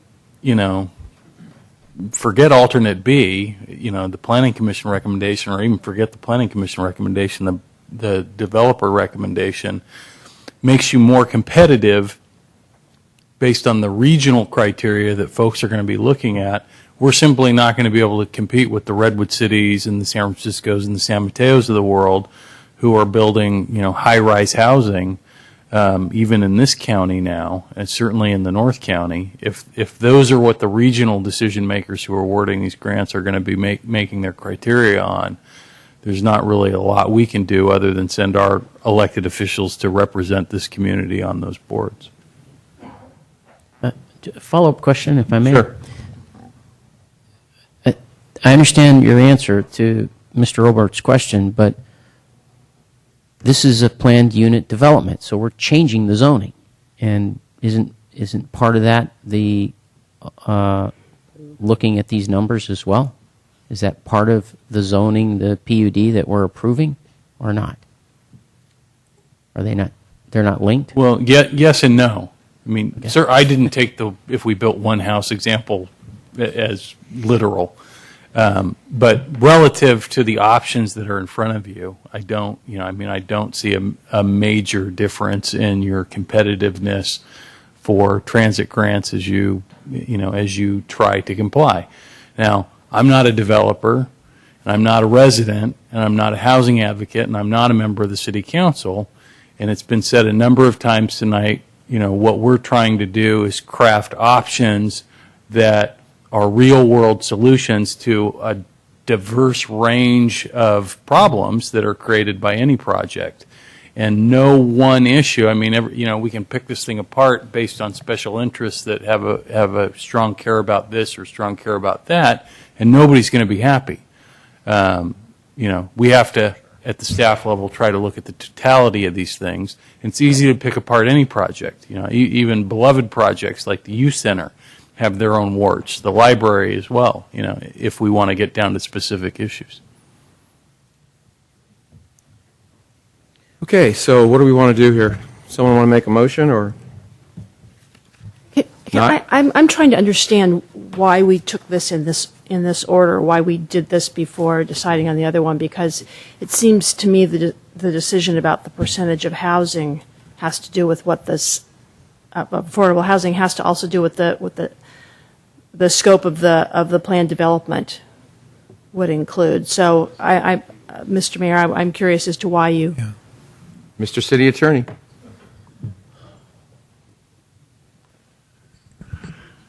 Well, there's a short answer to this.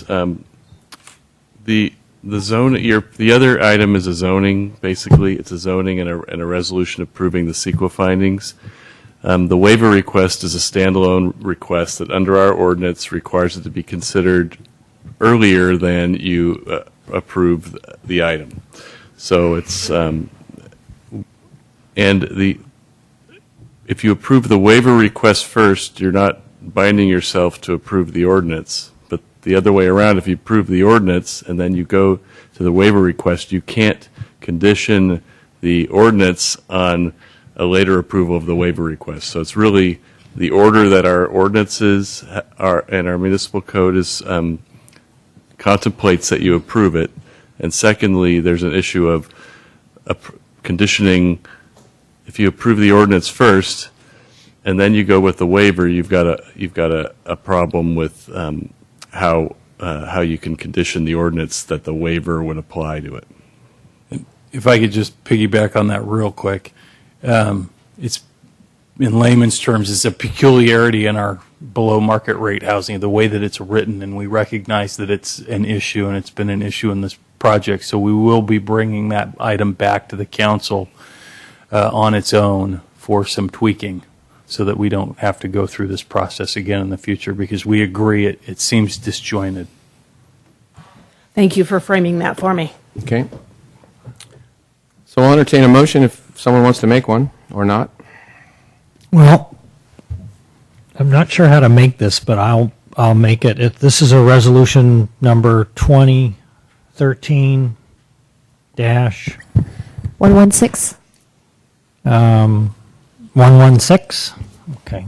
Resolution of the City Council of the City of San Carlos approving Legacy Partners Residential LLC's request for reduction, adjustment, or waiver of affordable housing requirements. Is it at this point that I can attempt to insert an amendment to that? Yes, Councilmember Collins. That's Yes. the way you would do it. Okay. And I would say it's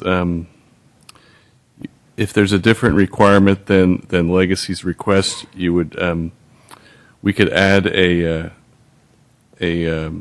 whereas that this is what you're proposing, and then change the therefore be it resolved Okay. paragraph in the resolution. So what I would like the whereas to say that there would be it would be 10% total, but 5% low and 5% moderate.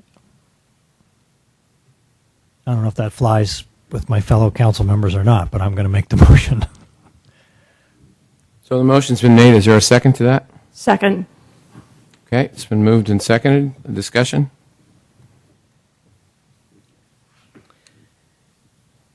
Yeah, I was on the Planning Commission back when the BMR ordinance was written, and it pains me to not continue to hold to the way it was written. However, I think that, as it said, nothing so much enhances a good as to make sacrifices for it, and I think that this is leading to that end, and so I hope to see that this is our first good step forward on this. A comment I'd like to make is that I've said all along we're trying to get the best project we can get, and nobody gets everything they want. The city hasn't gotten everything it wanted. The developer hasn't. The East Side hasn't. I haven't. I challenge anybody to tell me who's getting everything they want here. So I know Mr. Crabb's not happy and Ms. McClure's not happy, but maybe we've done our job if we've made everybody angry. But who knows? But this is compromise at its best or at its worst. Unlike Congress, doing nothing is not an option here. Other comments, Mr. Olbert? Yeah, I think I do appreciate Councilmember Collins's tweak to the amendment, but following along that logic, I would just like to point out that I too think we ought to get the best project we can get overall. I don't think that we have the information to decide that. I almost feel like we're negotiating over the features on a car without talking about price, because we don't really have a good handle on the financials. And you can certainly, you can buy anything based on just negotiating about features, but it really does help to know what the financials are. Other comments? Mr. Grocott? Yeah, I just don't get it. I mean, I'm sitting here trying to think of an analogy, and the best thing I can come up with is, like if you were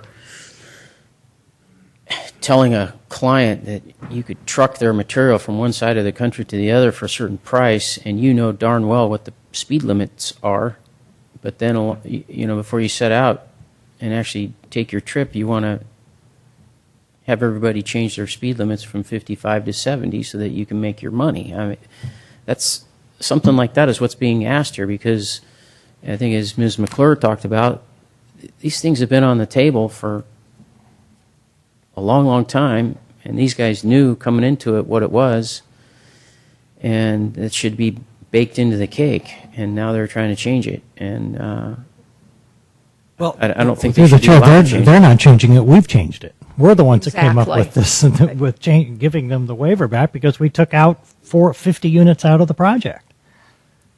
They didn't take it out of the project. But that's the thing too, is it's a percentage. So it's not like we set that you have to build this many moderately affordable units no matter what. No matter how many units you get to build in total, you have to build, say 50 affordable units. We didn't do that. It's a percentage. And I understand there's things that affect the percentage, like someone said earlier. I think Mr. Hayslip talked about you got to build a roof, you got to build a garage underneath, so forth. But that's also a percentage. So okay, well, if keep we the do it that way, percentage then the same at 15%, to me, just makes total sense. well, if we've reduced the project, 20%, actually 21%. So if we have a 21% reduction in the BMR, that's about what, maybe 12%. No, but the percentage of the BMR follows the number of units up or down, whatever the units But number in is this doing. case, you're talking about going from 15 to 10, and you're talking about what was a stretch to begin with, as was pointed out to me. Our BMR ordinance, if most BMR ordinances are Cadillacs, ours is a Ferrari. So I'm the guy that didn't want to budge on it, but I realized that there are just political realities. We're not going to get a reduced project and 15%. It's just not going to happen. How do we know that? How do we know that? Yeah, exactly. I know the assertions. Seriously, I know the assertions. But I will tell you, and I don't wish to reduce your opinion of me, Ron, but in the course of my career in finance, there were a lot of times in negotiations when I knew what the numbers were, and that's not what I necessarily told the other side, and that's part of the game. I don't dispute that. I just think that we've been doing that. I've only been on the council for 2 years, and this thing's been going on for 9. The entire time that Mr. Guselli and Mr. Grocott have been on the council. Other comments? Okay, let's call the question. Councilmember Clapper? Yes. Councilmember Collins? Yes. Councilmember Grocott? No.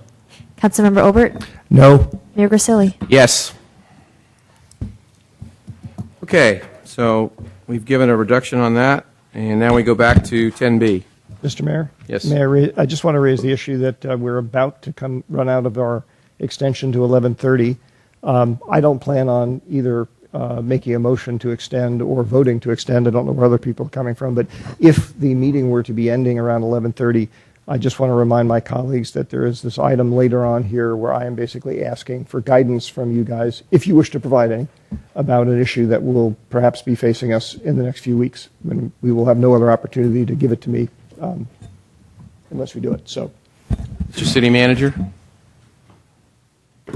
Yeah, my understanding from talking to the executive director is that the special meeting for this week is unlikely to happen from the SBWMA. The regular board meeting is, did you say the 21st? I believe so, yes. Yeah, which would be before our next council meeting. It's unclear as to what is going to happen between now and then on the potential work stoppage at the recycling station. Certainly up to the council how late you want to go tonight. I think that probably getting some direction from you, assuming you've had some opportunity to give it some thought, would probably be a pretty short agenda item.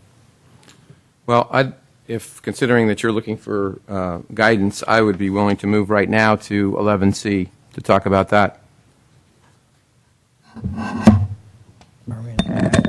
We're going to come back to it if we have a vote at past 11:30. You need a motion? Well, let's wait until we get there. Go ahead. Mr. Is there a staff report on 11C? No presentation? Okay. There's a written Wilbert? staff report. Okay. No. I'm sorry. Go ahead. The issue that I'm looking for guidance on, and you don't have to provide any if you don't want it, is there is the possibility, if there is a work stoppage that occurs at the transfer station, that the SBWMA board, on which I am your representative, has to vote to approve the use of contract workers if the operator of that facility wishes to employ them. This has already been brought before the SBWMA board once, and at that point there was no action taken to approve the use of contract workers. But if it comes up again, my personal approach is I would like to give each side, labor and management, the greatest possible opportunity to work things out however that ends up happening, with the caveat that I don't want to do anything to endanger public health and safety. And that's how I would guide my decisions. If you guys feel differently one way or another, or want to say something differently, that's why I wanted this on the agenda.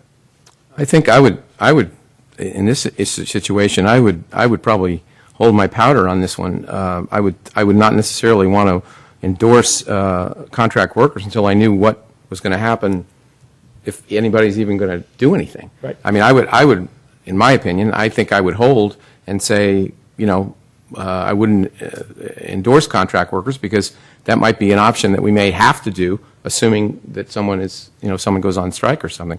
I think it's preemptive. I don't know that it needs to be done personally, but that's just my opinion. Other council members? Mr. Grocott? I agree it's preemptive, but I think it's something that the folks need to know is going to happen. We're not going to allow labor negotiations to affect public safety.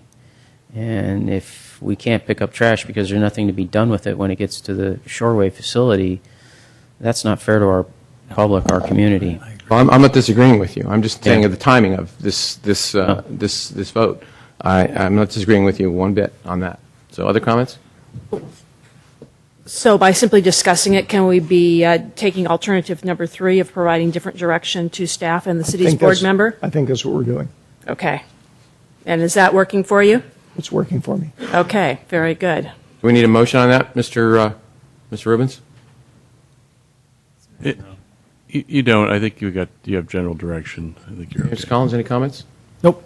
Okay, so you have direction? I do. Thank you. Okay, now, is there a motion to extend the meeting or not? I move that we extend the meeting to midnight. Second. Okay, all those in favor say aye. Aye. Opposed? Nope. Nay. Okay, 3-2 passes. Pretty soon we'll get the entire agenda out of here. Okay. All right, go back to 10B.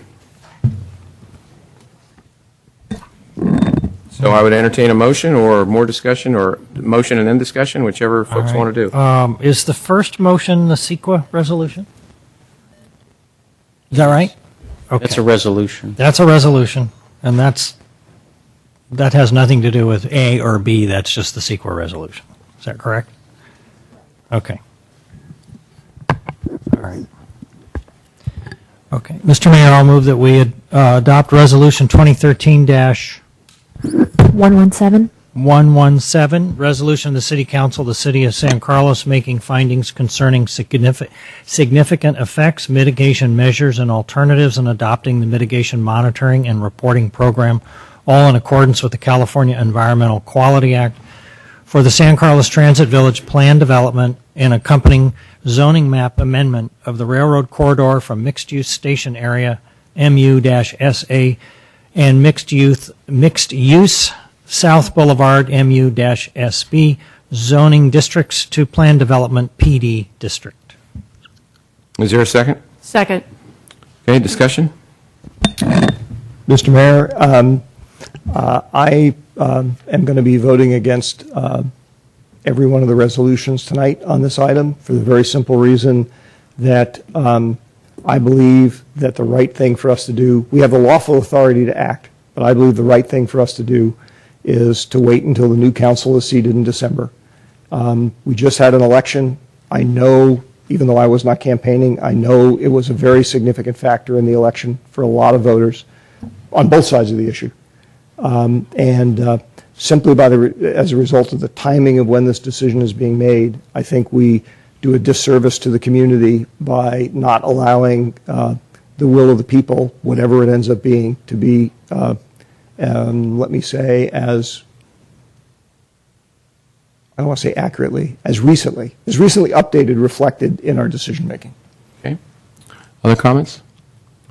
On this one, I voted no on the EIR the last time. This is, of course, completely coupled to that. I don't think the mitigation measures are sufficient for particularly traffic. And I've brought that point up numerous times. I think the problems we have on Holly Street, for example, are really, already the amount of development, the population we have within this city, and all the people trying to use Holly Street is a problem. And even with our restriping, that's not going to repair that problem or make it that significantly better. This project, Wheeler Plaza project, are only going to exacerbate it. And that's just looking at Holly. The other day, I don't leave town at this particular time usually, but the other day I was driving out of town going up Edgewood in the afternoon, in the late afternoon, when people were trying to come home, and traffic on Edgewood was backed up all the way past the Mormon church coming in, and there were more that's where it was stopped at that road that goes off of Edgewood and around. And as I continued to drive up, I was amazed at the cars coming in that were just going to end up parked. So we have a huge traffic problem, I think, coming in this town, whether you're coming in the front door or the back door, as it were. The noise issue was never really addressed, in my opinion, and the only thing I saw talked about and addressed was noise within the units, but the noise situation that's going to be made worse on the east side because of the buildings, particularly on the north end of this project, I don't think are mitigated. Things that were said about using certain building materials, even Mr. Byrd said there is no such thing. So it remains an issue, and I don't think the environmental impact report properly addressed it. Okay. Any other comments? Okay, call the question. Councilmember Clapper? Yes. Councilmember Collins? Yes. Councilmember Grocott? No. Councilmember Obert? No. Mayor Grisilli? Yes. Okay, so moving on.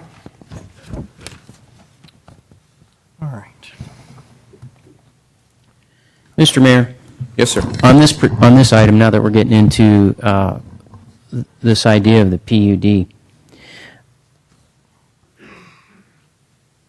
I have a real issue with one thing in particular, and that is, I actually went through, as I did some measuring today, I've said many times that this project is out of context with San Carlos, and I'd like a moment to explain what I mean by that and some of the particulars, and then I would like to address something that I'd like to see changed if I'm ever going to vote in favor of this project.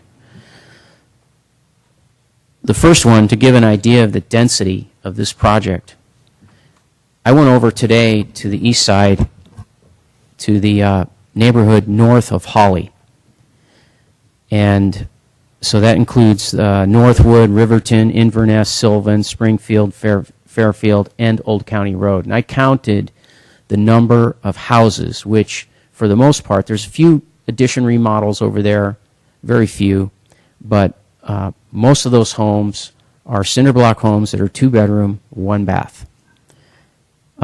There's 185 houses. If you put that in terms of bedrooms, excuse me, there's 185 bedrooms on that side. If you look at this project, the number of 2-bedroom, 2-bath apartments north of Holly is 109, which means there's 218 bedrooms just in the 2-bedroom apartments. There's 78 1-bedroom and 99, 33 3-bedroom, which means if you total up all the bedrooms, and this is before we make any changes or reduce the numbers or cut off floors or anything. I'm looking at these plans because that's all we had to go by, or all I had to go by at this point. What you're talking about is I may have misspoke. There was 105 housing units. I had that right. So there's, on that neighborhood, currently, there's 370 bedrooms.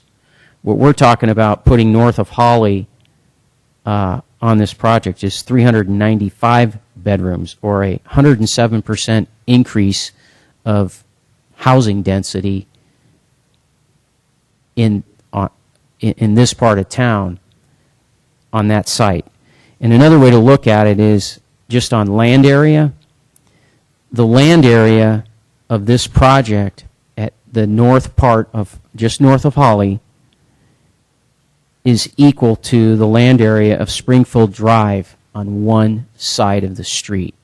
So what that says is you're taking all these bedroom units, or all these units, and putting them on Springfield on one side of the street. That's the density that we're talking about just north of Holly, just to give an idea. I also went through and I measured three or four projects around town. I measured the Elms, I measured the Samtrans building, and I measured 1001 El Camino. 1001 El Camino, I was able to measure Morse, the El Camino, and Laurel Street, which are each one's a little different. You would think Laurel and El Camino are exactly the same, but they're not if you look at what actually faces the street. And what I came up with, I was trying to figure out, okay, what's this project? Because somebody said, we're not going to do story poles. I think Mr. Bird said, that's preposterous. It's, I forget the exact term he used, unconventional. And he mentioned something about just take buildings that are done around town and you can put them on that site and get an idea. So that's what I did. Building 1, if you're looking from El Camino facing the project, Building 1 equals the Elms as it faces Elm Street. Building 2 equals the Samtrans building facing San Carlos Avenue, which is about 300 feet. It's over 300 feet. Building 3 is equal to 1001 El Camino facing the El Camino, which is about 175 feet. Building 4 equals the Samtrans building facing San Carlos Avenue, again, 300 feet. If you look at buildings 5 and 6, those are both like taking 1001 El Camino as it faces El Camino and putting them in that parking lot. Building 7, the only thing I could find in town that was similar to Building 7, which is actually a pretty narrow building, is 656 Walnut, which is the building that was built on Walnut Street just south of the Hacienda project. It's a little narrow building. Building 8 equals 1001 El Camino facing Laurel Street. So that's looking from El Camino at the project. Now, if you look at it facing Old County, Building 1 equals, again, the Elms facing, but this time, Cherry Street, because it's a little longer. Building 2 equals Samtrans building facing San Carlos Avenue. Building 3 equals 1001 El Camino facing the El Camino. And Building 4 equals Samtrans building facing San Carlos Avenue. From Holly, between Holly and the train, again, it's the same. It's just the same thing. It's 1001 El Camino facing El Camino. That's the size of it. And then Building 7, same thing, 656 Walnut Street. And then south of the depot, Building 8 is like the west portion of the Samtrans building facing San Carlos Avenue. In other words, if you consider that building, there's a western portion, there's the courtyard, and then there's the eastern portion as you're looking at it from San Carlos Avenue. Total length of buildings north of Holly equals 966 feet. That's like putting 5.5 1001 El Caminos on that site as it faces El Camino. The total length of buildings south of Holly equals 579 feet. That's like putting 3 1001 El Caminos at the portion south of Holly. So that gives you an idea of the size of this project. That's why I think it's out of context. That's why I think one of the things we need to do is look at how much view is being lost either in a horizontal or vertical direction. And I would like to give staff the opportunity to look at that.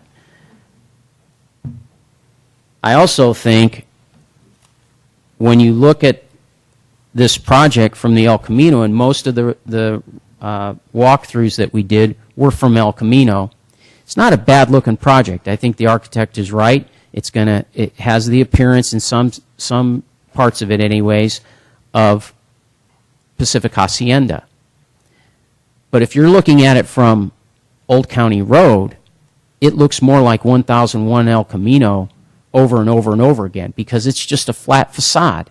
And so I think for us to move forward, what I think we should be doing is asking for more of articulation looking at this project from Old County Road.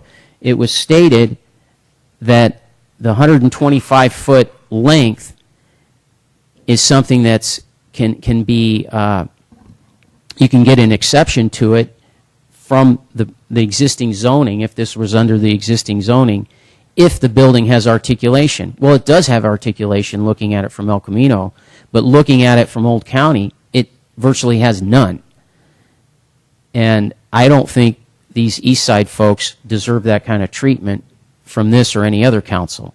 And so I would like to see this project, the architect bring us back something one more time with some adjustment to how it looks from the east side. Okay. Other comments? Questions? Okay. I'll entertain a motion or not. I think I probably need some help here. I'd like to propose that we it's adopting the rezoning ordinance, right? And how do I put in there that I would like to propose that we adopt alternative B? How does that get incorporated into this? We've prepared a resolution for each of the alternatives in the staff report. Okay. There's attachment. Is it attachment 2B and 2B? We're just verifying that. Oh, attachment 2B, Exhibit B. Is that the one? Sorry. The ordinance and Exhibit A, which is the findings, is the same for all three alternatives. Then there are three sets of conditions. Okay. One for the Planning Commission recommendation, one for Alternative A, and one for Alternative B. So your motion would be the ordinance with Exhibit A, and pick which Exhibit B you would like to start with. Okay. I understand. I think I understand. So what I would be saying then is, or proposing, is that we adopt ordinance number, 1468. okay. And then do I read all this, and at the end, do I put in to incorporate Exhibit B, Alternative B? Is that how we would do it? You would move the approval of the ordinance with the Alternative B set of conditions. Okay. All right. You better clarify this. All right. I'm sorry, Crystal, what was the ordinance number again? We'd like to clarify also through the chair that this motion would include the staff suggestions that were made earlier, perhaps with the exception of the El Camino changes at the intersection of Holly Street. We didn't know if there was traction for that or not. I think there is. As long as I Just leave it alone is what I think we heard. But leave it Yeah, alone. leaving it, not making any changes to northbound El Camino at Holly. So this then would include the staff recommended changes with the exception of With the changing exception. El Camino. Okay, thank All you. right, so I'm going to struggle through this, so just help me when I get there.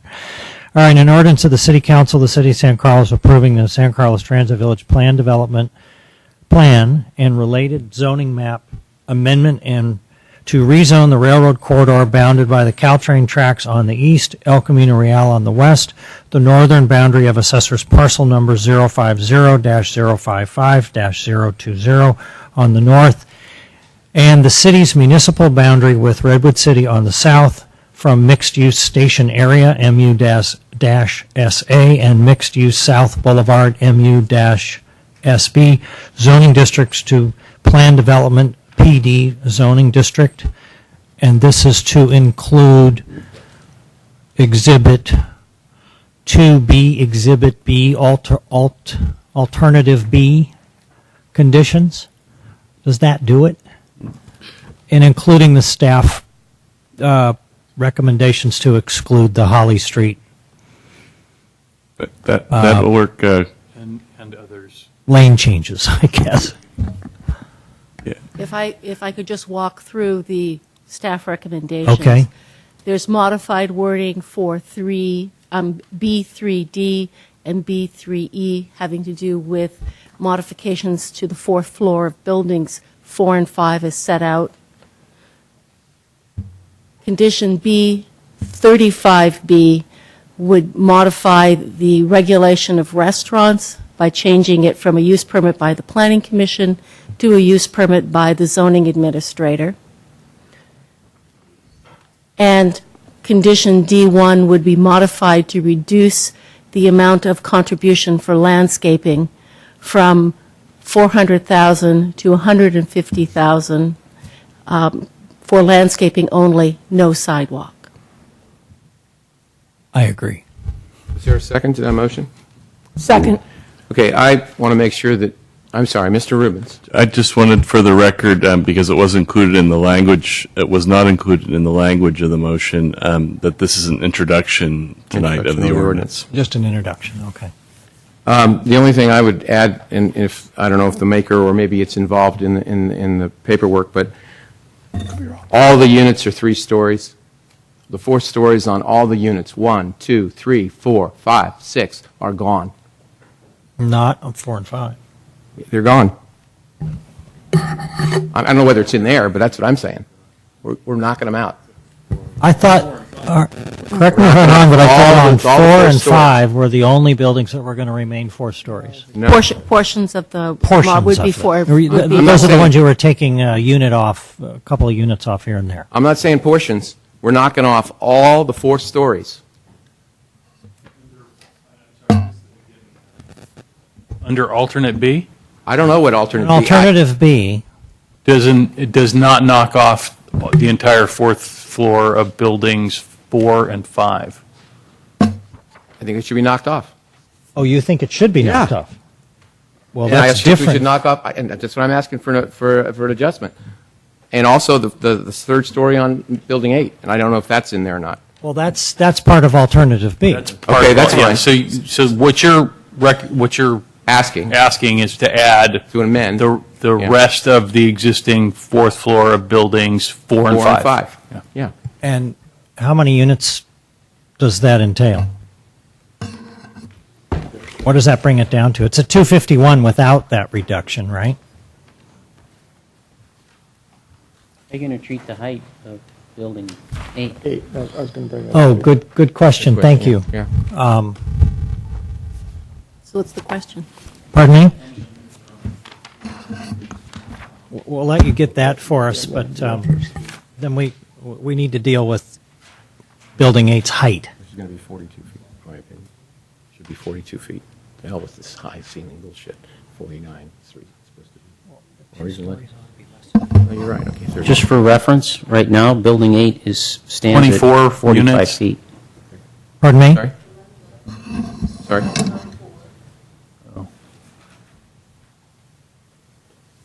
That would be 26. I'm sorry, did you say 24 units? Well, I thought we had a count of 24, but 26? 20 units. What does the count end up being then? 231. Is that right? 231? Was alternative Well, B was that's 251. 231, but keeping in mind That the you know, applicant the can change unit count and the is- square Right. footage are Change two the different configuration, knock things, out. so. You can change the configuration. knock Right. out 3-bedroom units. How many and make them square 2 feet is that? Okay, the developer says 18 units on the top floor, but more importantly to the developer is the square footage. It depends. It depends. Yeah, the number of units is, because they can change the 3-bedroom units to 2-bedroom units. Units can go up or down. It's not a matter of units, it's a matter of square feet. Right. Okay. Well, that's even more aggressive. Well, I'm trying to, give some, as you said, give and take. let's make them 3 stories. Mr. Mayor, just procedurally, there's a motion and a second, and then you were, it sounded to me like you might be proposing a substitute motion. I wasn't proposing, I was just asking if they would amend their motion. Okay, or that's the alternative way to do it. Okay. Yeah. I don't Okay, want- so, Let's wait a second and All right. see what the. Yeah, let's see what get they the- say. Get the right square footage if we can get it. and then we need to ask them. So Building 8.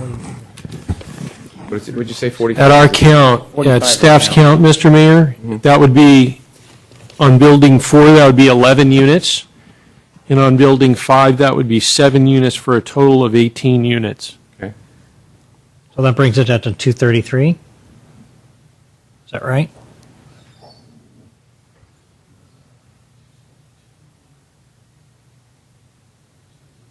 That was more than that. Well, it was at 251. I don't know where that came from. That's what we believe, yeah, 233. Okay. All right, and then the height of Building 8, you had... 45 feet now? 42. It's 42. 42. Which is the same as the 2-story building 7. It's the same as a 2-story on Building 7? Yes. It's 3 feet lower than what it shows on the drawings right now. No, it's The not. height right now is 40, I believe is 49 feet 9 inches. Yeah, that's what I'm saying. So Well, I'm just thinking that 42 feet is just still pretty high. But it has a significant impact, again, on the variation in the roof line. I mean, Wait a minute. I think that, excuse me, Mr. Mayor, I think one thing to be careful about with Building 8 is not to make it a flat top building. I think that, if you look at the buildings across the street, you look at the Drake Building, Right. That's the kind of architecture I think that would be good, to make that place. So I think that, to allow for a maximum height of 42 isn't unreasonable, particularly with a variation in the roof line. Again, I don't think it has to all be 42 feet, but if you make it lower, you're going to push it down to more of a flat look. And again, I'm not sure that's what you should go for. Mr. Mayor, I'm looking at the drawing, and the 50-foot line is, there's no graphic scale on here, but the 50-foot line is at least 5 feet above what's shown. So it is 45 feet currently, Okay. as it shows. So the most is, we're saying So- it would be 42 feet then? And not all of it would be 42 feet, you're saying? We don't believe so, but again, it would be a redesign. So Right. we would have to see it at the architectural review stage. But I think just from an architectural design standpoint, we know that 42 feet would allow you to have some good peaked roofs, Okay. And not the entire length, I mean, you're not going to have Not- 42 feet, and then square all. That would be a maximum of At a 42, maximum. and there would be some All right, expectation that there's variation in that roof line. Okay. all right, All right. And it would go to the Planning Commission for design review. right. And I'd like to correct the information. Councilmember Grocott is correct. The height, again, it's measured at different points, but the maximum height is 46 feet 9 inches. So he's correct that Anyway, 42 is what we're coming up with. All right. Okay, so we'll leave it Would you- 42. Would you accept the amendments that I made? Yes, I would. Would the seconder accept Yes. the amendments? Any other comments?